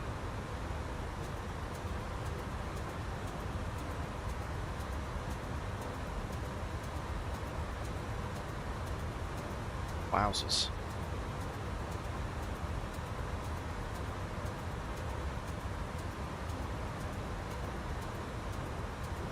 Thing is, what's amazing is you could go this time of year to Mauritius, and the temperature is like genuinely, it's warm, it's hot, it's nice, but it's not, you know, you go to Caribbean and you're mega sweaty because it's super humid and it's sticky.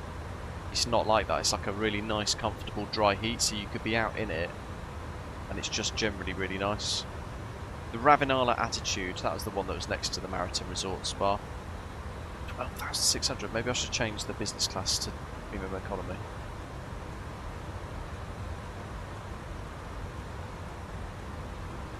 Because that is going to be most of the price.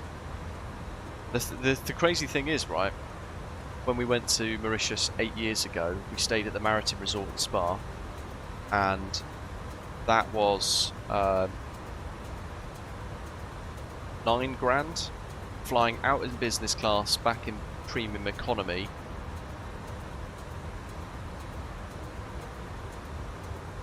But and that was for 14 nights, so 15 days holiday. But the same price of that holiday now is nearer to 15 grand. Wild.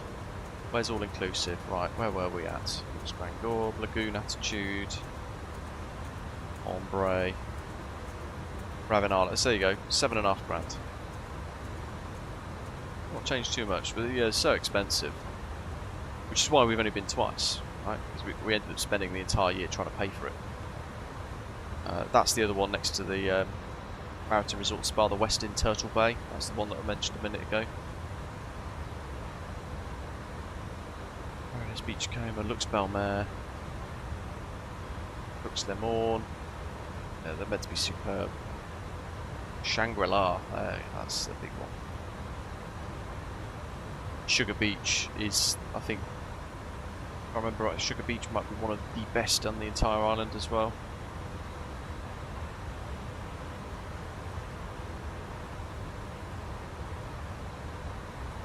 Yeah, look at these, we're going crazy now. Full breakfast, half board, Radisson Blue, Radisson Blue. Well, the Maritime Resort's not even on there.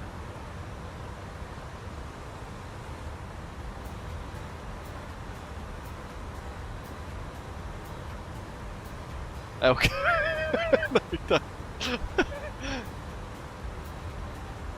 Where I'm trying to find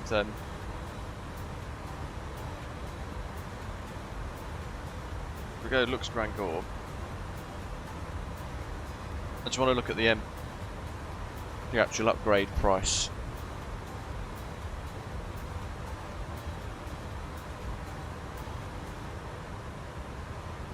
Here we go. Wellness Junior Suite, Kinbeg, all inclusive, add another basically 3,800 to the price. So yeah, straight away now you're over 10 grand. Gosh.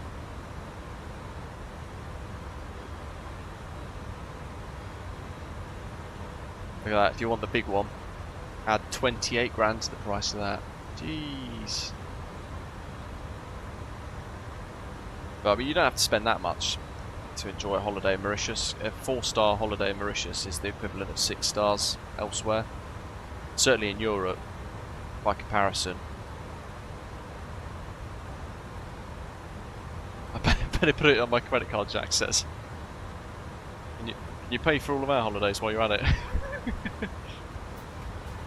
Yeah, it's a totally different lifestyle that, Tom, isn't it?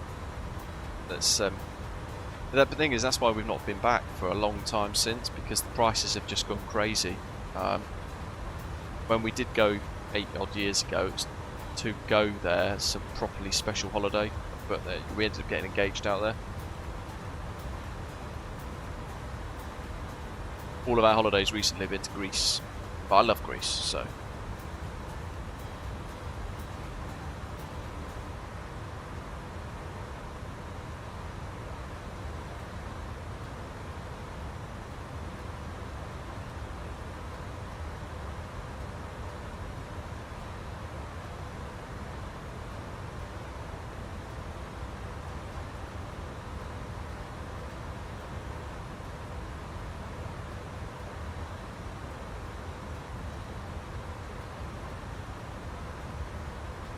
slope in, get so we've got loads of time left. The UTC will be well out because we've changed the time, but we've basically got an hour left to go. Got an hour to find a holiday in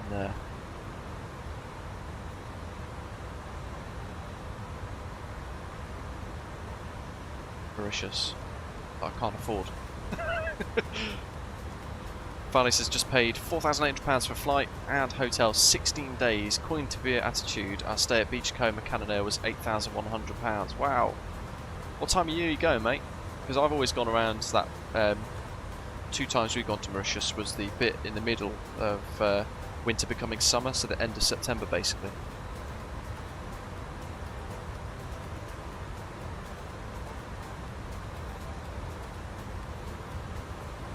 Have you been to Mauritius before?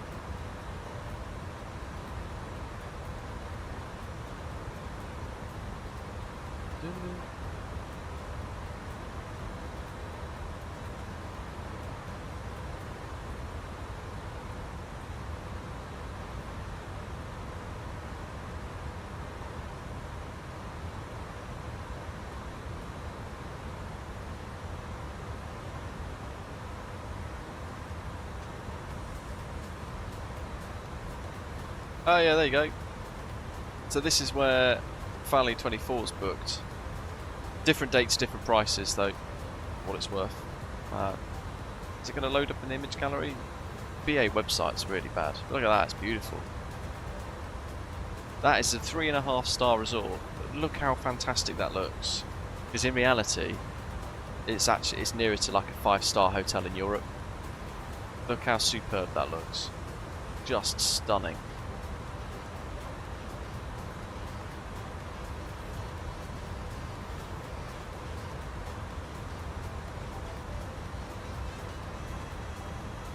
Outdoor gym, how cool is that?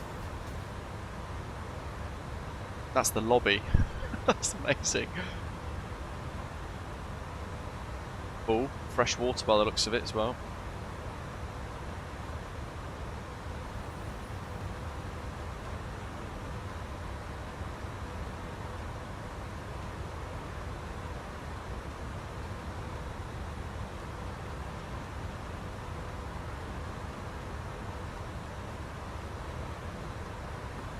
J, that's the street food shack. Make sure you have their version of like fajitas.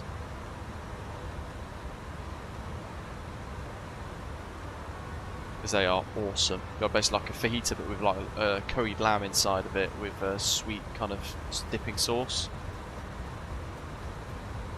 I highly, highly recommend those.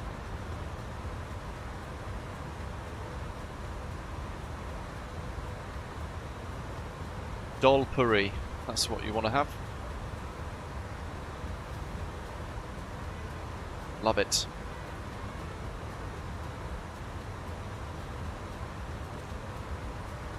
Fairly nice. 3 previous times in February. Have you always gone to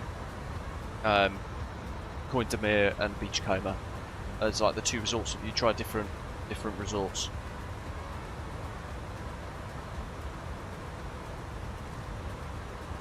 And what are your thoughts on Mauritius? Because it is just such a stunning place, right? Ben says the inner build's A330's being a pain, doesn't know half the points on the final approach, so I might have to ask for vectors. Ooh, Christ.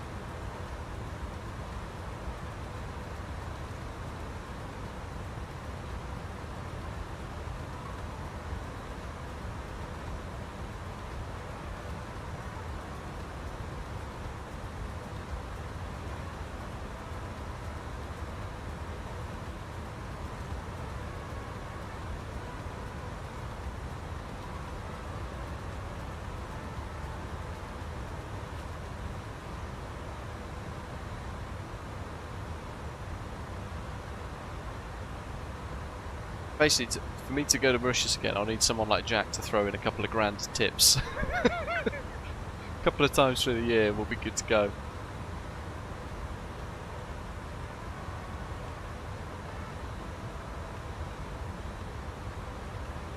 Tamasa on the south coast is meant to be a really nice resort. Actually, where's the adult only options? I do like an adults only holiday now.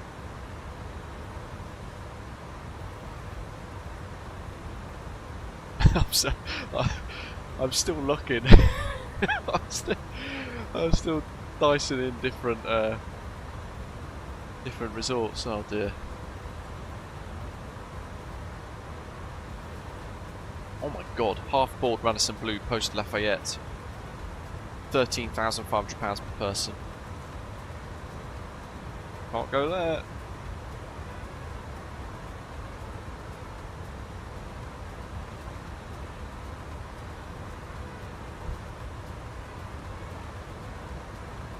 Yeah, you're a train driver, Dusty, so you're going to be able to pay for these holidays. You guys are super rich. Yeah, Japan is stunning, Badger. If you can ever get to go there, I can highly recommend it. Fly into Haneda, spend a week in Haneda, then go down to Kyoto, Hiroshima, spend a few days in each of those big like sort of cities as well, Osaka as well, and then work back. It's yeah, it's just amazing.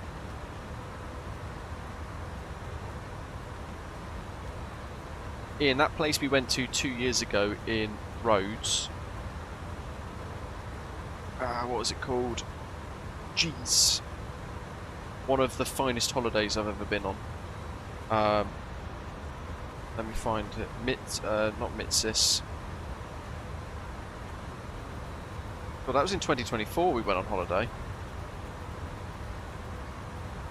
God, how painful. We've not been on holiday since 2024. Maya. M-A-Y-I-A. Maya Exclusive Resort in Rhodes.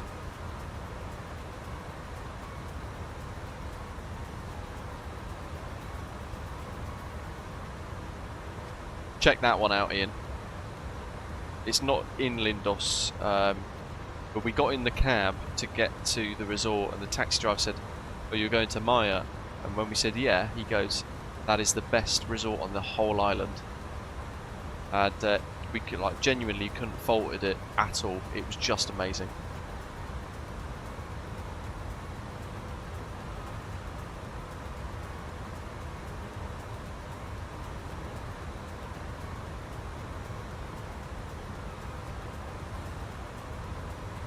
Yeah, I had somebody at work go in June, Fally, and she got married out there actually. And they had a couple of more days of rain than they expected, but beyond that, they said it was still just stunning, as you would expect anyway. Hey, Miss Burger, welcome. But yeah, make sure you go get some dal puri.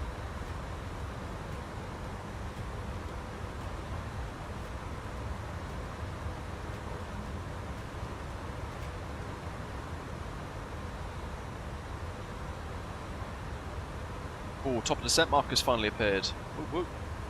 We have to start checking the data on that soon, actually, as well, just to make sure that we are all good with pre-arrival setup.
Zil attitude, there it is. Premium economy each way, all inclusive, £9,000. Jeez, it's gone up the back grand and a half. My goodness. Paradise Cove, Butakito, that's meant to be beautiful.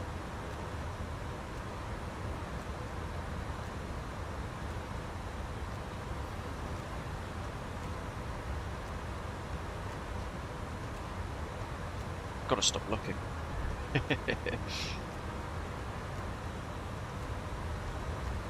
Right, let's focus what we got on the maps, because otherwise I'm going to be sad that I'm going to Mauritius. Right, where we go?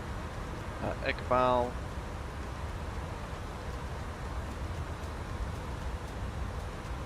Flight level 74. Initial approach flight level 60.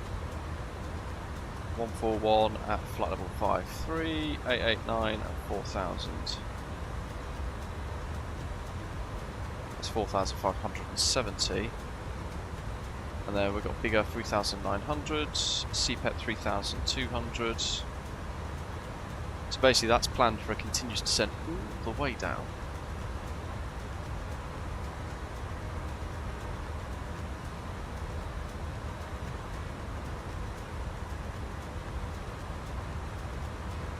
Oh, Valet, amazing.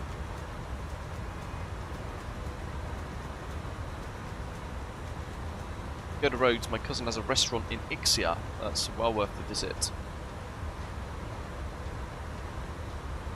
Hey Sam, welcome. Are you still circling around, mate, over the island? You are. How long have you been in the hold for? If you're going to connect to VATSIM, by the way, don't forget to file a flight plan first, then log into VATSIM. AK, so I haven't got the inner-built A340-300, unfortunately. I had hoped for some time to get my hands on it, but they don't reply to my emails, unfortunately, so it's not really an option for me.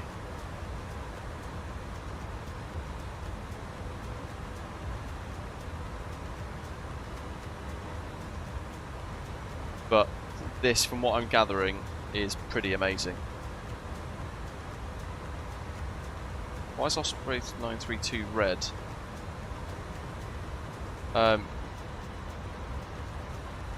Daniel, you're squawking 7700 on VATSIM for some reason. Where is he? What's his username on the chat? Christ. Hey, you're SimCFI, welcome. Sorry, matey. We were getting so sidetracked by holidays, I didn't notice you in the live chat, mate. Flight Sim Pilot 940. Yeah, Daniel, check your squawk. Squawking 7700 for some reason. Set it to 2000.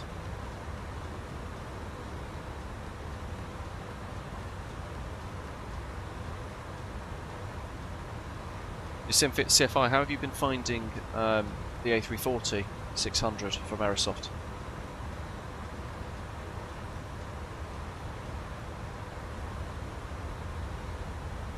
Let's put some fixed rings in jets. So what do we want? 8 miles IPL. That's for the ILS. 7.4 DME from Plaisance VOR.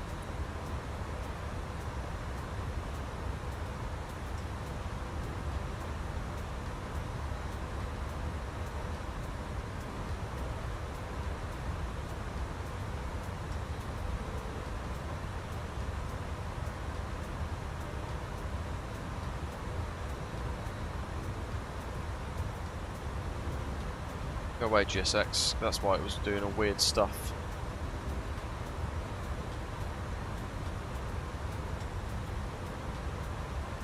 Right.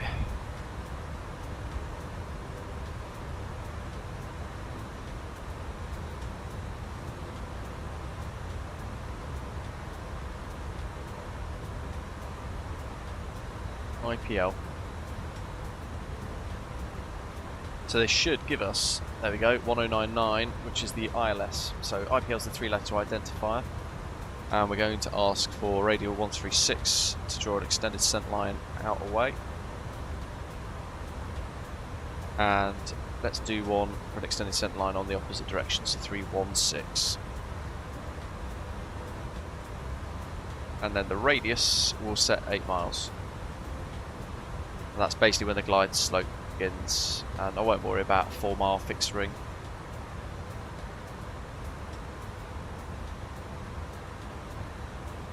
How was Cape Town? It's busy around 10 in the morning. That's what out Sam says. Yeah, it seemed really busy, didn't it?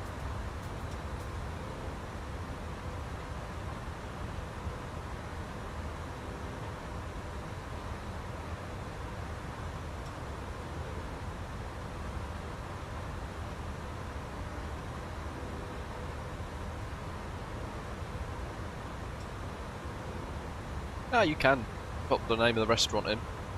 If we ever go to Rhodes, and hopefully one or two of us can actually try and visit and enjoy some food there.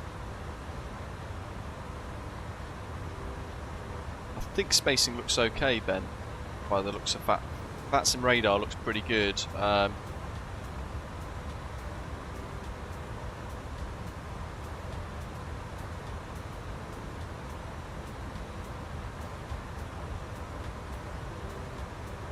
don't know why this guy's 7700 though. Trying to find his username again. Where is it? That's Pilot 940.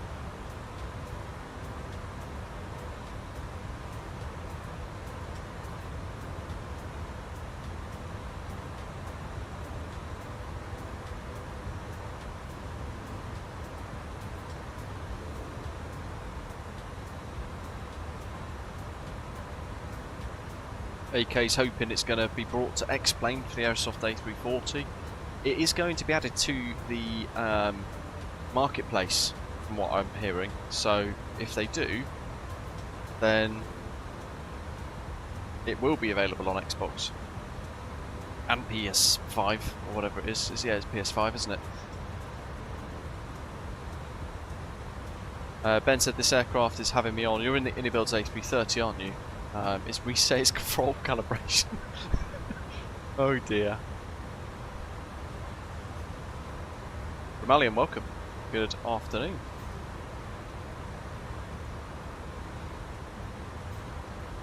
I'm just going to click on FIMP and it's telling us for the arrivals the sequence looks like Osprey 343 Echo, which is Zato 1718Z, followed by me 1724. Let's go back to managed mode. Speed up a tad. So I'll be landing at 5:25, 45 minutes, and then at Osprey 932, Daniel is landing at the same time, which is not ideal. So if you can speed up quite a bit, Daniel, that would be great. Otherwise you're going to be stuck in the queue, and then we'll all be compressed into holds for that 8-minute separation. So Osprey 932, then Osprey 77 is 1727Z. Springbok 121 is 1735. Osprey 2472 1741. Osprey 80 Delta 1748Z. Yeah, they're really good spacing. It's just a few of us that are a bit buggered.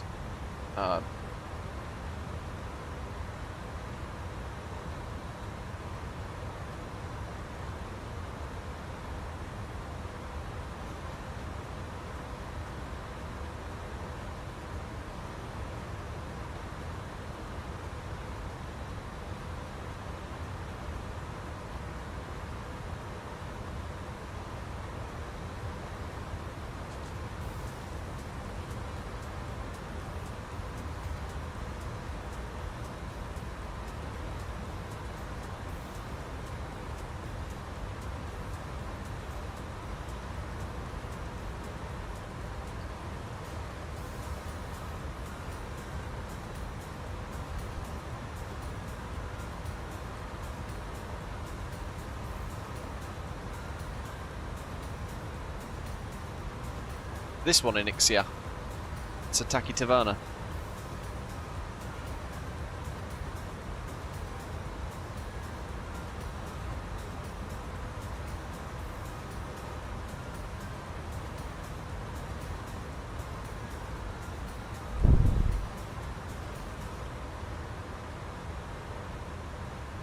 Ixia. Where's it gone? Got some good reviews. So I don't want to save the image as.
Cheers, Sky Vagrant. Have a good one, matey. Enjoy the rest of your weekend. Have a good evening.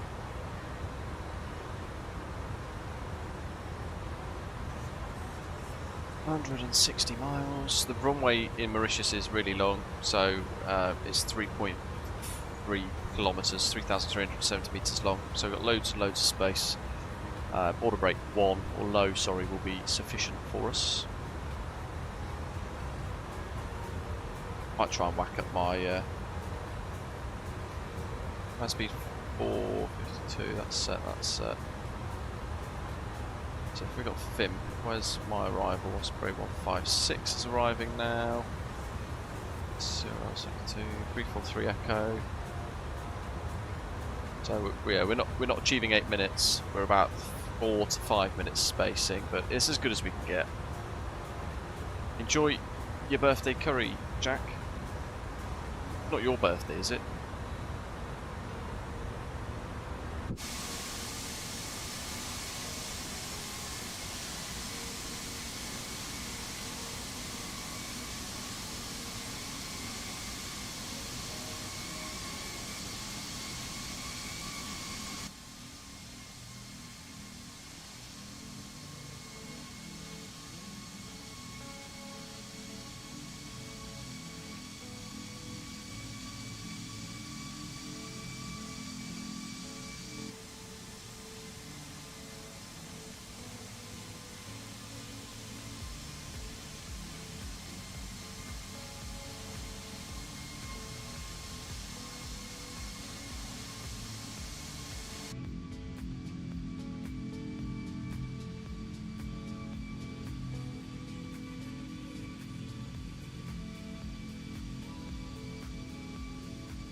Yeah, it's each to their own. The big 40, Jack, amazing. A happy birthday. Happy belated birthday, rather.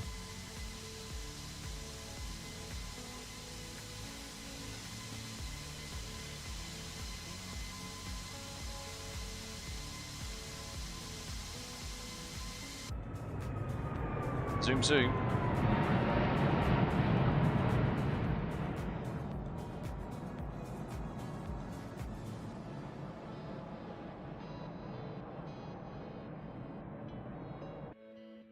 Look at that for contrails.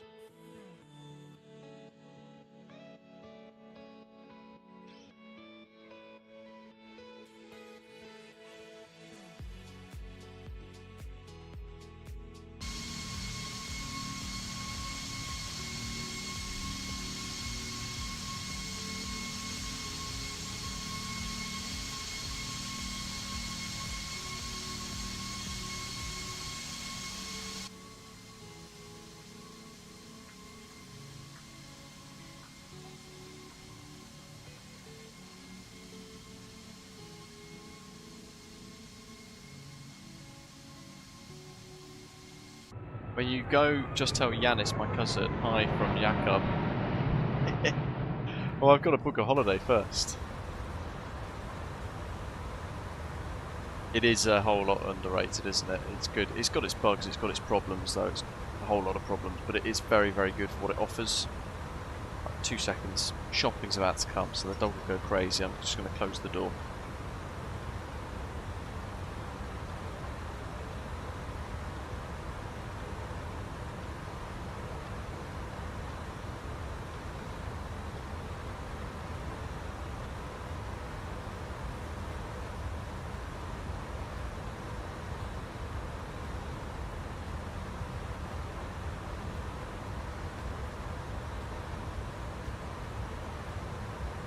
The one thing, right? with getting in and out of this seat now. Now I've got throttle units and things connected to the desk and everything. It's so hard getting in and out of this Boeing seat. You kind of have to become like a contortionist. It's hard work. 160 miles, let's go. I think so, Herky, yeah.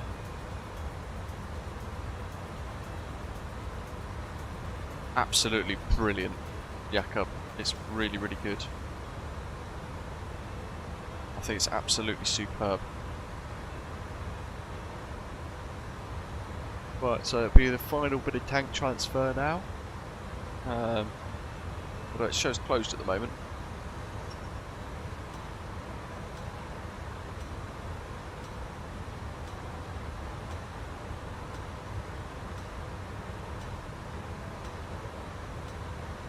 Just keep an eye on that for a wee set. Well, it's transferring it here, but the tail tank transfer shown closed.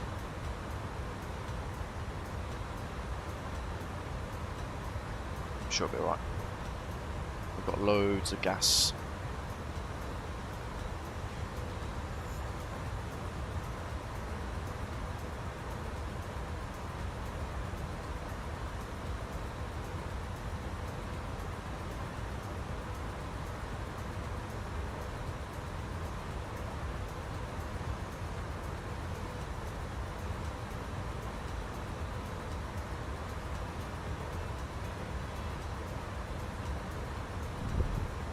One, 2, 3, 4, 5, 6, 7, 8, 9 people flying along today. Epic.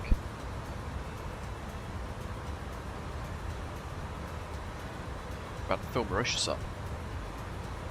This has made me this has really made me want to book a holiday and go abroad. My goodness.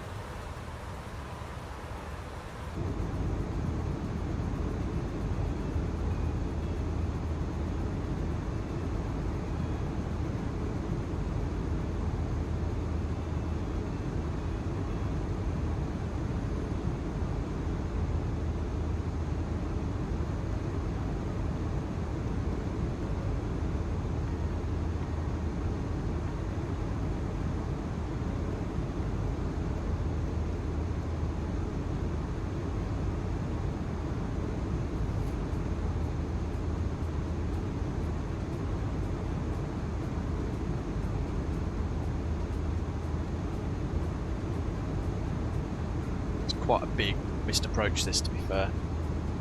So if we do go around, it's going to be maintain runway heading to Epnes, which is an RNAV waypoint 4 miles after the runway, over the water.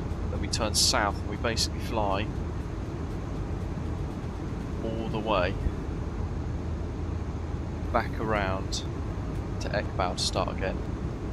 So it's basically a 50-mile missed approach before we then fly another 20 miles to fly another approach again, so we're looking at almost 100 miles round circle trip. We go around 070 degrees at 8 knots, all the nines, scatter clouds 1700 feet, 26 degrees, dew point 24, QNH 1013, very nice.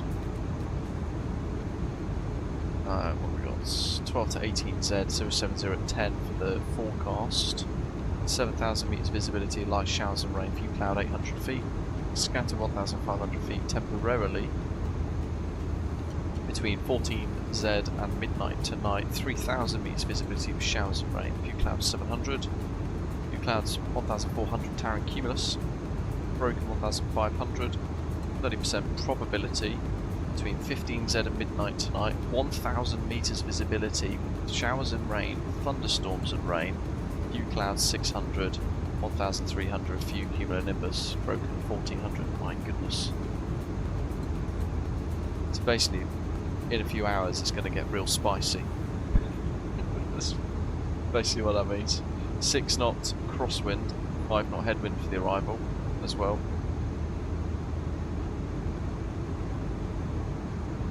Be good. We're arriving at the right time, I think, where it gets really hairy.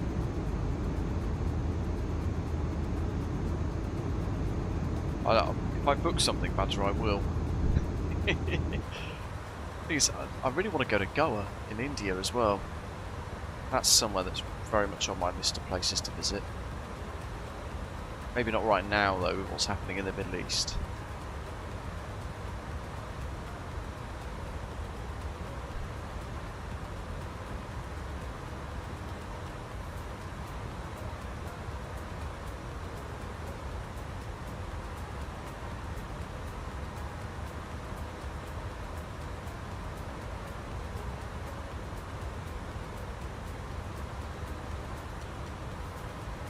There's the weather. Elevatex. Zoom out a little bit.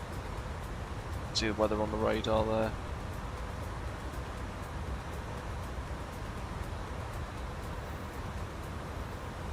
Right over the top of that Le Tampon, literally what it is called, there's a little red cluster of intense weather.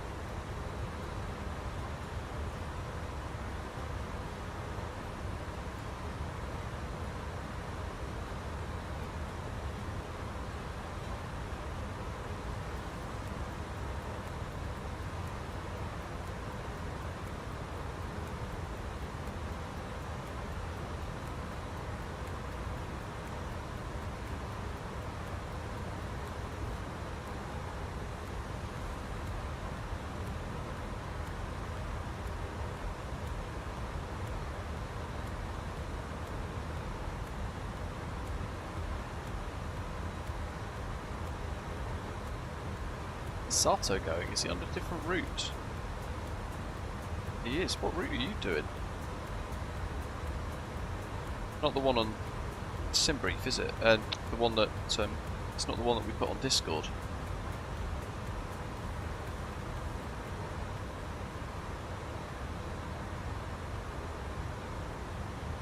Sam's on his way in. Yeah, it will be bumpy for you there, mate. Going in between the hills.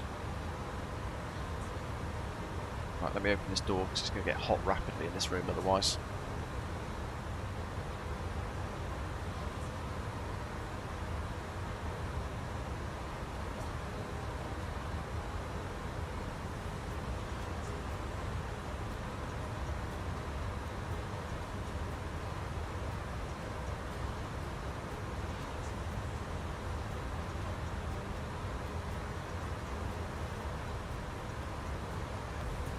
That is hard work getting in and out of that chair. Right. Which volcano, Brimalian? Remind me, I think you're on Reunion, right?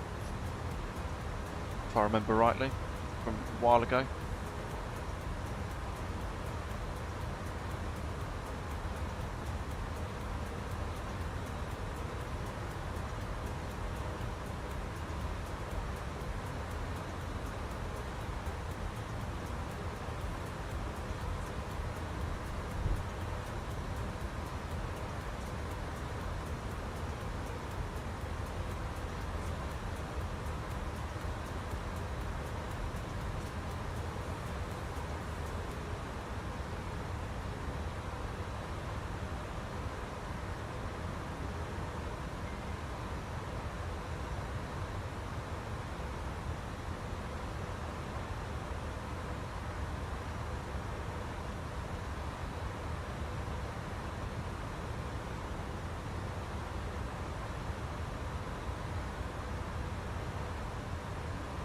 Yeah, that's it, I remembered.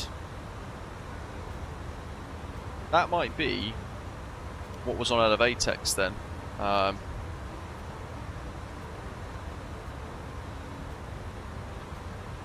Piton de la Fournaise on Reunion.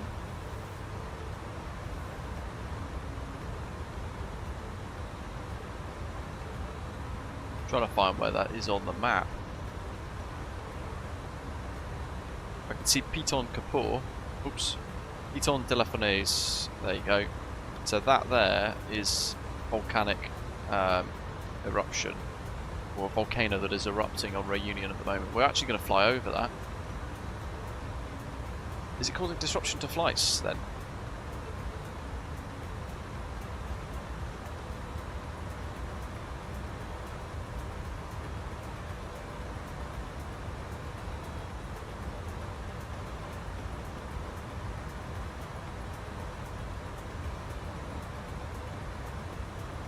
Mauritius approach. Procedural service only, 11901.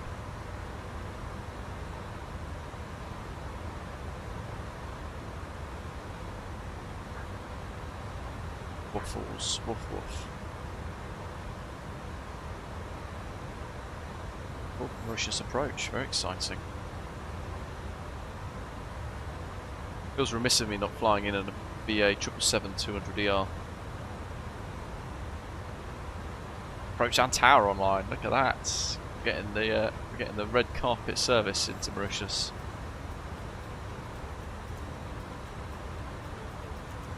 Oops. Trying to keep the time just right so that we can get a pretty amazing sunset arrival as we arrive as well.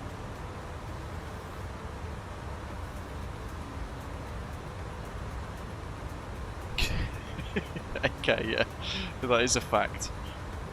Right, oh Christ, top of descent is bearing upon us, 60 miles. We're going to go auto brake low for the touchdown. We've checked all the data, the VOR motor's set, constraints on, weather radar's on, set up ready for the descent.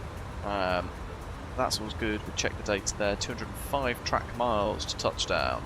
Expecting the ILS Zulu 14 into Mauritius.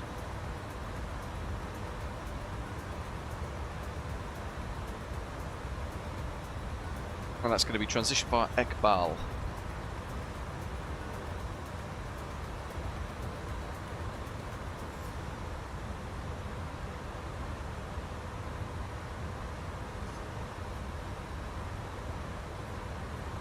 Oh yeah, they're fully briefed, Sean. It's VATSIM SSA.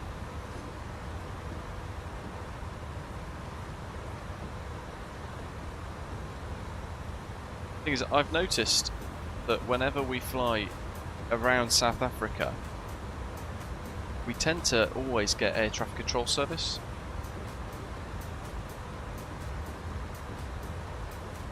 So for me, that kind of does help solidify that maybe I should transfer to them, because they've always seemed like really proactive as a group. John, no worries matey, it's as good as we could get. We did try.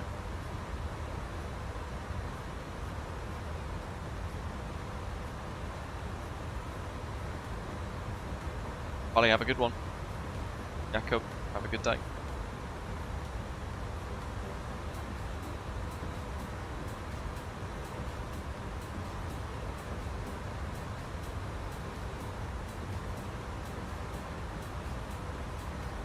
Yes, Azato's routing is taking him directly over La Réunion.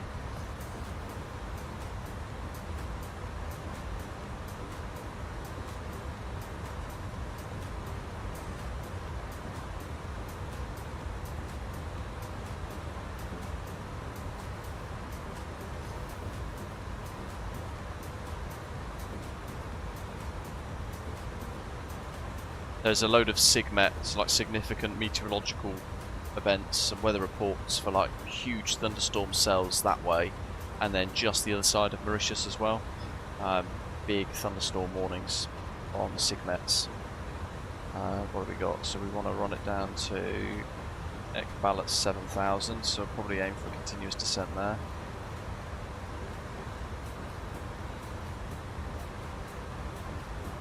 That's set to low. Little attention grabber box is highlighted.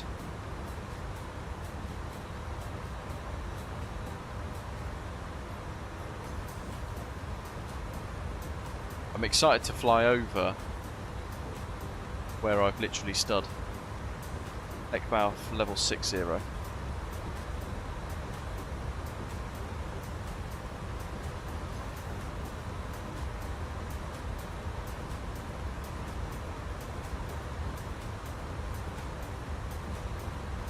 That's going to shift my top of descent forwards quite a bit, I think.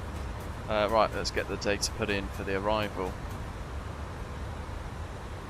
Let's get that set. Rock and roll. Good effort, Sam. What was the profit? So, QNH 1014. In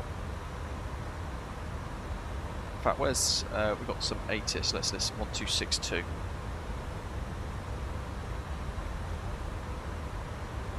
Let's use COM2 and see if it works.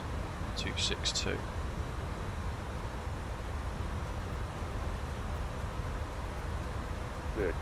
Yes.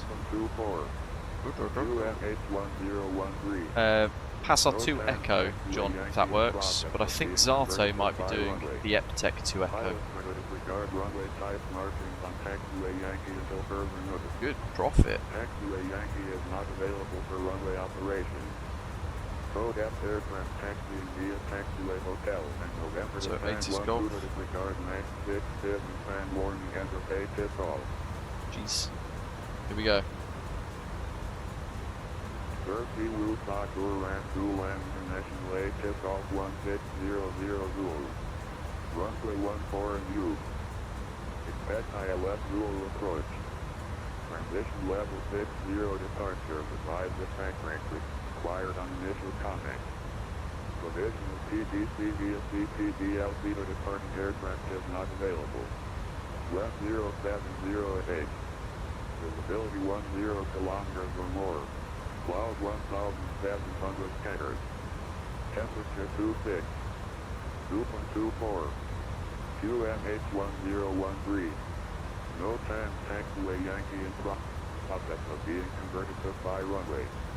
Pilots are to disregard runway type markings on taxiway Yankee until further notice. Taxiway Yankee is not available for runway operation. Got it. Cool. So, does the ILS Zulu work for you, John, or do you want us on an RNAV approach? Category D, 471. 14 full flat. That's set.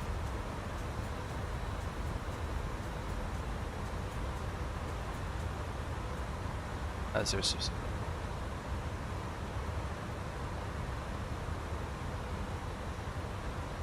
And 26. Whoa. Step on down. Just about made it. Managed speed.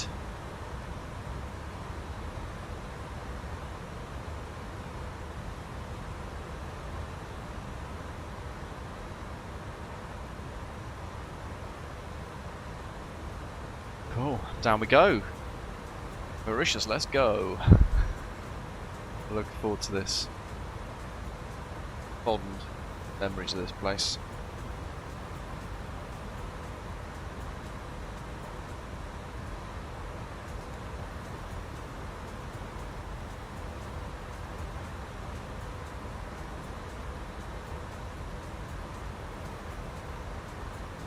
Yeah, we're coming in via Passar, but I think Zato has filed for the Eptec 2 Echo arrival, whereas we're all flying on the Passar 2 Echo. Sam says, are the systems in the A340 similar to the A330?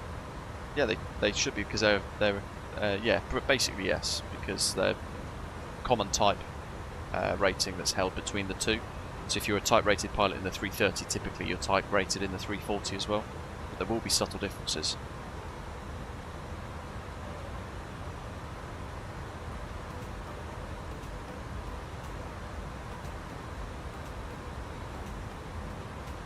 Down we go, proper. Accepting the VNAV path.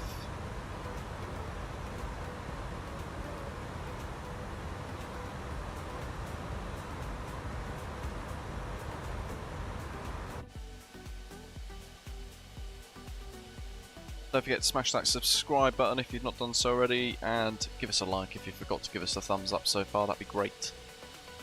It's been a long old stream today, but it's been quite good. Gone fairly quick as well. We've had some fantastic air traffic control.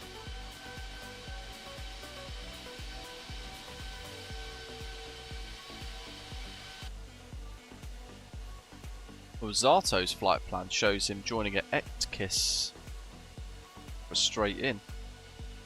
Not sure what he's filed. I'm trying to find his arrival.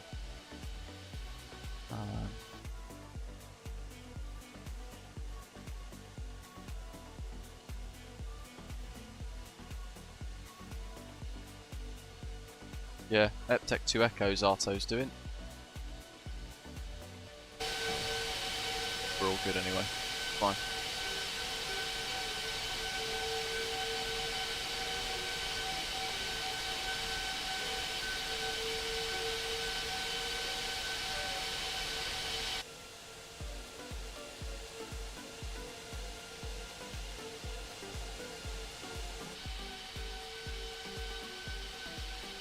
I've got no idea, Ben. I've pinged them twice on vPilot chat as well to say set your Squawk 2000 and work out your sequencing.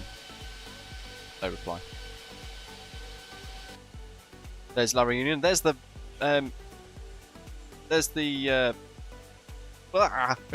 excited noises. The volcano that's erupting in Reunion at the moment. Look at that. That's phenomenal from above. I managed to grab that in a screenshot as well. Let's go into this view. Look at this. There's La Reunion.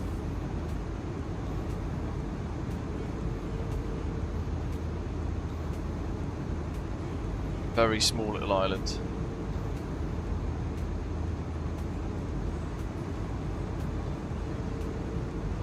Yeah, that's epic, isn't it? Look at that. That's stunning. So the sim doesn't quite replicate actual volcanic activity, unfortunately.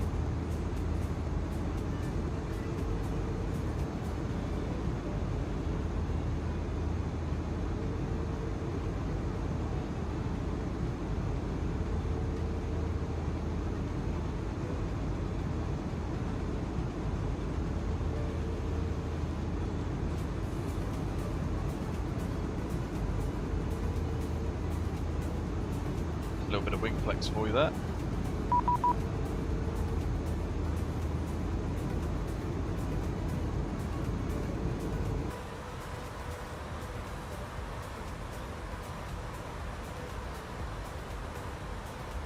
Let's speak to Mauritius Approach.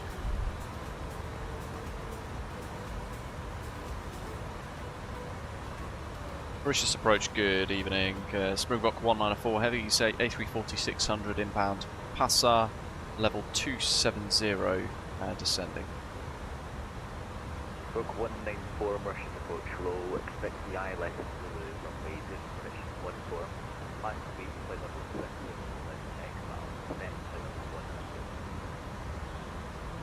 Evening, descend level 100, and expect ILS Zulu 14 and level 60 Ekbal, Springbok 194. Springbok 194, thanks. Report to your time estimate for Ekbal.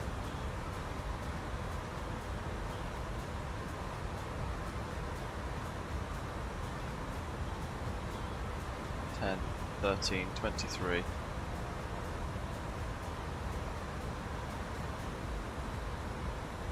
I'll have to do some funky maths because I've wound my time back. Okay. Ekbal 70, 80 miles.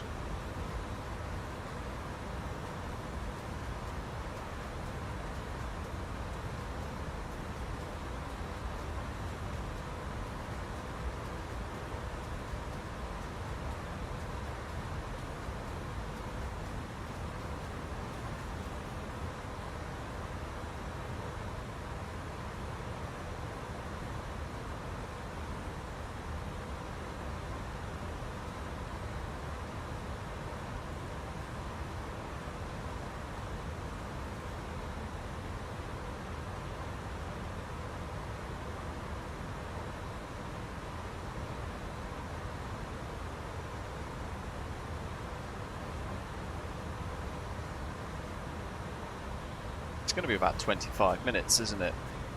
20 minutes, so we're looking at 17:20, 17:25. Yeah, I could set live chime, change it back.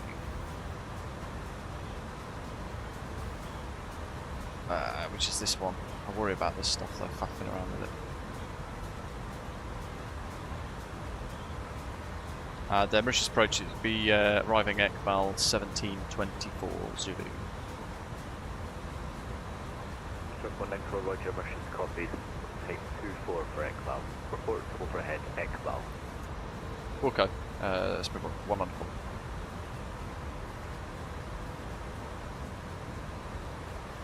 Basically 10 minutes.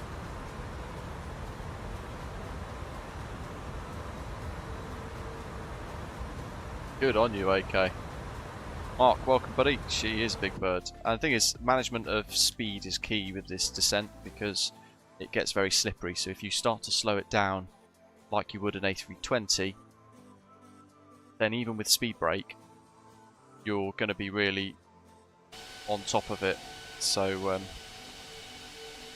you might be struggling to get it slowed. I think Zato's fallen asleep, hasn't he? I think we should probably ping him on Discord. Hold on.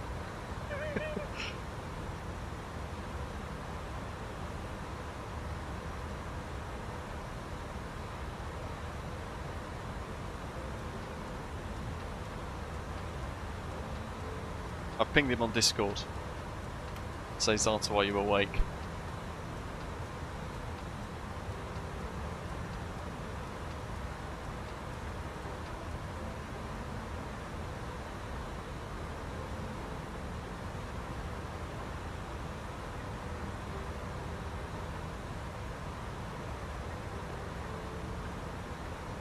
He's flying in though.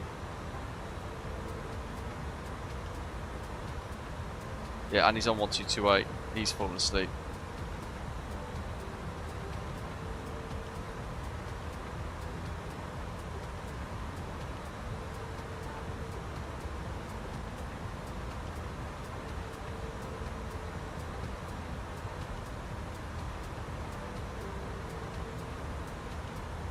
But yeah, Dirty too. I think he's still logged onto onto VATSIM as well though. This is a long one for you, Ian, to be fair as well. You're in Australia, so...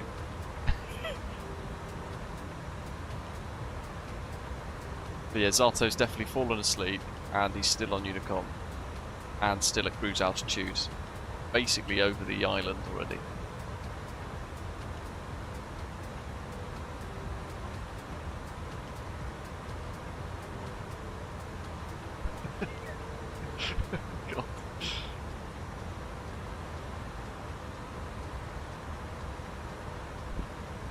Zato, are you awake? Hopefully that sprung him into action on Unicom.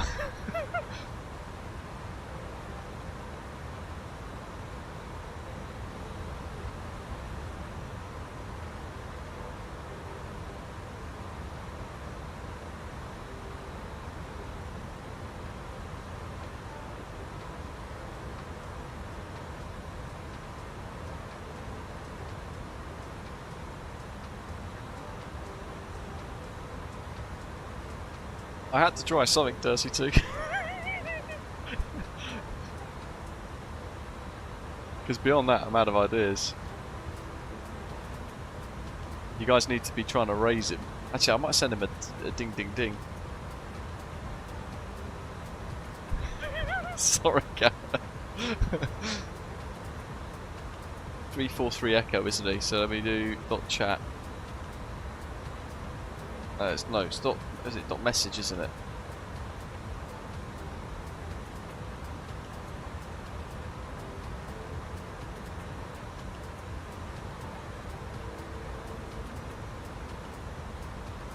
.343 Echo.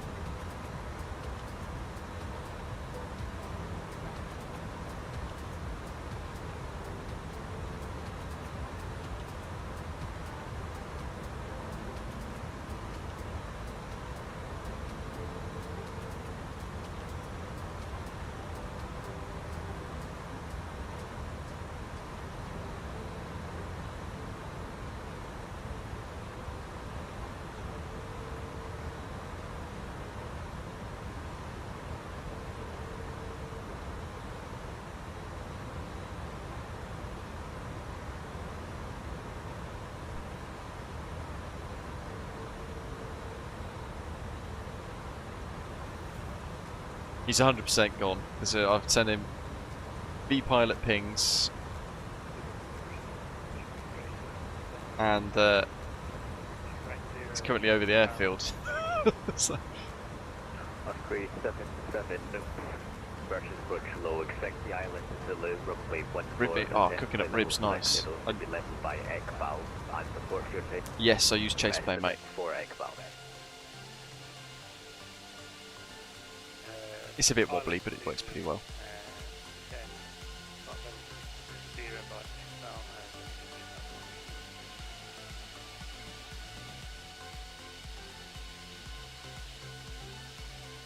hopefully we've nailed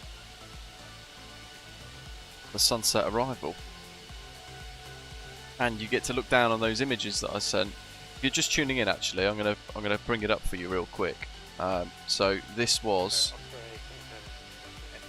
is going to be on the right hand side as we start to fly over the airfield. Where is it? Where is it? Where is it? Where is it? Where is it?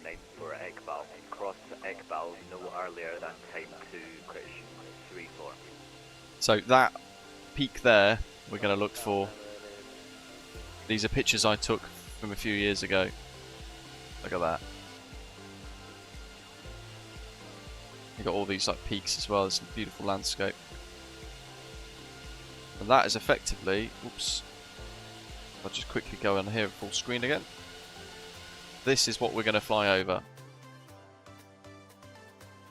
That amazing valley. Which I wasn't even showing you because it's on the wrong screen. 377, thanks, support inbound Egbal. This.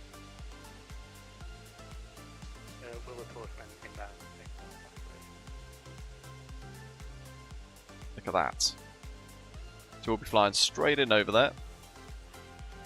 Top of that valley. We should see all of this.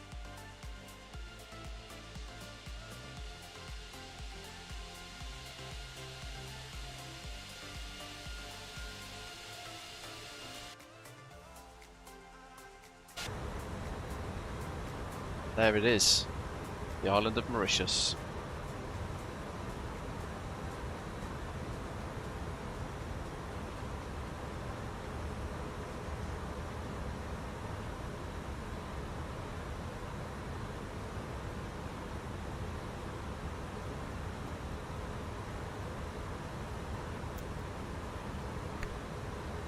Approach speed got 121, I think front level 330 and pass out.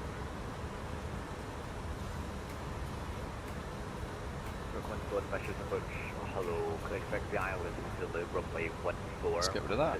Why is taxiway Yankee converted to a standby runway? You'll see when we get there it is a standby runway.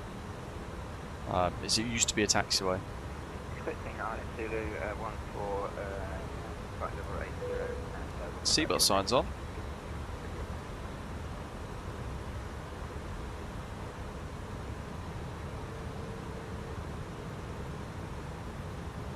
Leveling off at 10,000. Springbok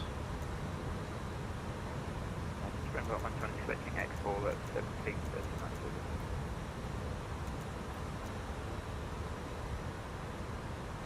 There's your first glimpse. So I've downloaded a freeware. Versions brush copies type 39 for Egbal, cross Egbal type 35. Put like a freeware masking thing from flightsim.co for the island. Correct. Cross Egbal type 45. 1545, okay.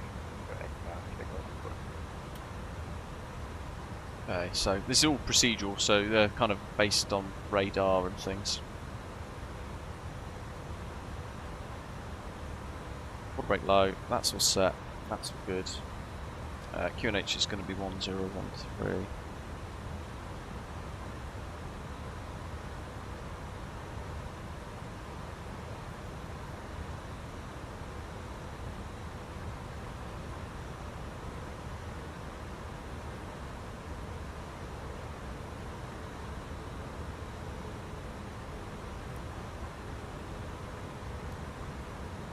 That's all good.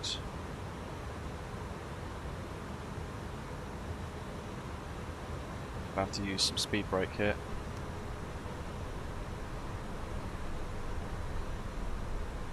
Look at that.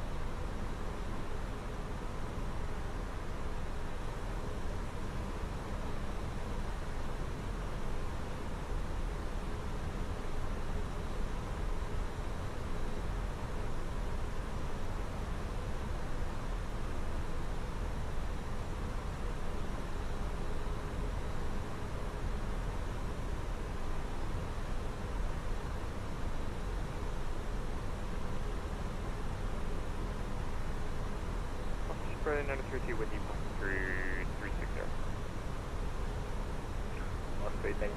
Got to do some sporty descent here, team. Runway 14 before your arrival. Osprey 932, expect ILS 14. And Osprey 932, report your start. Start the run to Echo. Sorry, say again. The run to Echo. Romeo up Sierra Mike to Echo. Osprey NAR 32, thanks. Descent to flight level 60 to be led by Takeoff. And report time estimate for Takeoff. Stop by with the time, will descend 6,000 per aircraft, 932. Springbok 194's crossing Ekbal, flight level 60. Springbok 194, thank you, via Ekbal, clear 9 lengths until the runway 14, report overhead Biggar. Via Ekbal, cleared for the ILS Zulu 14 and will report Biggar. It's Springbok 194.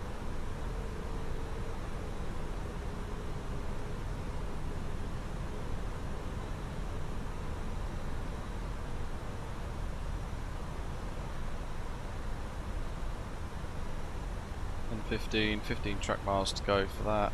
Let's go for 230. Speed brake's still extended, silly me. Getting distracted because I'm trying to kind of get stuff done too quick so I can show you that. Look at that. That is superb. Springbok 121, descent to flight level 70. How amazing. Imagine flying in, right, look at this review, you're looking out the window and you see that. Look how exquisite.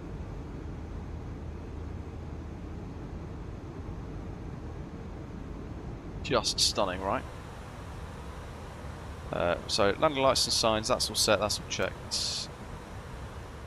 And I'm looking out for that peak now, where that photo was taken. It's going to be in that valley there somewhere. It should be underneath this cloud. Yeah, the airport's too expensive, don't buy the airport. Osprey 77, cross Ekbal, take 25 or earlier. 013, 1013, 1013. 35 or earlier.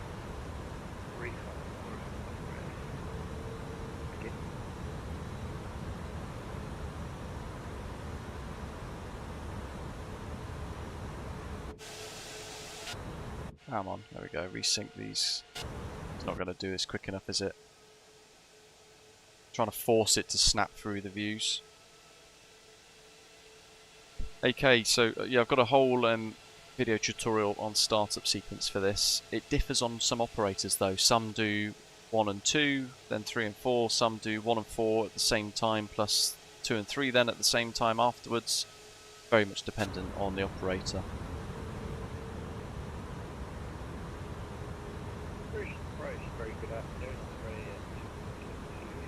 There it is. From the photo. That's the basin. So that photo there that I did earlier, that's the one. That whole Casella Nature Park here. Plan the flight level 6 to be level by Ekbal. For the ILS Zulu to runway 14, expect descent to flight level 80, expect Ekbal on flight level 60. Okay, speed check, flat 1.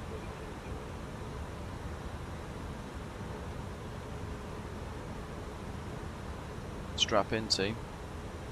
132.472, roger, mission approach, copies, type 42 for Ekbal, cross Ekbal, no question, cross Ekbal at the type. Oh, Rob, I'll have to get back to you on that one. There is one that I've bought, it's really nice, I can't remember what it is though. 3932, the alpha time estimate for you. Approach. Osprey 932, time for MCOP is 1736, estimated.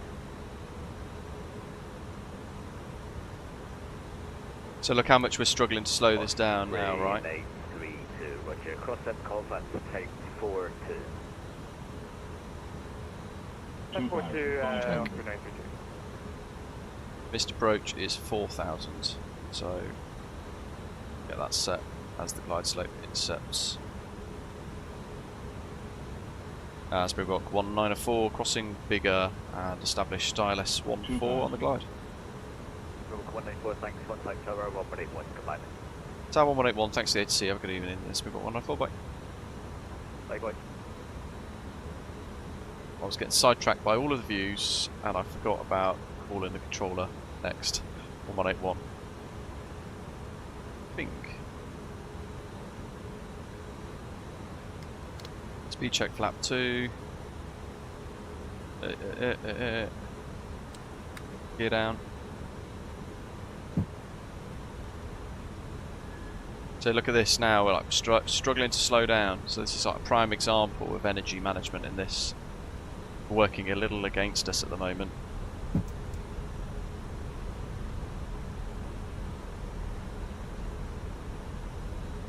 And Tower, good evening. Springbok 194 has established 7 mile final ILS 14 land.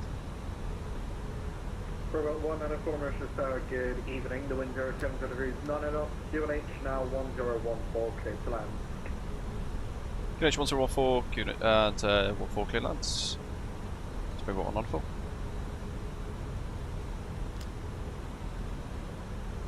Limit speeds, full flaps, flat to speed 200. Let's go, let's go, let's go. 2000.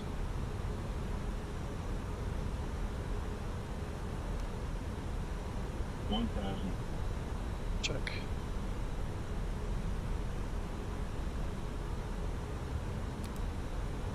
Here we go. Look at this. How stunning. Oh, actually, we're going to be able to replay this.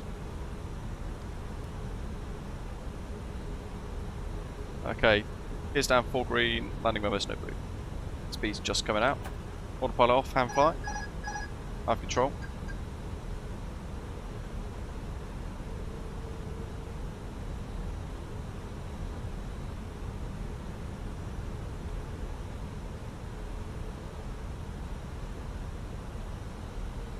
Resting that rate of descent now. The speed's just come down onto favour. So yeah, we just got that back quite nicely there. 20 knot crosswinds. It's about 10 knots left to right.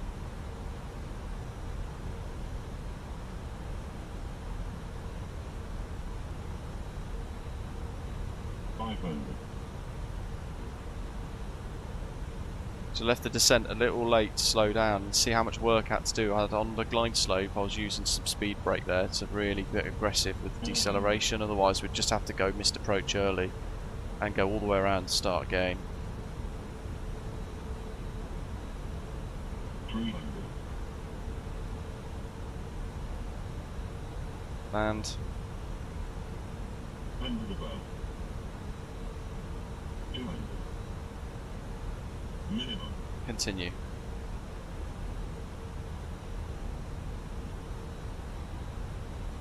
I'm not trusting these pappies at all. 100. 50. 40. 30. 20. Retard. 10. Holding it off. 5. Absolute greaser. The nose wheel down, reverse screen, and roll out decel.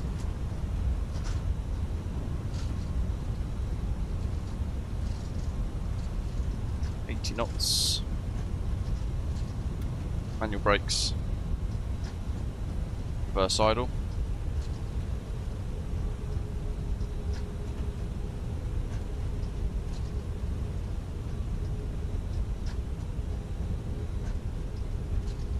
Go.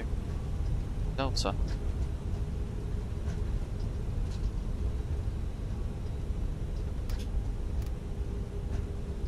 Robot 194 landing time, tree 2, taxi next right Delta, Yankee, hotel, stand 1 tree. Thanks, taxi next right Delta, Yankee, hotel, stand 13, Springbok 194. So this is the Yankee taxiway that you were asking about, Hergy. That's the backup runway, effectively.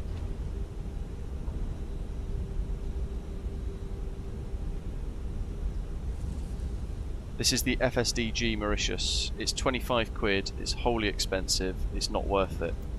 But it is the only scenery, so for me, it was quite key for me that I wanted to have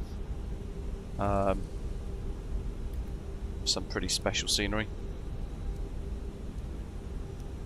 Put that on auto. Although, to be fair, this is the first time like properly having a little look at this. And at least I can look at it and say whether it's good or not. It's true to life. I mean, already look how blurry that is. Absolute crap.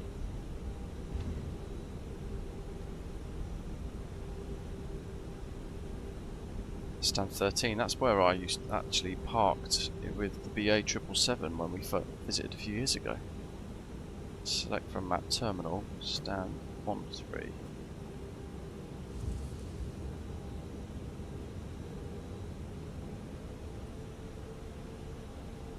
I actually forgot to set missed approach there, naughty me.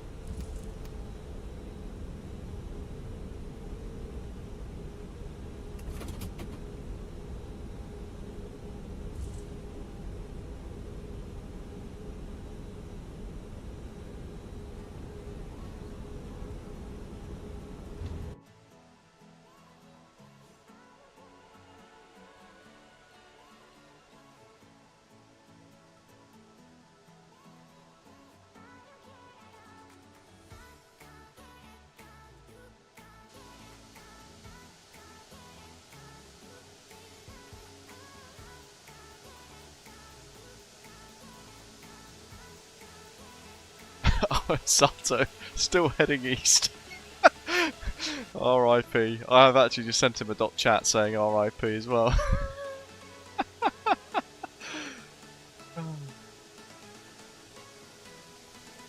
Yeah, we need Sato, he's the livery painter.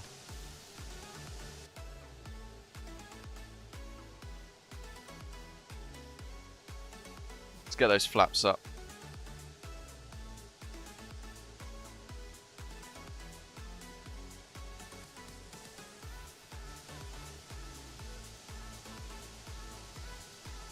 So this is the Yankee taxiway, aka the backup runway. There's the tower. I mean, it's not. Looking at it, it's actually a comprehensively created runway, sort of airfield. So it does look very good in that sense. But the textures with FSDG scenery, when you look closely, that's what it lets it down because the layout is so key. Yankee and then hotels. That's pretty much what we planned earlier.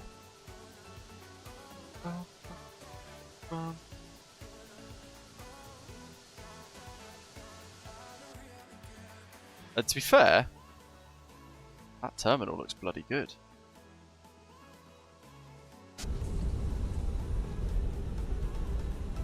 If you please.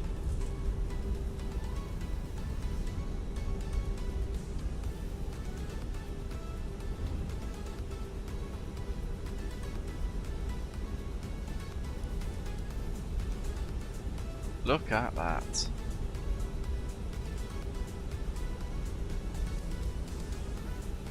Stand 13, right in front of us.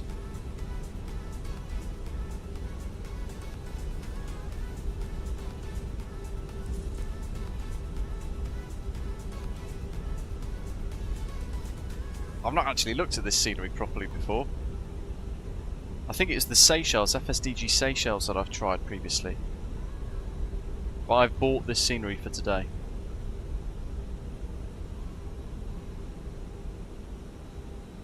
But I know this airport vividly, so I'm curious to check it out. There's the BDGS.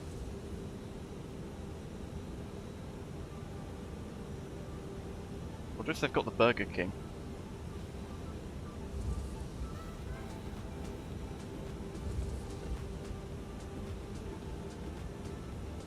Scrub some of that speed off.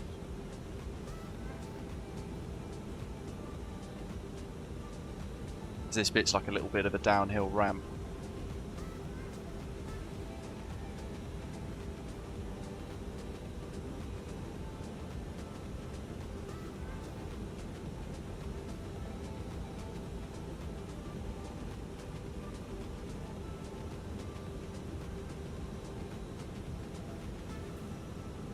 Stop. Parking brake sets. Brimalian, thank you, buddy. Have a great day. That's all good. Engines off.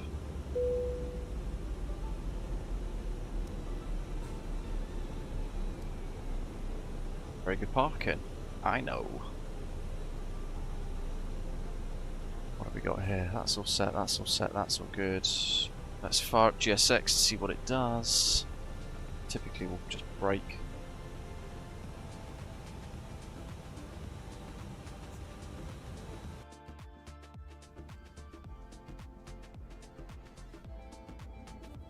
Got to turn off the beacon light as well. Oh, I got an average touchdown. Off scent line landing 9.42. Got a good load of money though, crikey. 72,762 US dollars. Shall we explore? It's going to shout about door 1 left. Hold on a second. Bloody GSX.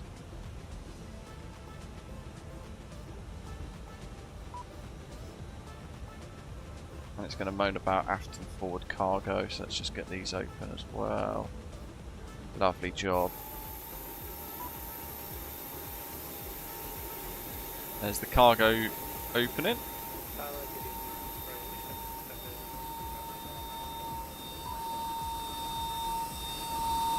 I actually want to walk this properly. Good evening, runway 14, the wind 07 degrees, 9 knots, QNH 1014, clear to land. We do this quickly enough. Yes, memories.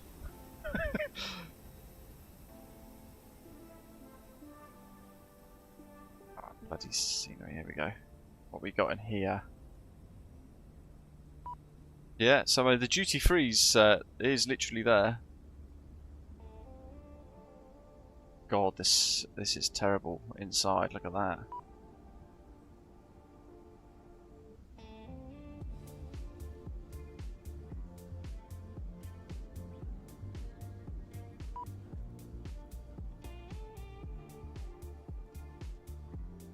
No, none of that is realistic. None of the shops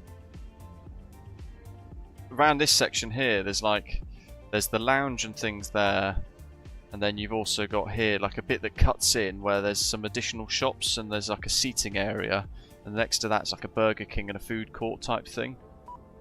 The arrivals lounge looks quite realistic because you do walk in through kind of like an upper level arrival section into this, which is the border. So you go through these police desks here, so that is realistic, pretty decent, and then you go through the border to baggage reclaim, which I will check out in a moment. So yeah, that bit looks okay, but the apron and everything looks bang on. The runway textures look superb. The apron lighting looks good. Where is he? Here he is.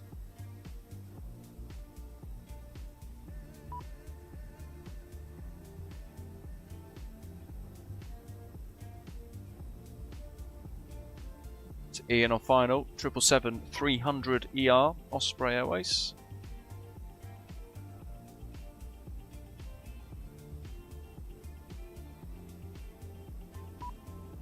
Night Shadow, no worries, buddy. Have a good one.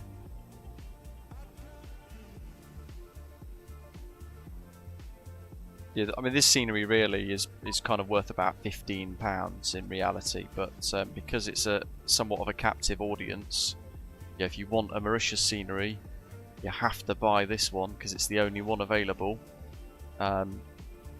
It's not worth the £25. It's a very expensive bit of scenery, that, I think, in my opinion. But then you would argue that because it's so niche as a scenery, it needs to be more expensive because otherwise the investment, the time in creating it, is probably not worthwhile for a business to do. So you could probably argue that way as well, maybe. Yeah. So yeah, you kind of need to see it from both ways, don't you? It's an expensive scenery because even though it's low quality, because not many people are going to buy it. That's effectively probably the reason behind it. Same with the Seychelles. Well, Zato's definitely going in the drink.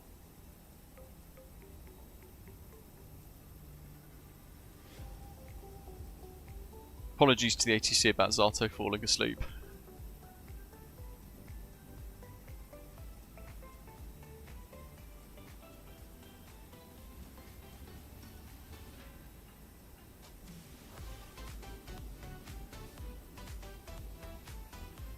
Here he comes.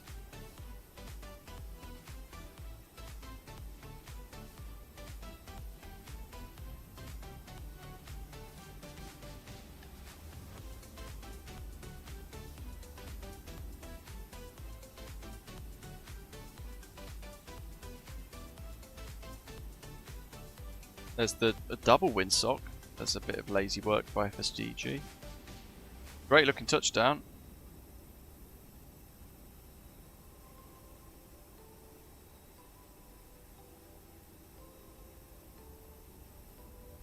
There's another South African jet there. So there'll be about 8 minutes before the next one. So let's dive into the scenery a little bit more. I want to see if this is a realistic looking arrivals section.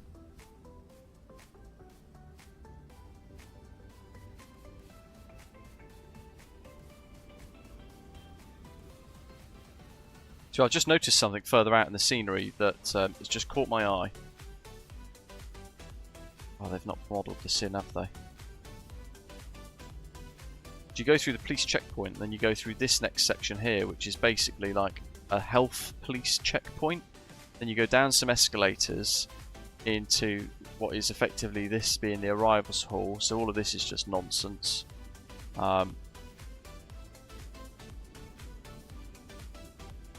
It's deeper in here actually, isn't it? Yeah, so they've not modelled any of that in the arrivals section. Fair enough.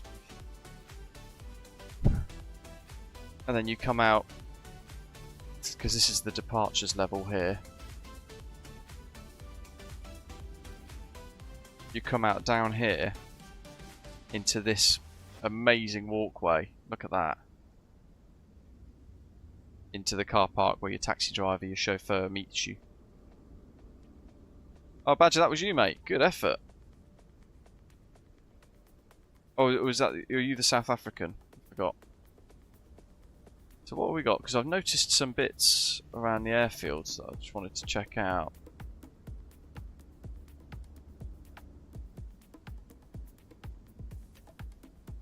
Yeah, I mean that looks pretty bang on. This here looks really well done.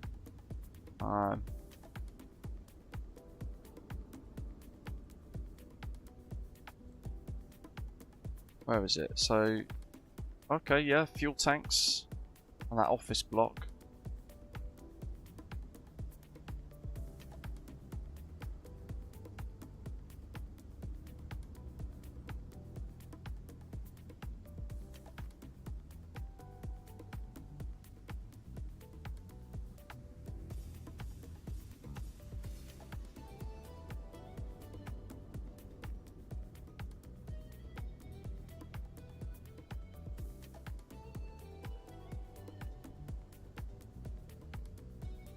Because it's not a terrible scenery, but it is big. It's got areas of laziness within the development of it. That there, that stand 12 is the A380 stand. Look at that masking over there on the water up there. That is on flightsim.to is a bit of freeware that changes basically the look of the water around the airfield. This like beautiful coral blue.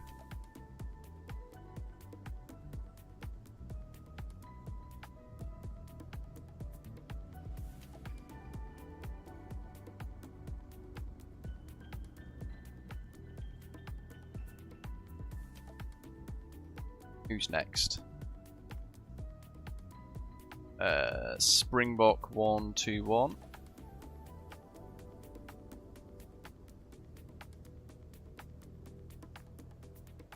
Sato's definitely going in the seat.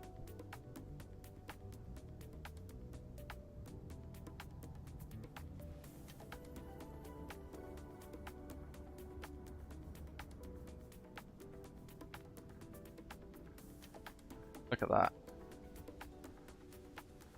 Got such vividly fond memories of this place. Take the little roundabout there, and you go zipping off that way. Off you go, and then you go take that motorway there that goes all the way up.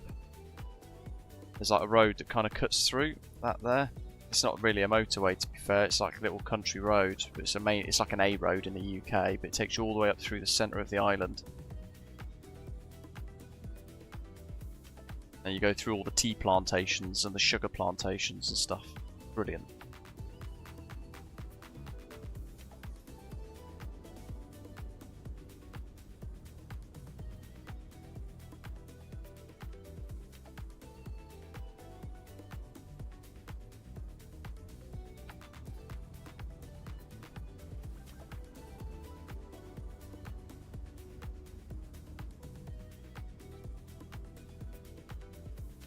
Sato's probably got another 30 minutes of fuel left before he's on fumes. There's Ian.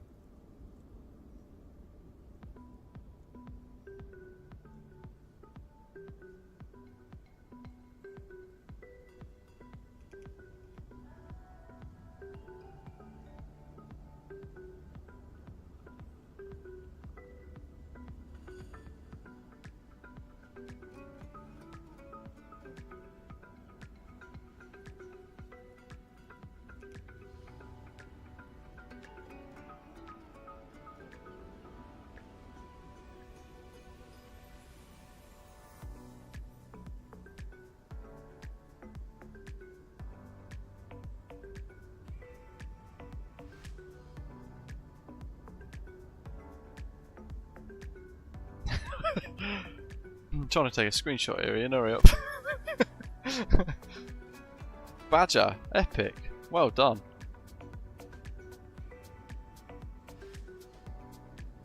Excellent score.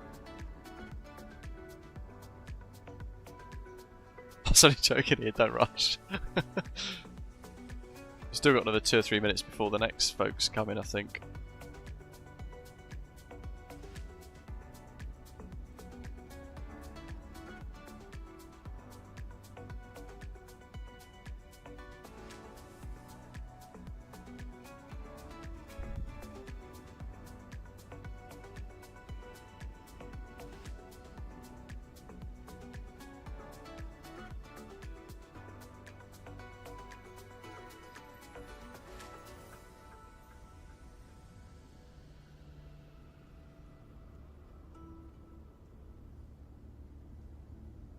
So we got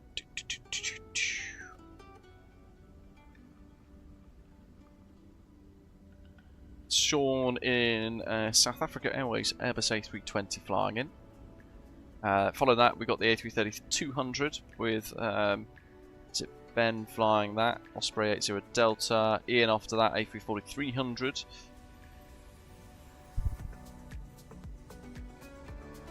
Osprey 2472.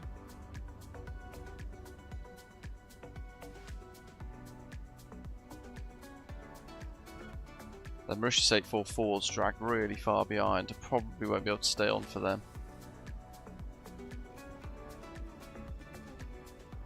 John says Mauritius approach at capacity.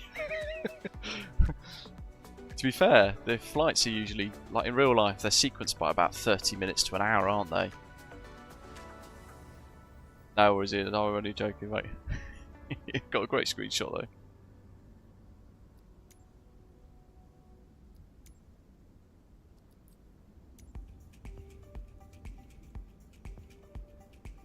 Captain Adam, welcome. You're the Aerosoft 787. Nice. Are you flying all the way back to like Orly or something? Is that plane gone? Did see it a second ago.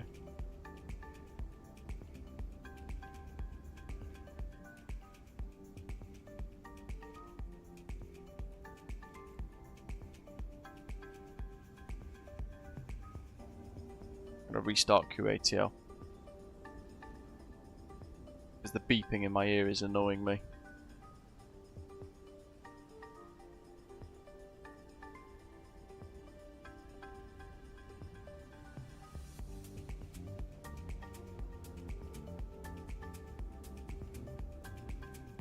If you do want to get your hands on this, it is the FSDG Mauritius scenery. I'll put it in the live chat anyway, as a scenery package from Just Flight. And I'll put it in the stream link as well. Probably should. So you might look at this thing, actually, I really want it.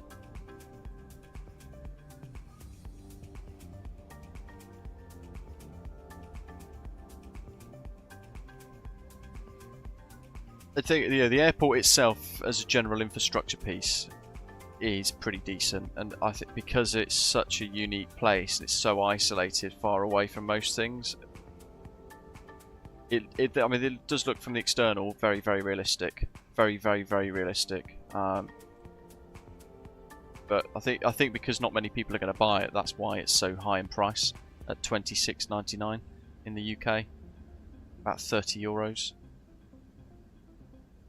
But for me, I figured I may as well just get it, buy it, because it's an island that means quite a lot. So very, very fond place for me. Here he comes. He's over the threshold. There's the touchdown zone. Whoa! He's going long. There's the end of the touchdown zone. Oh, he's down. Look at that. Nice. He's just doing it for the camera.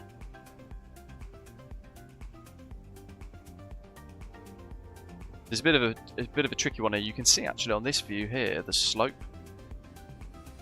It's on a bit of a hill. So you can see there, you start going downhill there. Whereas this first section here, you're going uphill. So it does catch you out. The kind of midpoint is pretty much around here. Where George touched down. This sort of section here of the runway where it is at the top. And it starts to go back downhill again.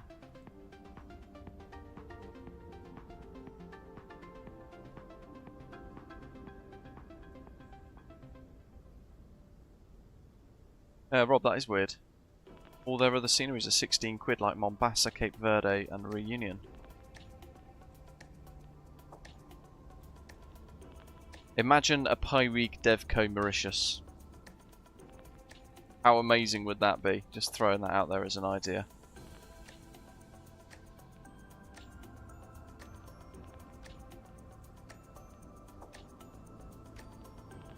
On swan landing time 55, taxi Yankee Hotel, star number 11. God, we've so overran. Sorry, Springbok 121. 11. 911, Springbok 121, thanks a lot.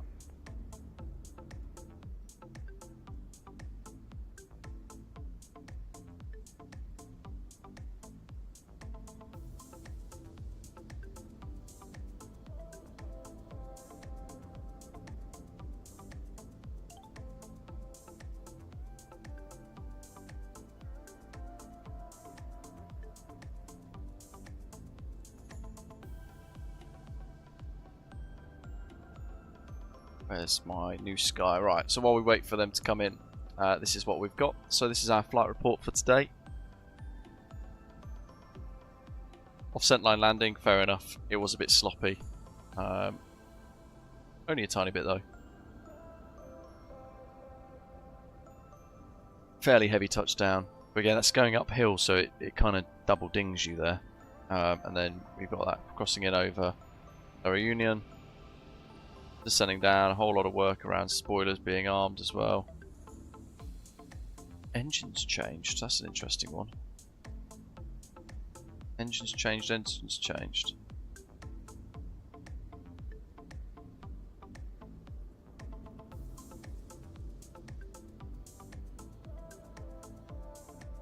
The only time I can see that though. It's a bit of a weird SimVar behaviour there. Engines changed.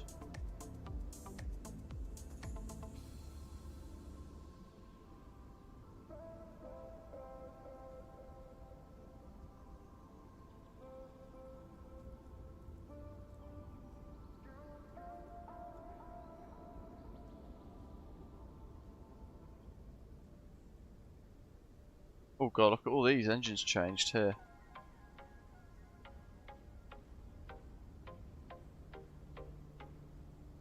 I don't know what that Simvar means. Good profit though. Mauritius Tower, very good evening. Here we go, Ian. Overhead bigger, expecting the ILS Zulu for runway 14. Osprey 2472, Mauritius Tower, good evening to you. The wind 070 degrees, 9 knots, QNH 1014, clear to land, report overhead seatbelt. 1014 and report overhead CPAP for Osprey 2472.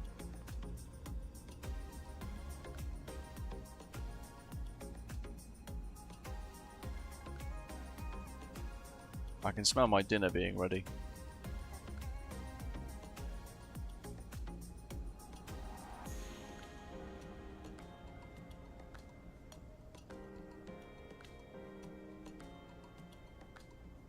Yeah, my shift pattern at the moment is a little bit more regular, so weekends tend to be fairly okay for me to at least once a week, unless something crops up.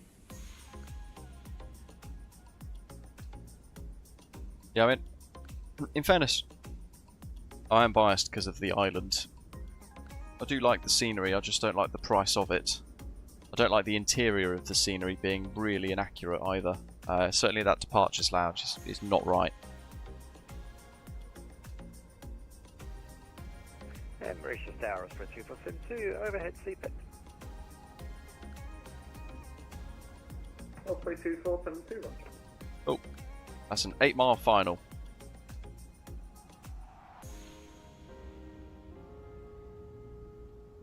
That's a point.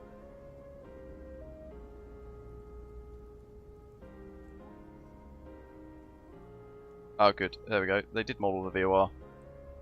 Not in the right place though. The VOR should be kind of in the centre of the screen there.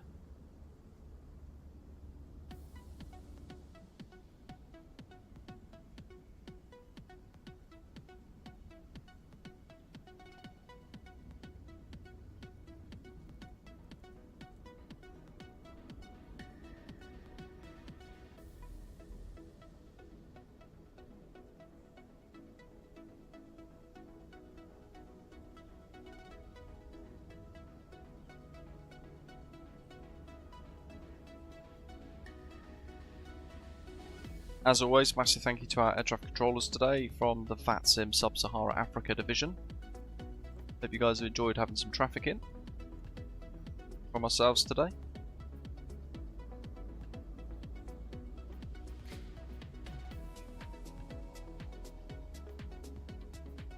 Here comes Ian.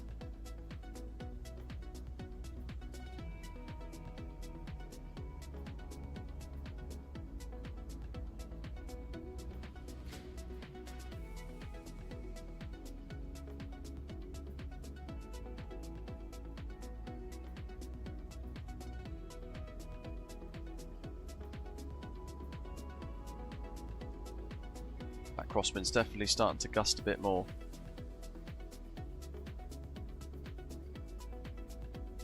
Big thanks to everyone who's tuned in, pressed that like button today as well.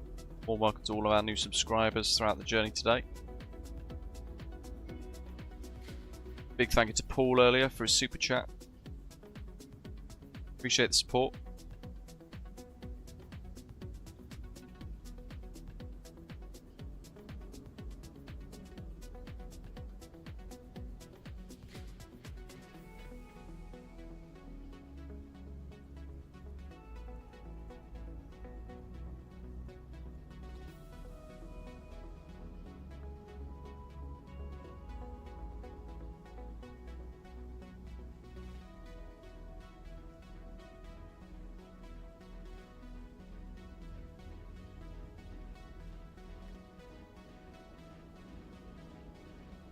It's a spicy one. Look at that for a crosswind.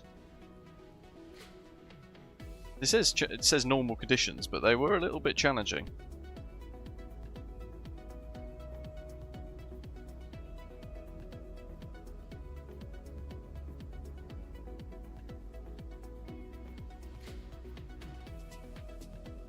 Ben's on long final now. A330-200 coming from Durban, King Shaka International. Mauritius 844's in the pack as well.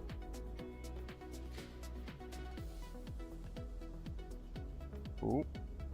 There's that windsock straight across the runway.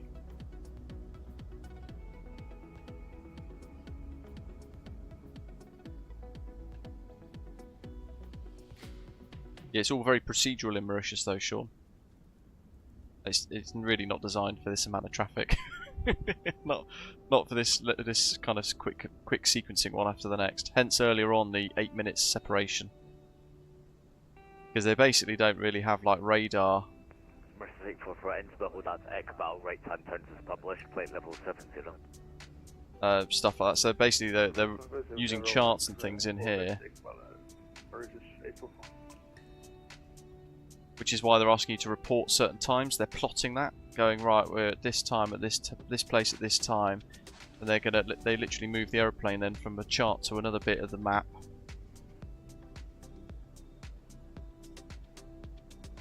Very different to what you'd expect, say, in the UK, where everything's so deeply radar based. Hey, Sean, thank you, buddy. Thanks for your super chat, very generous.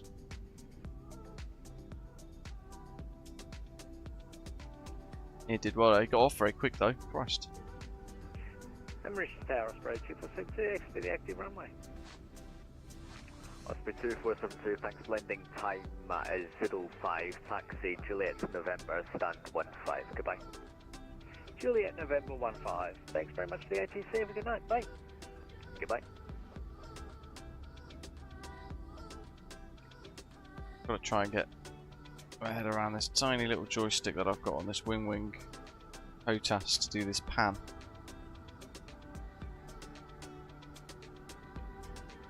Look at that. Overhead bigger, I think, Osprey, so Delta. Osprey 0 Delta, thank you. Call me on 118.1. 10 mile final.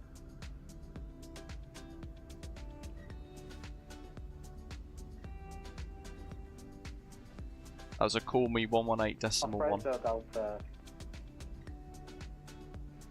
Osprey 0 Delta, Mauritius approach flow, thank you. Runway 10, clear to land, surface 1070 degrees 9, the QNH 1014, report overhead CPAP.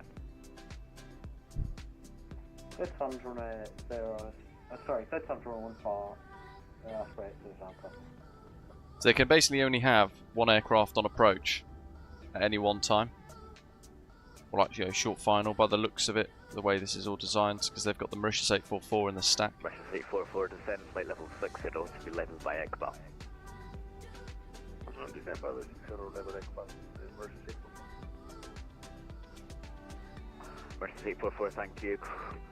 Your hold is cancelled. Cross Ekbal at time 13, report inbound Ekbal. Yeah, okay, so cross Ekbal is 1 Korean, so that Ekbal, Mauritius 844.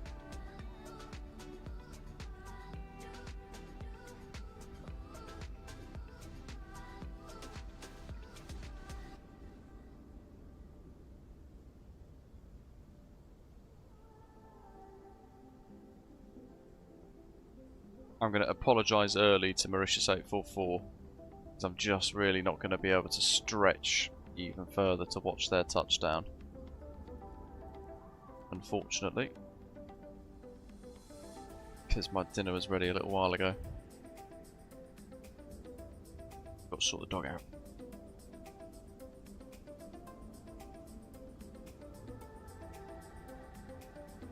Here comes Ben.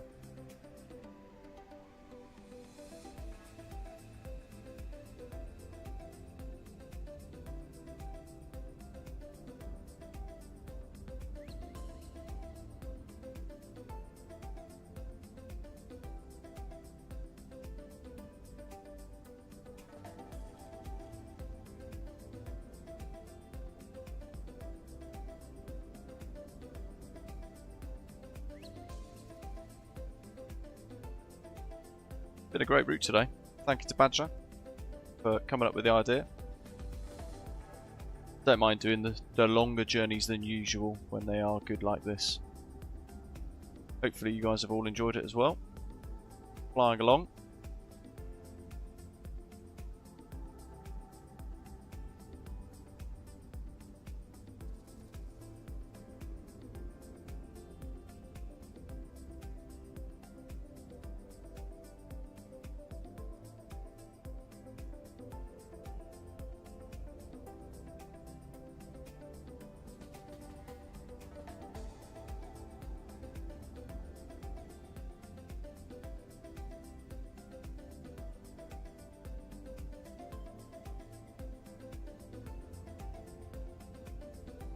Here he comes.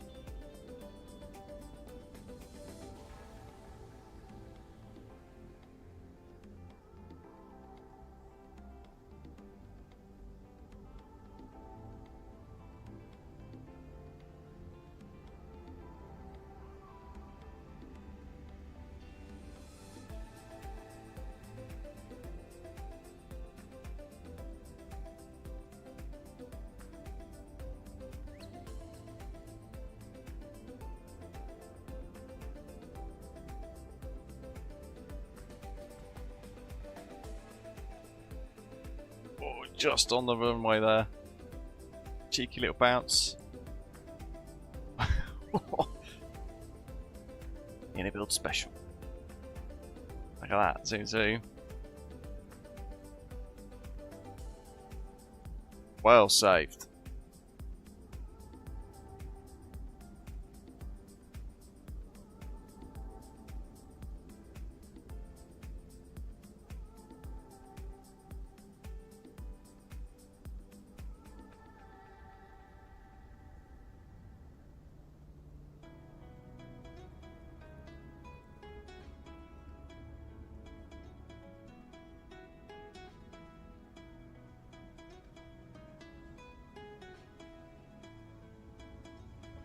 Osprey 80 Delta, landing type 10, taxi via Delta Yankee Juliet on November, stand 11. Delta Yankee Juliet, November stand 11 Osprey, so Delta, I'm really sorry about that. My plane's just completely gone. Oh, No problem. have you had a complete WASM crash thing?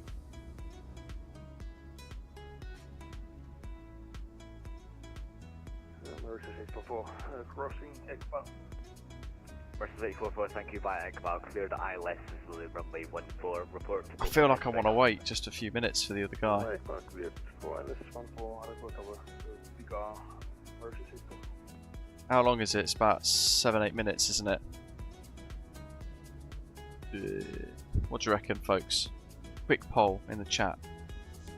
Yes or no?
Yeah, we'll wait.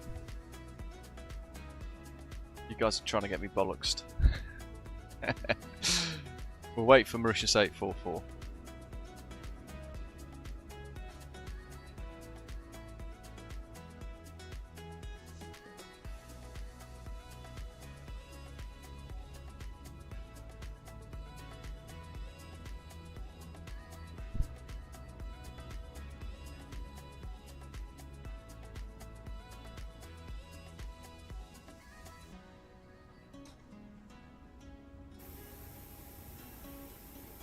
Look at that, that's wicked.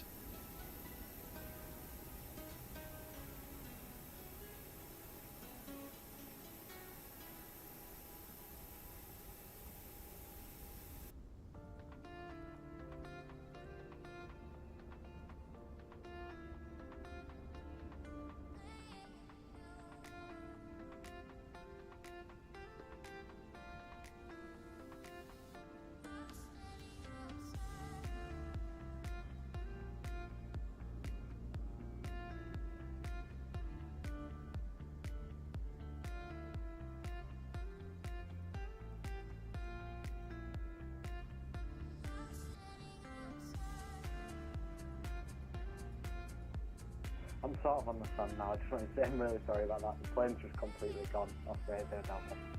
Oh, that's no problem at all.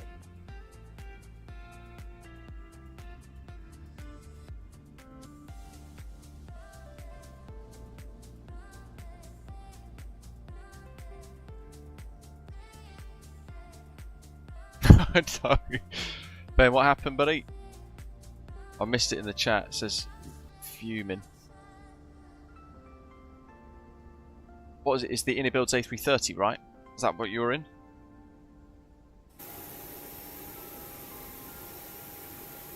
Oh yeah, he's had to disconnect. Was it a WASM crash?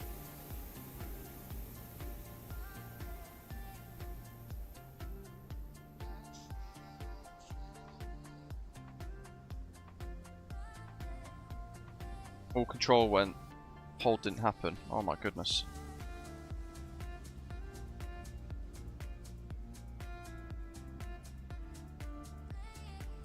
Oh yeah.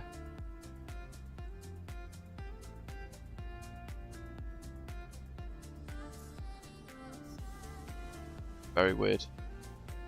Saved it though, good effort. Never fun when all that sort of stuff starts to go wrong.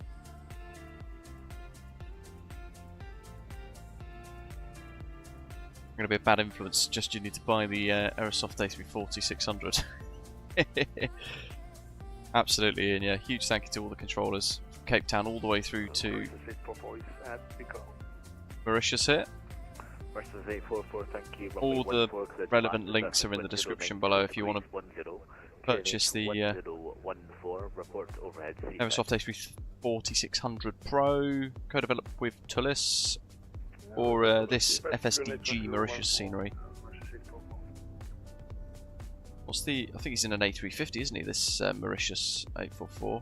Yeah, A350-900. Very exciting.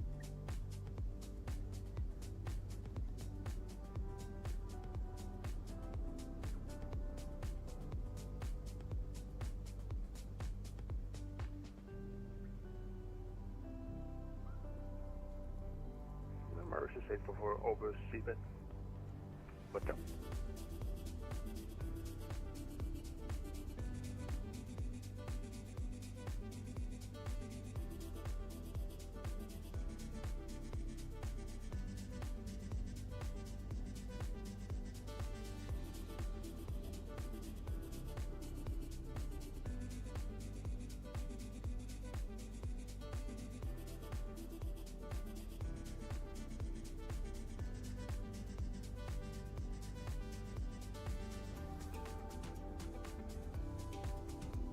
And Tower Springbok 194 after the Mauritius lands will be logging off. Thank you very much for the ATC. Have a good evening. No problem, Texas line in. Goodbye now. Ben, 8.35 with an aeroplane that's struggling for control. That's absolutely superb work, mate. Good effort. Gareth says, I think I might be buying the scenery after watching this. Fair enough. I mean, I can vouch for this bit here looking absolutely bang on the money. It's the textures inside that I'm really not a fan of given the price. I would like to see FSDG kind of revisit it, maybe give it a little bit more polish, but they probably won't if not many people have bought it, I don't know.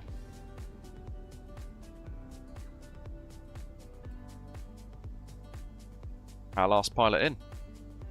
And he's in the Innobuilds A350-900 flying Air Mauritius. The flag carrier of this wonderful island.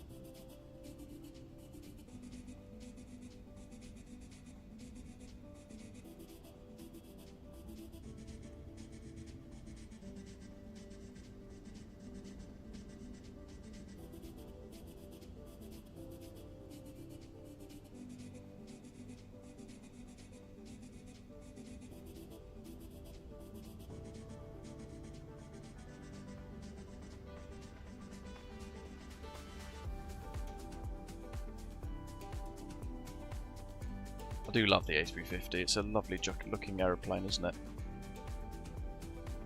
I do need to jump back into it in the sim, because it is my favourite in the sky. I'd kind of wish BA flew to Mauritius from Heathrow with the A350 rather than Gatwick and the 777s. They did go through a phase of operating the service from Heathrow and then moved it to Gatwick. But Air Mauritius will fly with the A350 or the A330-900 Neo from Gatwick to Mauritius.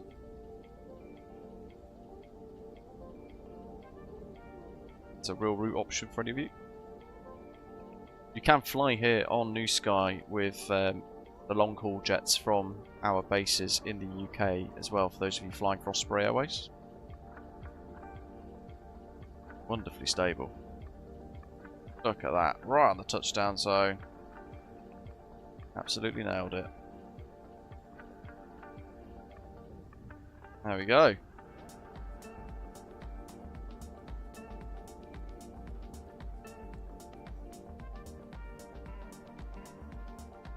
There you go, folks. Thank you very much for flying along, every single one of you, all of our air traffic controllers. Enjoy the rest of the weekend wherever you are in the world, and happy flying. Hope to see you at some point next weekend in something else. Maybe the iFly 737 MAX 8 SP2 update, perhaps, or whatever they're calling it. That'd be great. But yeah, in the meantime, folks, as always, thank you very much. Appreciate it for all of you watching, pressing the like button, all the rest, and I will see you next time. Enjoy your evening. Take care. Thanks for watching.